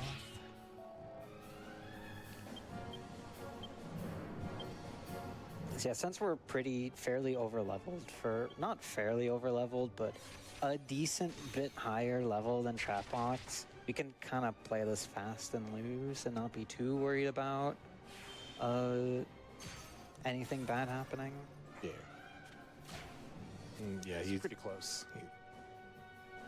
It's like, also, characters dying here is fine. The amount of experience that Trapbox gives is 1,050, so it's less than a metal slime. It makes no sense as to why he gives such a little amount of experience. But Hero missing out on 1,000 is it's negligible at best. for the sake of the grinds we do, it's barely a drop in the bucket. But that's Trapbox. Also, we get to go down and we get to utilize this free heal one more time. The neat thing about this free heal, I think it reses, but I'm not 100% sure. It does not. Oh, okay. So I learned it the hard way. If Yangus dies, you can't progress with Red's story. It does. It does, actually. It does? Look at that. I didn't know that about Yangus with Red, though. Oh, he probably died in a random encounter then on the way. Must have. But now we get to go progress the story. I have a decent idea for chat argument. Do we really want to start one? Do we right want now? to? Do we want to start one? Because that would be a great thing. Because we can get a little bit of buzz going. Who's best girl in the game? Is it Medea? Is it Jessica, or is it Red? I don't think it's fair to throw Medea out there. We've only seen her as a horse. Yeah, but I mean, she's still, a potential best girl. Is this like a "Would you love me if I was a worm" kind of thing? I mean, Hero still loves her. Chat, this is your opportunity. Donate to us and let us know who's the best girl and why. Yeah, we have to stir up a little bit of controversy. But for right now, we're just going to progress story. This is what we were talking about earlier, where the game really wants us to come here first before going to the Swordsman's Labyrinth, but it lets you do kind of a little bit what you want. It rewards you for being explorative, and you end up walking in here and Red's like, hey, I want this gemstone that you have. And no matter what you do or say, you can't give it to her without leaving. Yeah, the game will act like you came here first, even though you didn't, until you leave, when Trode will be like, don't we already have the Venus tier? Why haven't we just give it to her? She's already got it. One of the big changes from this version of the game and the 3DS version is that here Red is just an NPC. In the 3DS version, Red actually becomes a party member very late in the game, and she's arguably the best party member in the 3DS version of this She's round. so broken. Yeah. There's so many things about the 3DS version that's busted. Ellie, was it 18 that you ran the 3DS version here at Limit Break? Yeah, I think it was either 27 or 2018. Definitely featured right at the end of the run how OP Red was with her throwing the money ability. But yeah, she's an amazing overall around character. And not only does Red come into the 3DS version, Mori too. So you even get a playable Mori. I would love to be able to utilize Mori because we run past Mori's place on our way to pick him. I would love to be able to utilize him. Right. But the amount of time wasted or the amount of time spent getting the ability of call team far outweighs the usefulness of the skill. Even for like categories that are longer, like Ultimate Dragon, where you would think you would be able to sacrifice your monster team to save your team to survive a really bad stretch of attacks or whatever. It's still not worth it then. Yeah, it's really only in extended categories like Ulti Dragon, it's really only a safety option for you to have. It's not actually optimal. But after all of that work, we gave the Venus tier. It took Genghis begging, but we got the Horse Princess back. Also, Cordellium. Cordellium. Do we need a Cordellium counter? I mean, At this it point. wouldn't change. It's the same amount every run. That's fair. But chat doesn't necessarily know. That's true too. I don't know. I'm actually sitting here thinking about how many times does it happen, and I think it's 5. It's at least 5. Does the last one in Tyrant Gully count? Yeah, He doesn't do the pose. But he was going to say it. He just said, you know what? Never mind. I think it counts. It counts. I agree. Okay, it counts. All right. So, we have successfully recovered the Horse Princess. Trode has learned his lesson, and he's just going to be like, you know what? I think I'm just going to stay outside every town from now on because I don't think it's worth it for a little bit of booze. And plus, I'm going to keep an eye on Medea. It just seems safer. But we come back to pick him because, Genghis is like, hey, man, we still need to talk to Brains. And miraculously, after all that side questing that we did, Brains just happens to be home. No cutscene or anything about him being home. He's just in his room, and we go talk to him. And he tells us that, he does have a lead on Dulmagus. He saw something. He had reports of a weird jester walking across the water to the western continent. But we have no way of getting there. Yeah, something we haven't really discussed about this game is that we start on the eastern continent, and the only way to get to the western continent is by boat, and right now none of the boats will take us there because the waters are very dangerous. So what do we do when the water's dangerous? Do it ourselves. Yeah, so Brains recommends, hey, if you want to go to the western continent, go get yourself a boat, and he points us to the direction of a boat somewhere in the area south of Trode. Now is a good time to unequip the bunny tail and the hairband. Do you think I still have enough time to get that other strong medicine? It should be done by Yeah, now. you should have enough time. The steps still count while you don't have the alchemy pot. You just can't open the alchemy pot. Oh. It's silly. The pot dings even though you don't have the pot. Yeah, even though the alchemy pot isn't with you when you don't have Medea, if you take steps in the overworld, it still ticks down. It's a really funny interaction. So we're going to mix that bunny tail that we had along with the hairband that Jessica came with stock. We're going to make some bunny ears. It is one part of 3 that we would need for casual players to turn Jessica into a bunny girl. You need that. You need the bunny suit and the fishnet stockings. But unfortunately, we're not going to get the other 2 items. The bunny ears, it's another one of those things where we're not really utilizing the alchemy pot too well. during this stretch. There's no real good items that we have in our inventory. We don't really have enough money to get anything that we could add. So we're trying to utilize the items that we do have access to help increase our survivability for later. And the bunny ears are a 8 defense increase from the hairband that she is already wearing. So like I said earlier, a little bit goes a long way. It just every point of HP matters when we get to the next big section. Yeah, unfortunately, because Jessica is our squishiest party member, and because we can't keep her in the 4th row, we need to keep Angelo in the 4th row, because for this whole early to mid game part of the run, Angelo is our lifeline. He's our only party member with Zing.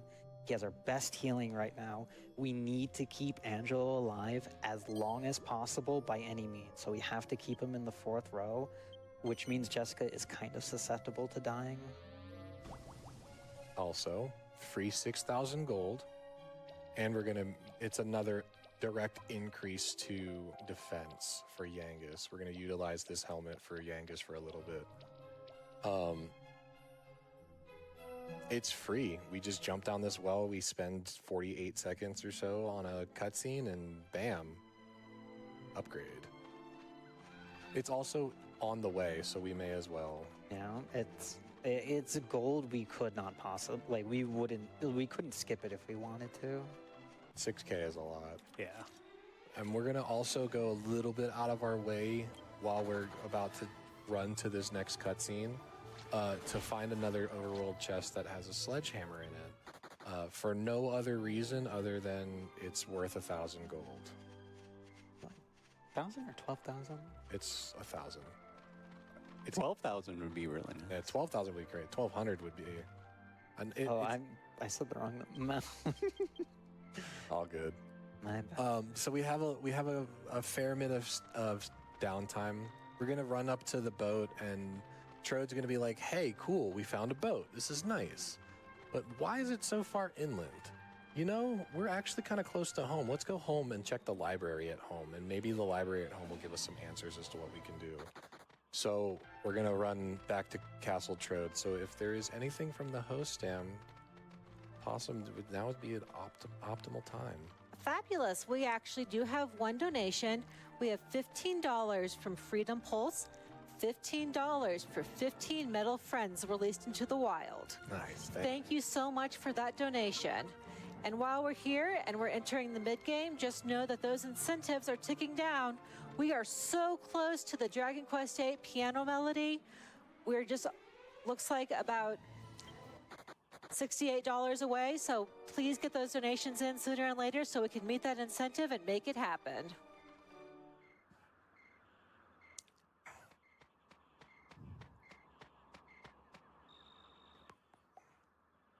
And while we're ticking down on that, if you want to get really feisty, the Blindfolded Dalmagus Phase 1, it's coming up. We've got about a lot of money to go for that one, but if you want to push through it, hey, let's make it happen.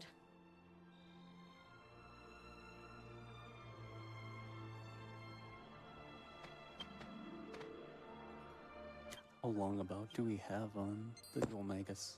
So Dalmagus incentive, we have, let's see. I have at least 3 hours. Yeah, it's about 3 hours to go on that, so there's still a substantial amount of time on that. The piano medley, though, we have one more boss fight to get through.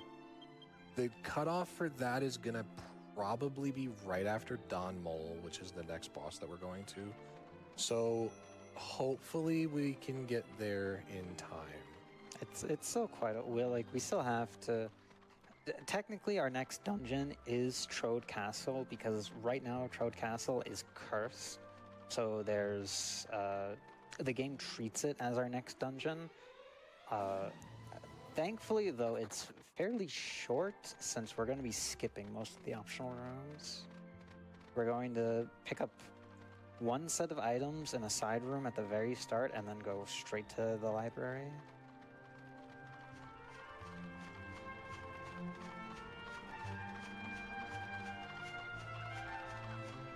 And just a reminder, we are here today at RPG Limit Break. for raising money for NAMI? RPG Limit Break 2026 is coming to you live from Denver, Colorado. We are raising money for NAMI, or the National Alliance on Mental Illness. NAMI was founded in 1979 as a grassroots advocacy organization by a group of parents whose children suffered with serious mental illnesses, and they have maintained that focus to this very day.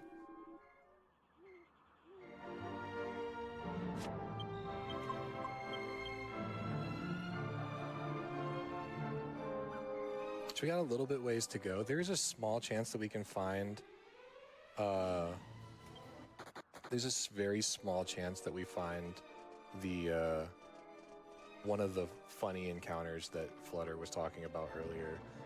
Mumbo Jumbo may or may not pop up here.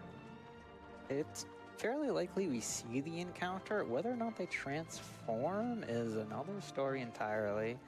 Because if they for them to transform, we would have to fail a fleet, which obviously we don't want to do. And even then, it's not guaranteed they'd transform on the first turn. I don't know the chance of it happening. I don't actually know what forces them to. I think it's just a random thing they can do. Because I've had it where I failed a fleet and they immediately transform.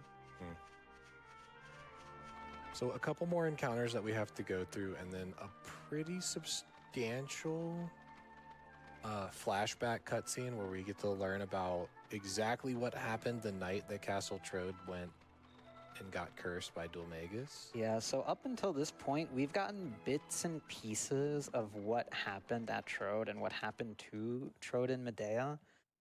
Here we're going to get the full flashback, like Dulmagus, what Dulmagus did to them and everything. What happened to Trode, what happened to Medea, all what that happened to stuff. Hero. Hi. Hi. Hi. Hi.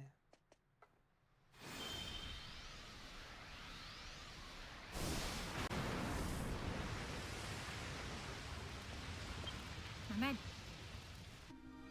She has powerful magic, but it's not strong enough to clear all the vines. Just enough to open a door. Yeah, I think this is the start of a running gag where the game will do everything in its power to cover Trode's face Yes. in this flashback cutscene. Makes it very convoluted for some reason. But So- at the same time, like... Well, like the game really wants to build up this big mystery on what Trode looked like when he was human. Yeah, I don't know why that's a thing, but it is a thing. Same with Medea. They don't want you to see Medea's face either.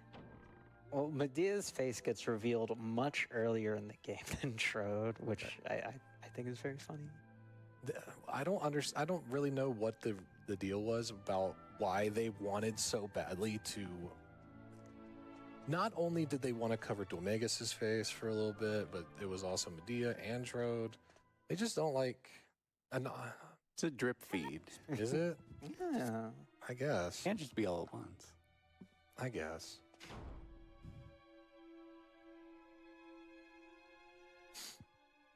So the flashback here, we learned that it expands upon it a little bit more in the 3DS version as to what happened.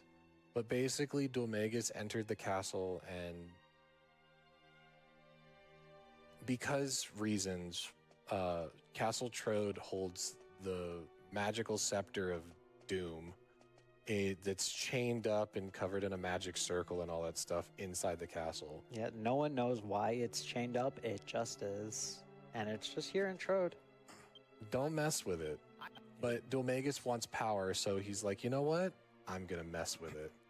And he decides, I'm going to steal it. Yeah, the background on that is that Dulmagus, he was a student to Rylus, and Rylus didn't acknowledge his power, so Dulmagus kind of wanted revenge because he wasn't getting that acknowledgement from his master. So it's like Palpatine. Just a little bit. So now he has the power of the scepter, but he's like, this isn't what I wanted. I guess the magic circle is interfering with things. So let's go in, outside where we can actually get some real power. I'm not doing it this time, I promise. I did it in the practice room, and it was terrible. Control it. No, no, resist.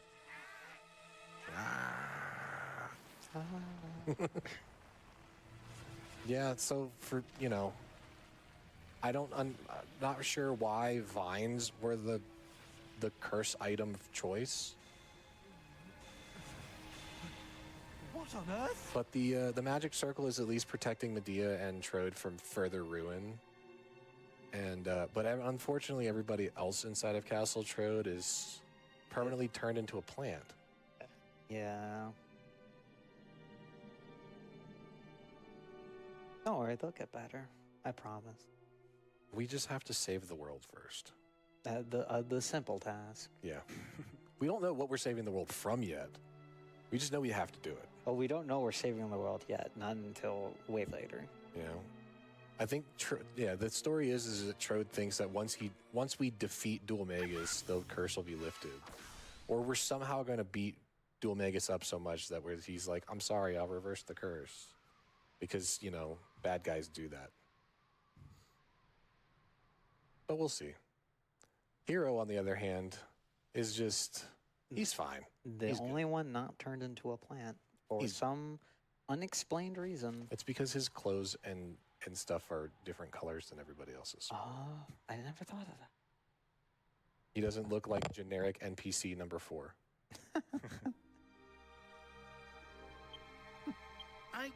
Also, when we're running around in Castle Trode, this is the first area of the game where we can run into a new friend, a new metal-y friend, named the Liquid Metal Slime. The Liquid Metal Slime is a very hard encounter to kill. Unfortunately, we cannot use the Holy Water strats effectively against Liquid Metal Slimes. Liquid Metal Slimes have 10 HP. They have 8. I thought it was 10. No, they have 8. Maybe it is 8. 8 HP. 2 rounds of holy water will defeat one. Is it? Okay. So we would have to keep a metal slime. We would have to keep a liquid slime there for 2 turns, and that's very unlikely to happen. So we're going to try to go for a crit skill. Unfortunately, hello, good sir. Hello, friend. Okay, so unfortunately, Yangus doesn't have his fully unlocked crit skill. He only has the 25%er. Oh. The tease. Another one to the counter, though.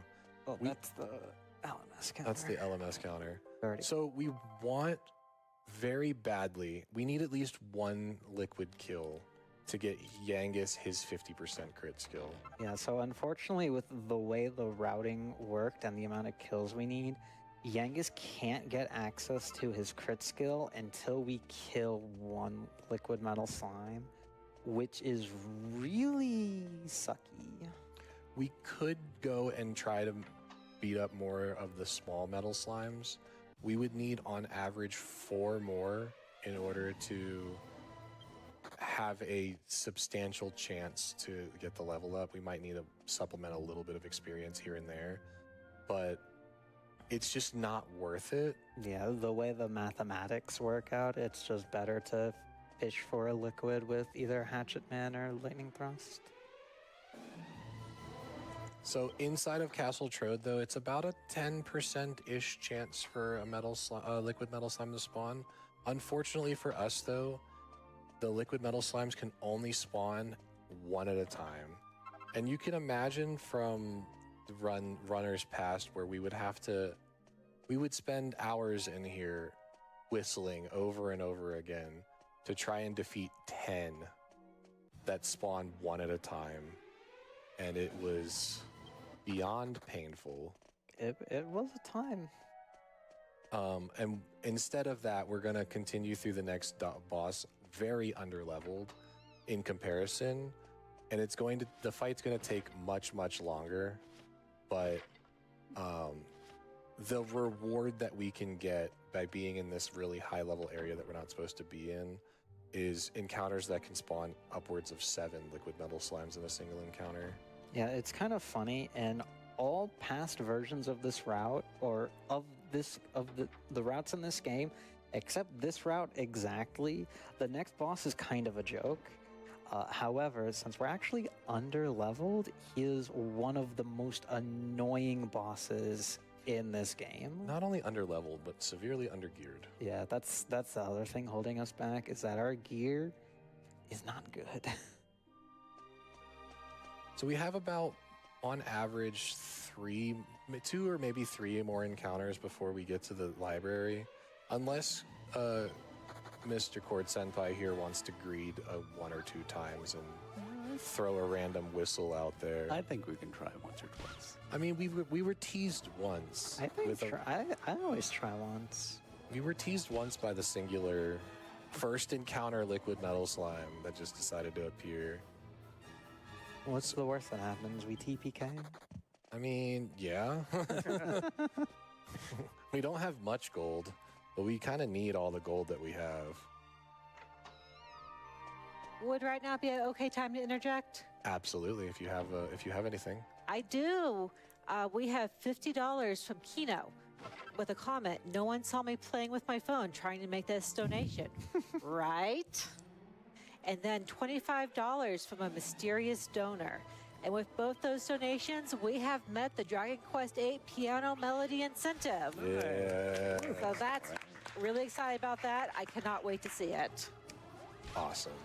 If you really did that, I'm sitting right next to you and I didn't notice. See? Ninja. Yes. Either that just proves that Flutter was oblivious, or I was really good at what I was doing. All right, so how many whistles are we gonna do? Are we gonna try? What are we thinking? I'm ready to gamble. 1 is a treat. Is it? I'm ready to gamble. a little bit. You whistle once as a treat. Oh, but this is a See, free, yeah. this is a freebie. Try. You got to try again. Double or nothing. Double or nothing. Okay, we actually doubled.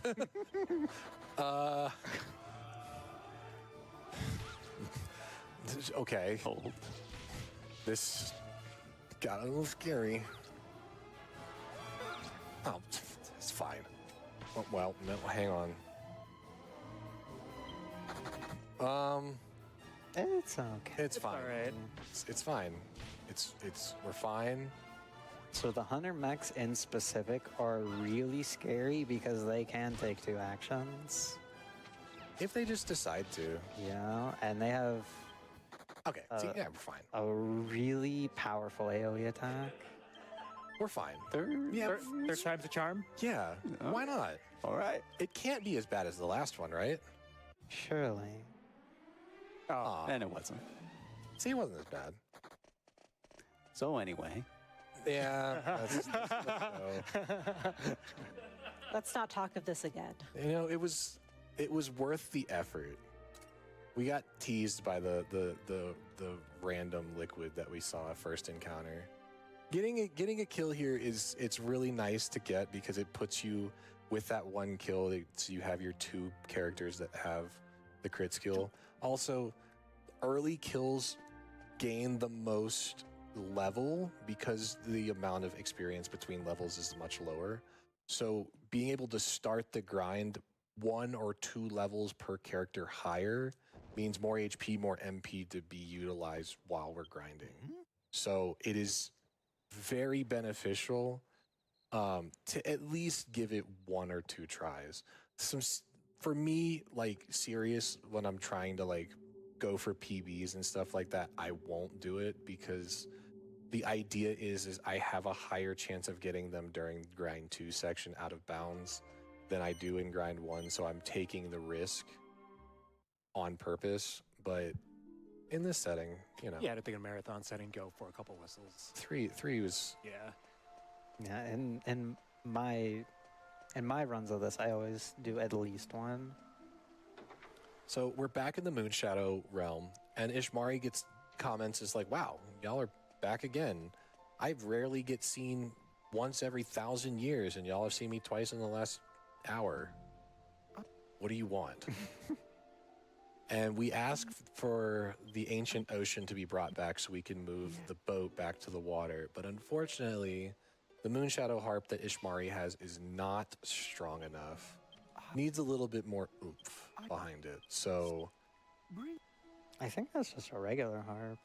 no, it's a Moonshadow Harp. It's just not The the Moonshadow Moonshadow harp. Yeah. So Ishmari says, hey, maybe the last time I heard about it, I think the harp that I need is in Ascanta. So this is why we had to go out of our way to talk to the king of Ascanta, because it turns out that the Moonshadow Harp is the prized possession of that kingdom. And because we're friends with him now, he's like, yeah, I'll give that. I'll give you that. Yeah, thankfully the king owes us one favor. And that's the one favor. So we're going to go get that. We're going to go talk to him, and he's going to... Unfortunately, the king of Ascanta is going to be not too helpful with actually getting us the harp. Also, it's a ways away. Well, not a ways away. We have about 25 or so, maybe 30 minutes or so before the Dawn Mole jam session would begin, and we need to get a little bit of help on that one, I think. Yes, we're about $440 away from the Dawn Mole jam session. Look, y'all made the Dragon Quest VIII piano melody happen. Let's make that one happen too. I believe in you. We can do this. Please and thank you. We'd really appreciate it. It's a very funny little cutscene that we get to play, and we would play the actual like voice actors and stuff like that because they're pretty funny. So we got to Ascanta, and we can't talk to the king at night anymore because he, He's happy now. he's happy, so he's awake during the daylight hours. So we're gonna rest at the inn. It again does a couple of things. It replenishes our MP and stuff, sets time of day, allows us to go up to the top of the castle and talk to King Pavan. King Pavan decides, you know what? Y'all were so good to me. It's time to be good back. I will give you what you asked for. No questions asked. But we have learned of a thing or two about a thing or two when it comes to the royal vault that nobody is supposed to have access to except him.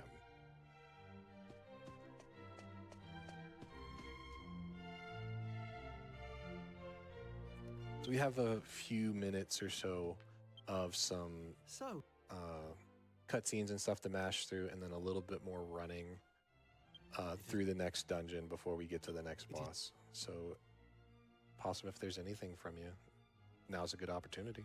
I got nothing, but right now is not a bad time to talk about prizes. We got plenty of Dragon Quest prizes available for anyone who donates, such as the Dragon Quest VIII wooden game replica. We've got Hero and Jessica Perler beads.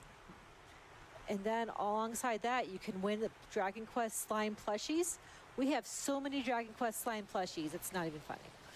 And then you can even win your own copy of the Dragon Quest III HD 2D PlayStation 5 Japanese release, or even the new one, the Dragon Quest 1 and 2 HD 2D PS5 release. So get those donations in, get those prizes, and let's get these incentives funded.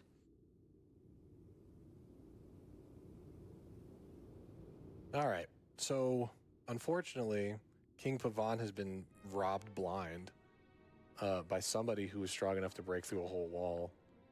And he's a little embarrassed. But you know what? He's not going to stand for this. Even though he just stood. Even though he just stood. Don't worry. I'm going to summon the castle guard. Don't go chasing after them. I got this. So we never see him again. We absolutely never see him again. We decide, you know what? We're just going to go after it ourselves. And funnily enough, if you come back here after you've beaten the dungeons and you talk to King Pavan, he's like, oh, you did it. I was working on that. I'm sorry. He like gives you a thumbs up. He's like, cool. Pretty much. He didn't really help. He wanted to, I think, but I don't think he really wanted to. So we have like a little bit more running around to do. We're running through the mole hole tunnels. This is another instance where we might be able to find a goodie bag or two. Yeah, the best thing we could see here is like 6 goodie bags all in a row, which is like 600 coins or something. It would be absolutely lovely to have that much extra money, but We already found 4 of them, which is like an absolute huge cushion for our money round. yeah, we were a little bit low for a moment, but We're pretty close to Don Mole. yeah, we have only a few minutes left before Don Mole gets before Don Mole shows up, so we're running out of time, chat. Hopefully we can snipe this out because we're about to get to Mole Hill, and yeah, Come on, chat. I want to believe. we have a couple of items that we need to grab.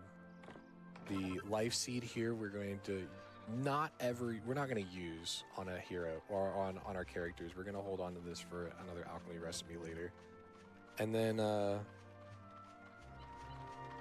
we're entering the molehill. Yeah, so this is the actual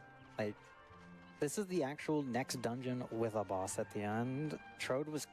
Castle Trode was kind of a dungeon, but there's no boss. It was just plot stuff. This is like the actual dungeon, which is a lot smaller than Castle Trode. It has very few optional places you can go and explore. Yeah, for sure. We also need to make sure that there's a few inventory things that we have to do prior to the Don Mole fight.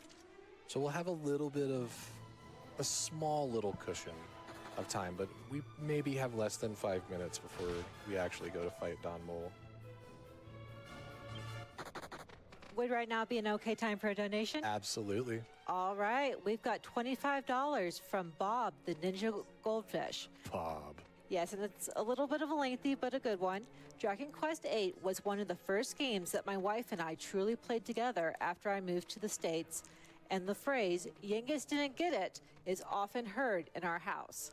I'm so glad to get to watch Cord, Ellie, Flutter, and keeanolookalike run this game that holds so many amazing memories for me. Oh, and Possum, I hope you are having the best time. I am absolutely having the best time, thank you. There's a little bit more. And Yengus is the best girl. Yes. Best of luck Yes. to everyone There's involved in the marathon. I miss you all, and I hope you are having all the fun. And I hope you will all give each other a few hugs for me.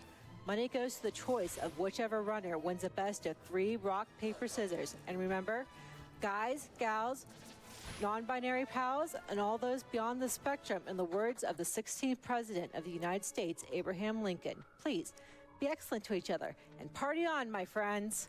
Thank you, Bob. Thanks, Bob. All right, so I guess because Cord has his hands full, that means it's the 3 of us that are rock, paper, scissoring. But do we need a rock, paper, scissors if all of us have the same answer for the donation incentive?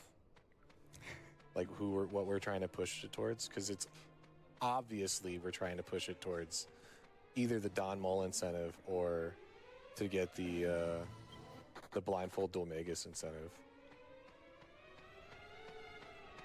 I think it's up to you. I can see it. I guess, Ellie? And Spirit? 1, 2, 3. Oh. Oh, wait. I thought we were going 1, 2, 3. I thought we were doing 1, 2, 3, go. I'm sorry. Let's go. Let's do 1, 2, 3, go. 1, 2, 3, go. 1, 2, 3, go. 1, 2, 3, go. Ah. All right. So, unfortunately for us, because we're right at Don Mole and it is time to do the donate, it is time to actually do the jam session if we were going to do it. I'm going to put that towards Dolmagus blindfolded. So we're doing a little bit of inventory management right now. We need to make sure that the garter is on Jessica. We need to make sure that the bunny ears are on Jessica. We need to make sure this slime crown is over the pointy hat. Not over, but on Yengus, because even though we got the pointy hat in Paragon Key, Yes. that pointy hat is going to stay on Yengus for the literal rest of the run after we sell the slime crown, Yeah. we're going to use the slime crown for a defensive option on Yangus, just because it does give a lot of defense to him. But we've mathed it out. The math has been done. The pointy hat is Yangus's best hat option, at least for the speedrun. Defense at late game doesn't really equate to much. It's just the fact that Yangus has so much HP that it doesn't matter. So you could put a better helmet on him and it would reduce the amount of damage that he would take, but he has so much HP that it doesn't matter. You can move the strong medicine off Yangus onto Jessica as well. Okay, I think this is about all I can do. Yeah, that's that's the last call for Dunmore. Yeah, unfortunately for Don Mole, we're not jam sessioning with him today. Sadness, but let's get Dolmegas funded, guys. Yep, Dolmegas is very. We got another 2 or so hours before that happens, so plenty of time to get that in, and hopefully Flutter's hard work that she's been working on for the past couple of days, we get to showcase this off. But this is the Don Mole fight. Don Mole with this route is not fun. He's not fun fight. He can go very south very fast.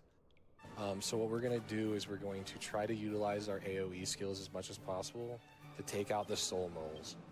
And we're going to pray that we do not get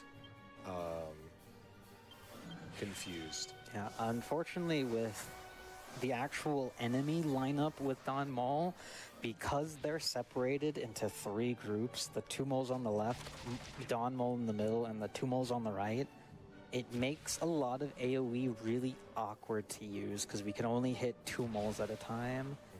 And Don Mole is the scariest part of this encounter. He starts with a performance, which... That's rough. That's pretty bad. Which has a chance to confuse everyone on the field, including the moles on his side.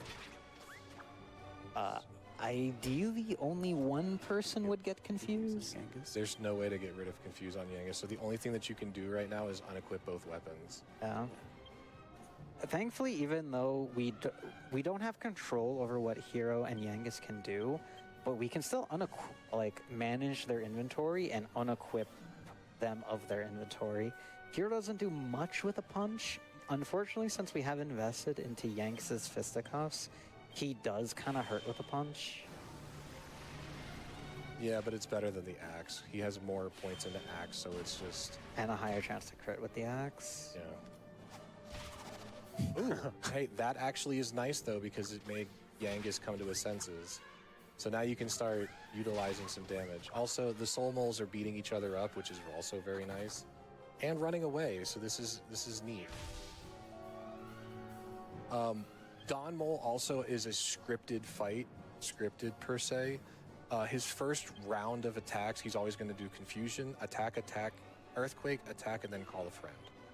And then it rotates back to the beginning, but for some reason, unknown to anybody, he'll just skip actions and move to the next action in line, or even further down the line. I've seen him go from earthquake to attack to back to earthquake. So he skipped 5 of his actions in a row. So right now that we've cleared the field of all of the extra enemies, all we're trying to do now is mitigate the amount of HP that we lose.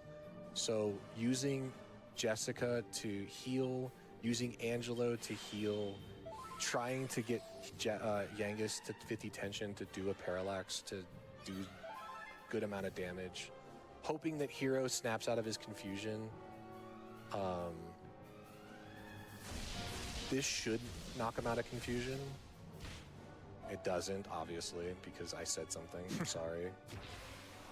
But yeah, this is just the grind of a fight.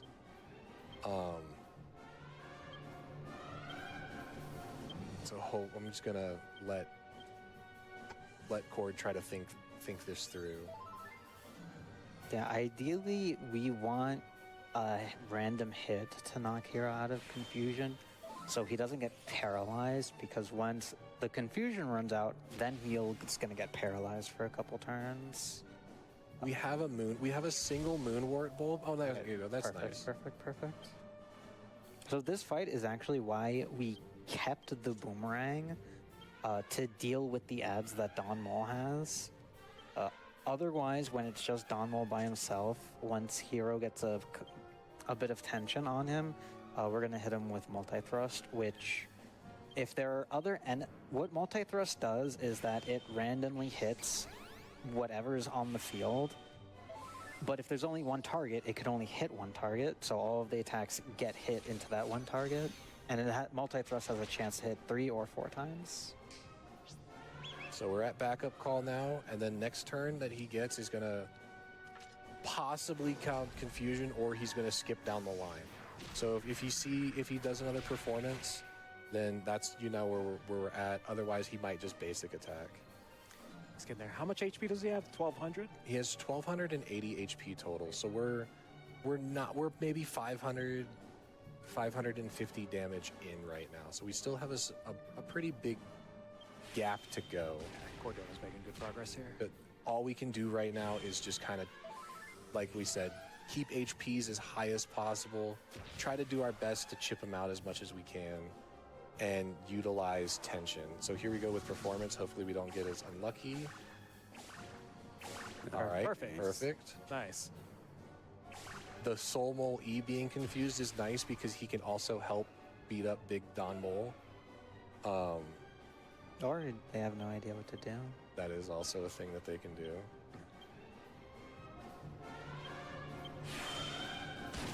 Magic, unfortunately for us, doesn't knock a character out of confusion. So we can freely use our magic spells to keep them confused and still do a little bit of chip damage. Yeah, and we've talked about prior versions of this route before. In prior versions of this route, you are much stronger. Hero has access to Zap if you do the entire grind in Castle Trode, which Tension Zap, Bang from Jessica will wipe the field. So you have significantly less things to deal with. Getting confused is still unfortunate, but you also have a really high MP pool, or high HP pool as well. So you can do a really good amount of damage in a short amount of time, and you blitz this fight pretty fast. Nice. Might be able to get it this turn. This might be a kill. We need about 500-ish damage, by my guess. That's 325. It's a good amount.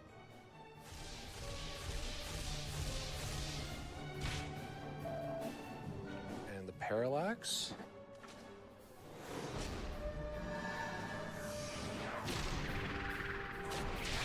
There it is. Very good. As for how it started, that was a solid fight. Yeah, like this fight can go so wrong so quick. Right. And it's not likely you wipe to Don Mole. It's really low chance of actually TPKing to him, but he can eat it so much time.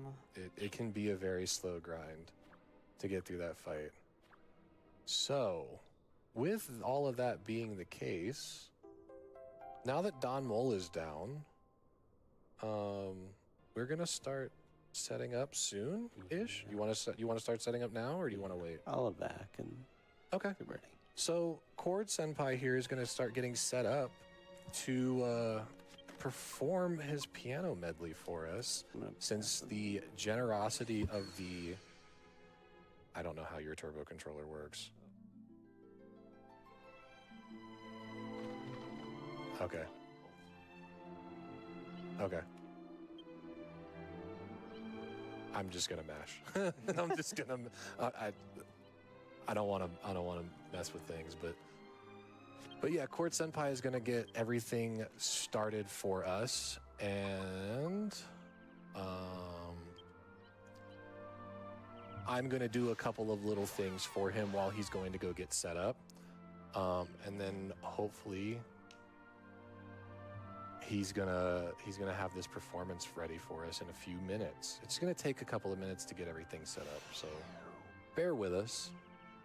Yeah, so now that Don Mole is out of the way, we can go get access to the boat.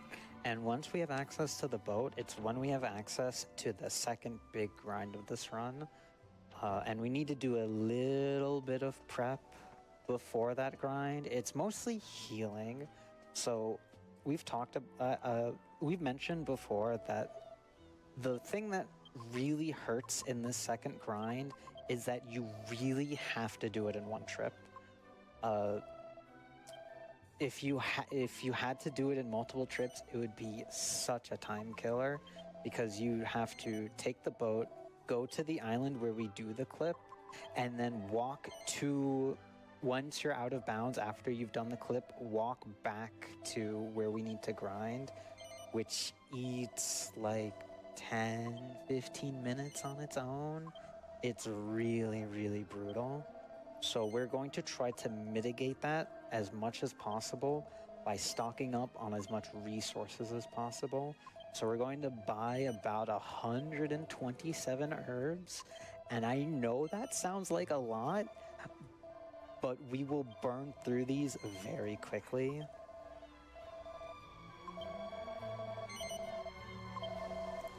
So we're a little bit shorter on money than that would be ideal. So we're going to be a little bit shorter on herbs than we would like to normally be. So 110 is just gonna have to do for now. And then I think another 5 waters, because we're cutting it a little bit close with our cash. That should be enough until the hero gets holy protection. Yeah, because we don't have anything. We have 1 Wayfarer's clothes. It's like Not 2 worth it. It's like 3 herbs. So what we'll do here is we're gonna rearrange a few more items for inventory reasons. You might wonder, why do we need all these herbs? Well, while Angelo and Hero have healing spells, well, for this grind, we want to save MP as much as possible for their crit abilities and for perhaps maybe rezzing, accelerating. So we don't want to utilize their MP for healing, so that's why we're stocking on herbs. Yeah, especially since Angelo is our only way to revive party members, and it's very likely someone will die at some point during this run. Typically, it's Jess or Hero. Yangus is beefy enough where you can take a lot more hits than the 2 of them. And Zing, even in the menu, has a chance to fail. It's a 50-50 on whether it reses someone or it leaves them dead. And you can burn through MP so quick by just a series of unlucky 50-50 Zing reses. For sure. So we need a set time of day so we can hit the next story trigger. We need to go back to the Moonshadow Realm. And so what we're going to do here is go back to Castle Trode and talk to Ishmari again, and there'll be a lengthy cutscene of the performance before the performance of Ishmari performing and resurrecting the ancient ocean to lift the boat back into the actual ocean. After we gain access to the boat, I'm going to be going a little bit out of my way to grab the only real safety item that we can get for this grind. You're very limited in what the game allows you to have in terms of resurrection. So Zing is the spell that has the 50-50 on whether or not it works or not. There are items in the game called Yggdrasil leaves that you can pick up that are item use 100% guarantee that you use the item and your character revives. once you get the boat, this is the first instance of where you can actually go to find one, and it's a little bit out of the way. Under normal PB runs and such like that, you would never go for this. It's a 5 or so-ish minute detour. But in retrospect, if I was to die if the Cord or I myself, whoever, dies trying to do the grind, it is a 12 to 13 minute easily time loss to try to get back to where you were at beforehand. So the 5-minute loss for a marathon is 100% worth it. Yeah, so I talked about it's very easy for Jessica or Hero to die here. It's also really easy for Angelo to die, even though he's in the last spot in the party list. So with the targeting priority on the party list, it's 35, 35, 20, 10. If Angelo dies at all during this grind before Hero can get his res spell, because eventually Hero will get access to a res spell, you have no way to revive Angelo. So the leaf is contingency for in case Angelo dies. And I think it's level 29 or 28 that Hero learns Zing, which is It's a few kills. 8 kills in, Yeah, 9 it's kills fine, in, yeah. something like that. We need to kill a minimum for this grind, for the way that the math ends up working out. We need to take out a minimum of 13 liquid metal slimes during this grind. For marathon safety purposes, we are aiming for 15 though. And 15 is important because if we get to 15, as long as Angelo survives and gets all 15 kills worth of experience and does not die to any of the bosses from that moment on, he will guarantee that he will learn prior to fighting Mini Rapthorn the skill Cuzzing, which is the upgraded version of Zing. It is a 100% chance of success, and it not only does it 100% res, it 100% heals as well. So not only do you get the res, but you get a full heal on that character as well. Yeah, because that's the other thing with regular Zing. Not only is it a 50-50 to work, when you revive, you only revive at half HP.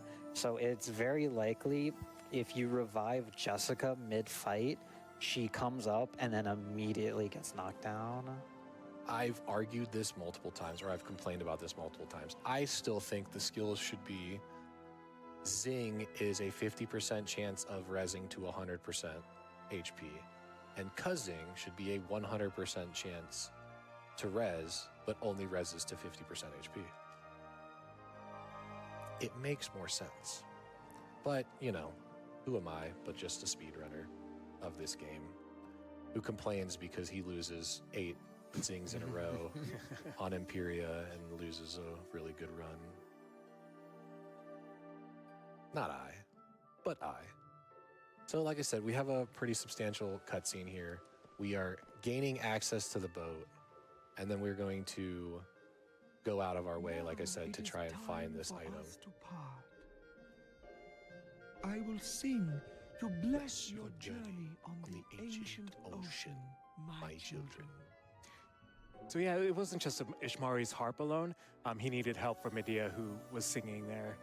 And because of their combined performance, they were able to get the boat into the ocean. A duet of sorts. Yeah. Another duet. Another duet. So we get to watch the boat fly or float upon the ancient ocean, which isn't really an ocean, and then descend into the real ocean, which is a real body of water. So how it differentiates between the two, you know, magic and stuff, I guess. Yeah, so Ishmari revived the memory of the ancient ocean before it dried up and receded so that the boat can go to the what is the ocean now? Because apparently this boat is old and is really, really, really old. Incredibly old. Also, as soon as you revived the memory of the boat and the ocean, the boat all of a sudden was no longer really dirty and gross looking. It's all bright and fresh painted and whatnot. So, you know, props to Ishmari for having the juice.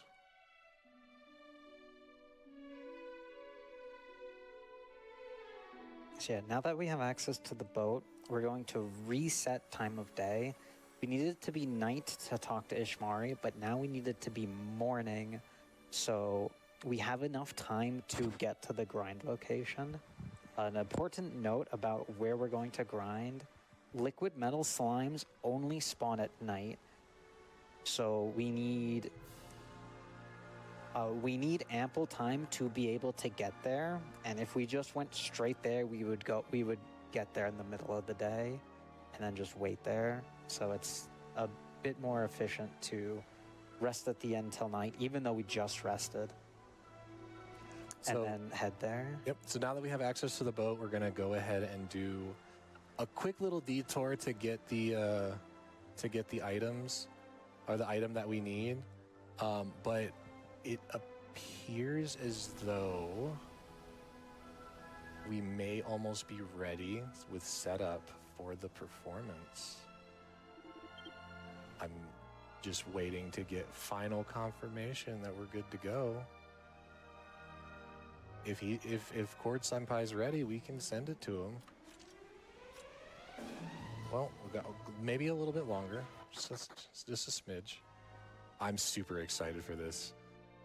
Again, apologies to all of our neighbors in the hotel, but Cord's been working real hard on this. Absolutely. So I'm super, super stoked that he gets to... You guys are in for a treat. Absolutely. I'm so excited. I can't wait. Oh, as an aside, now that we're on the boat, we have access to ocean counters, which are very, very, very scary. All right, so we're going to throw it to Cord Senpai here. He's ready to go.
thank you so very much, everybody, for meeting that incentive and letting Cord do that for us. That was absolutely beautiful. That was beautiful. That was so cool. Thank you also to the tech team for making that possible, because that was such a logistical nightmare. But real quick, before we move on, I've paused the game a little bit. We are about to do the out of bounds clip. This is the big discovery that we have found in the run that has helped us get the run down to where we're going to do. So it's real simple. PS2 era games, if you run at a certain speed and try to clip into 2 polygons, you kind of just fall out of the world. And so now we're out of bounds. We're definitely in a place we're not supposed to be. We still end up getting encounters, unfortunately. But what we're going to do is we're going to spend the next 7 minutes running in the ocean blue. It seems really counterintuitive, and it doesn't seem to make sense as to what we're doing. But once we get about 2.5 encounters out from the island, we stop getting encounters. As long as we stay a safe distance away from the island where we clipped out of bounds from. So this game actually has a contingency. If you, for whatever reason, fall out of bounds, is you'll see whoever is in the party lead, they're going to keep falling until they they hit a certain point on the floor, and then they'll pop back up on the ceiling. And this is the game's contingency, is if the player is out of bounds, they can get back in bounds by falling back through onto actual tangible land. Nice dodge, because Angela would have died. Oh, good thing we have the roof. Okay, so we triple run failed there, but unfortunately we made it out. This is also the reason why we have so many herbs, so that we can not utilize our MP any to full heal our characters.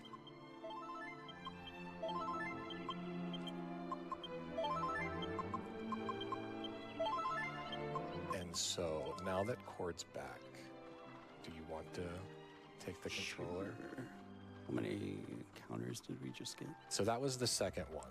Okay. So we should be far enough out that we can start turning to the west, the northwest, and then more north. We're very far out. We're not getting encounters anymore. Yeah, so once we clip out of bounds from the southern island, we start going southwest to get out of encounter range as soon as possible. Encounters can only spawn in a certain radius away from the island we were just at. So we want to avoid those as fast as possible because they are very dangerous encounters. And we're going to circle around the island until we start running to the northeast section. Yeah. Which is... It's time to start heading towards the east. Yeah. So the goal here is we need to get back to the Wisher Peak area because there's a lake. It's You're so far north. I think it's just called the Unnamed Island or whatever, which is where we... Yep, that way. Which is where the liquid metal slimes spawn. So I talked about it a little bit earlier with how in the overworld, the encounters, we always load super long in and out of encounters. And that's because the world is trying to, or the game is trying to generate an entire chunk of the world.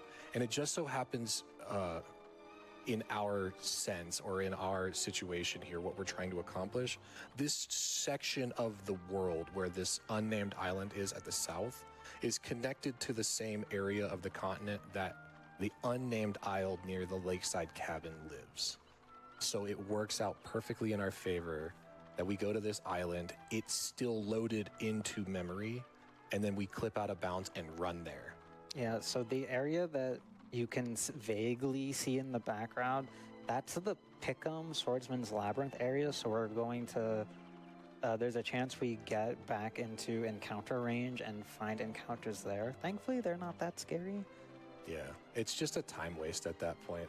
So all we're basically trying to do now is we're trying to get there. So we still have a decent amount of traveling to go. We're also at the same time, it works out really good. As Flutter had mentioned earlier, the liquid metal slimes only spawn on this island at nighttime. And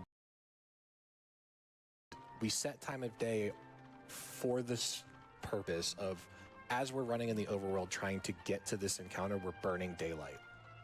And it works out if your movement's really solid and you get there, you end up right as daytime starts.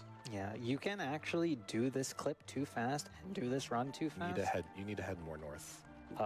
Where you actually make it to the unnamed island by Wisher's Peak too fast, and you either have to sit there and wait for some daylight to burn for it to be night, or you puff, or you just forward walk there. You know? Dang it, hero. Never beating the allegations. Now's not the time. You're never beating the allegation. But small preview of what we may get to see later from Lake Club. It's really, maybe they'll do it, but the witches can cast Puff Puff on Jessica, and it's a very funny interaction. As a note, we do have the League Club Puff Puff incentive.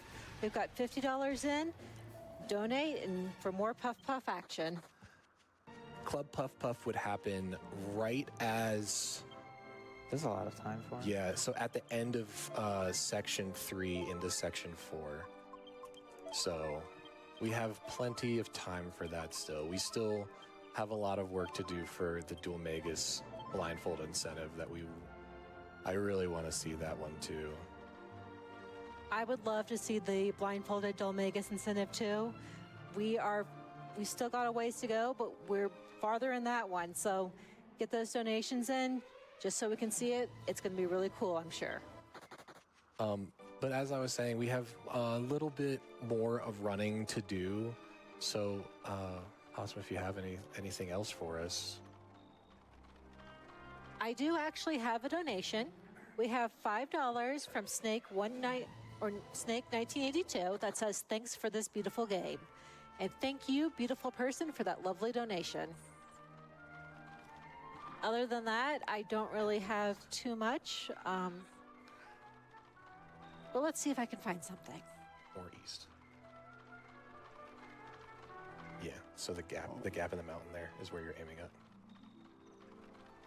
But being this far north means you're going to stop getting the Swordsman's Labyrinth encounters. So that's good.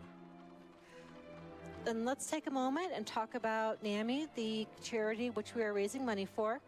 NAMI, or the National Alliance on Mental Illness, is the nation's largest grassroots mental health organization. NAMI provides advocacy, education, support, and public awareness to improve the lives of all individuals and families affected by mental illness. NAMI exists to ensure that no one is alone on their mental health journey. And NAMI is such a wonderful cause. I'm really glad we're here raising money for it. Very much so. So we are but a few steps away from getting to the lake. We don't actually have to get to the island for the encounters to spawn. We just have to be in the water of the lake for these encounters to start popping up. Yeah, right now these are Wisher Peak encounters, which we aren't scary, but they're not what we're looking for. Mm-hmm. We know when we'll get to the island area once we see the right encounters. So we're looking for bloody hands, killer croakers, and vampire bats. Or liquid metal slimes. Yeah, those would be really nice to see too. Yeah, so at night, there's only 4 enemies that can spawn here at night.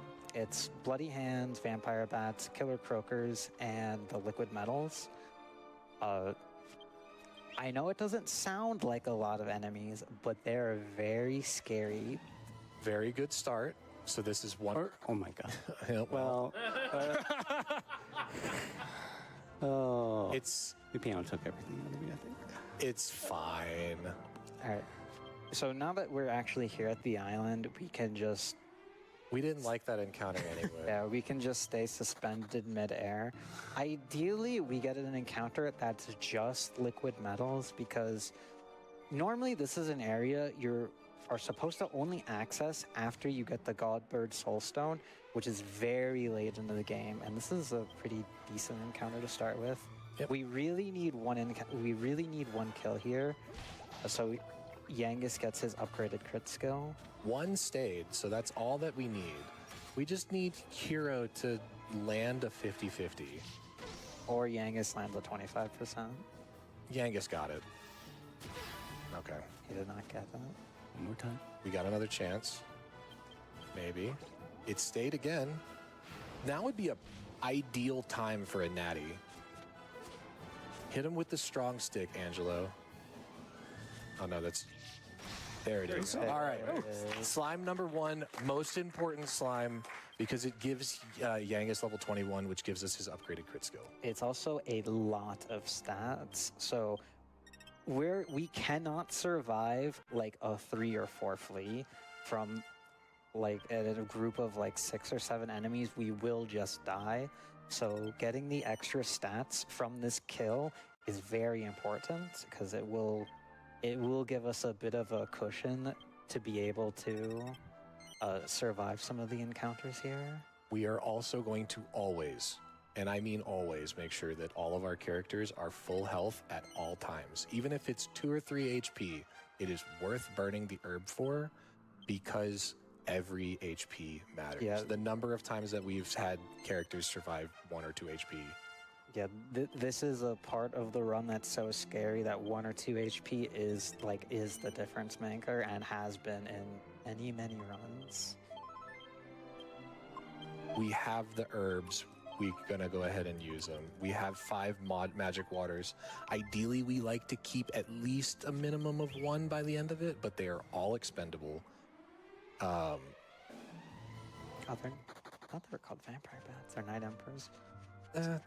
The versions under them are the Yeah. the vampire bats. So something important to note about the other enemy spawns here, the killer croakers and the night emperors aren't too dangerous. The killer croakers mostly don't do anything unless you hit them. When you hit them, they show their back face to you, which is when they get scary. Thankfully, that they're are very manageable. Yeah, so By far the scariest thing here is the bloody hands because they can infinitely backup call more bloody hands or other dangerous enemies that we really do not want to see. they also hit really, really hard. At the level Jessica is, they will 2-shot Jessica with a basic attack. That's not good. It's fine. One person's awake. As long as one person can take an action, we can flee. As you can see, big owies. Yeah, so that hand did 60 damage to Hero, so their range of damage is between 60 to 75-ish. And Hero has a decent amount of gear on. So yeah, Jessica Jessica gets 2-shot by them. Yangus gets 4-shot by them, which is incredibly scary when you take into effect that the bloody hands can spawn in groups of 8 and multiply into many more than just 8. Yeah. Luckily, I say luckily, the max number of enemies that can be on the field at one time is 8. So 8 in a single group or 8 random group or random numbers in groups, but there can only be a total of 8 singular enemies on the field at one time. So that's at least something. We know if we end up getting a bunch of bloody hands that they can't go too far, too crazy. There is a limit to their madness, but yeah, the bloody hands are so dangerous. Even one being in a group of metal slimes is worth running away from just because it can very, very quickly get out of hand. This is a very good encounter. The Night Emperors are... the scariest thing they can do is put you to sleep. Which, in the grand scheme of things, isn't that big of a deal. Okay, 1 second. 1 stayed. That's all that we need. Oh, bad targeting. We always want to target the metal slime that's farthest away from other groupings. Okay.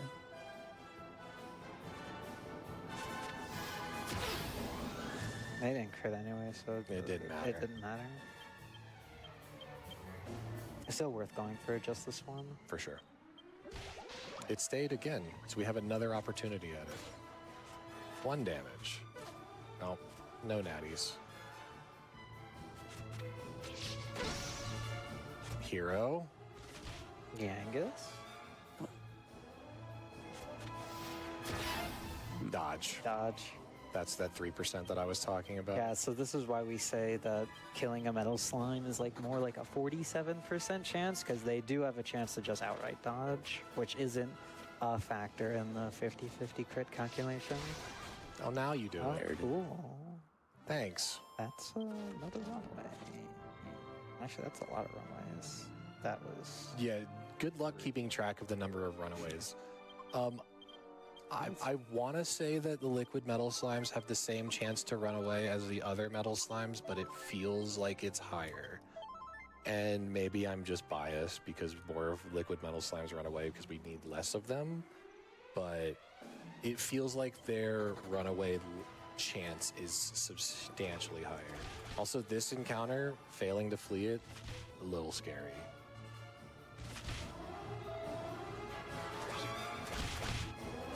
Yeah, so the hip drop does like 50-ish% more damage than a regular chomp. Again, I think the scariest thing is the foul breath putting your entire party to sleep. Yeah, we can't really afford too many multi failures in fleas. Even though the Night Emperors are the safest enemy, No, not when there's 8 of them. that's the downside to them. Goodbye, hero. Goodbye here. That's fine. Blood sacrifice was required in order to get out of that encounter. Again, the only one we really care about keeping alive is Angelo. Angelo is our biggest lifeline through this whole grind section. And that's the other reason why we went out of our way to get the Yggdrasil leaf. Because if Angelo does happen to take an untimely dirt nap, we have something to get him back up, and we're not required to traverse that long walk again out of bounds. So we're gonna keep searching. We're gonna keep searching for this. Yeah, because I know we've only gotten 1 kill so far, but because of the way the enemy formations spawn here, bye Jessica, since we can just randomly get an encounter with 6 or 8 liquid metal slimes, we could very easily kill 3 or 4 of them in one encounter, which is just like a third of the number we need. I'm always the unlucky one when it comes to this grind. Even my best grinds that I've gotten in my world record run, for example, multi-kills never really happened for me. I think I've seen Flutter get a quad kill once. And in my last run before, my last practice run before I came here, I got a quad. So it's doable. We can get 7 liquid metal slimes in an encounter. This is 6, but it's still pretty solid. We just need, 2 or 3 of them to want to hang around for a turn. Getting 2 kills, ideal. Anything more than that's amazing. Hey, 2 stayed. 2 out of 4. We have 2 crit chances. Matt. No, hero's just gonna crit. No. No. Yangus? Okay. All right. We still have another chance. This guy might decide to stay another turn, so we get the 2 more chances plus 2 1 in 64s to do another crit. There's hero. All right, so we got a double. We are at 3 kills now, and like I said, our goal is 15. Technically, 13 is the minimum amount that we need in order to progress. We could continue on with 13, but for added safety, we are going to try for all of them. Yep. Something to note that's kind of annoying and hasn't really been relevant up to this point. When a character gets enough XP to get multiple levels, you have to do each level individually. You can't do them all at once, which is very annoying. It was fixed in the 3DS version. It was also fixed in the 3DS version that if you didn't feel like using your skill points, you didn't have to. You could stockpile them. Yeah, here you're forced to use them. Thou must.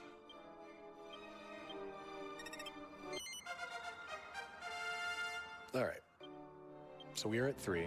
We need 12 more. More stats. Every single kill that we get is just more stat generation, more survivability, more likelihood that we can survive the next encounter. And remember how we had like 110 herbs and now we're over halfway gone through them? This is why. It's fine. This is why we made so many magic waters for this exact purpose. You're always, almost always going to use one on Yangus. I'll probably use one on Yangus after this. One stayed. As long as one stays every time you see one and you get a kill, we're happy. Especially when you land the crits. Nice. There you go. Number 4. Yeah, well, you know, hey, that works too. So we're making progress. Oh, well, by the way, liquid metals give you 10,050, 500? 10,050. Yeah, so that's more XP than the next 5 bosses? Or 6? I think Imperia is 1 liquid metal slime. Imperia is 1 liquid metal slime. Captain Crow is 6,750. Gemin is 9K. No, yeah, it's like 9K or something. The liquid metal slimes are a lot, and it gets even better if you find a king metal slime. There's a few instances where we may or may not see a king metal slime, and if we get one of them, a king metal slime equals 3 liquid metal slime kills in 1. It is 30,000 experience per kill. For every 7.5 regular metal slimes that you kill, that equates to 1 liquid metal slime. Very solid encounter here. This is worth just going for the natties for sure. 2 stayed. I mean, outside of this, we've gotten 8 natties. Surely we can get 1 free. Yeah, there's a few more. There's got to be 1 or 2 more left in those shoulders. What we got? Hero? No. What about Yangus? Yangus has 1, right? No. But we try again. Hopefully at least 2 out of these 3 stay. 1 stayed. 2 stayed. All right. A double kill would be lovely. A double kill would put us at 6, and we need 9 for Hero to get Sing. Yes. I thought that was going to be a natty. It looked like it might have been a natty. There's one. All right. Nice. I still got the double. Yeah, yeah. Okay, just swing for it. No. Got 1 anyway. 1. 1 is better than none. I'd say well, we need to protect our characters and keep them alive at least, so now is where we go into survival mode essentially to try to make sure that everybody gets the experience for this. Yeah, so unfortunately, we didn't bring this up in the baby metal grind, but you need to finish the encounter to get the XP from what you kill in it. So in order to get the actual liquid metal slime, we have to deal with the Night Emperors. Where if we were to run away on accident, which I definitely have not done before. Never. That's never happened to anybody in the history of ever. We'd get no Or XP. even today. Well, you didn't have any kills on that one, at least. We're also getting a little bit close to the level where we have to start paying attention to Yangus's skills. MP usage is very particular, and Yangus is about to learn the skill Padfoot. It is a 4 MP skill that is used in order to reduce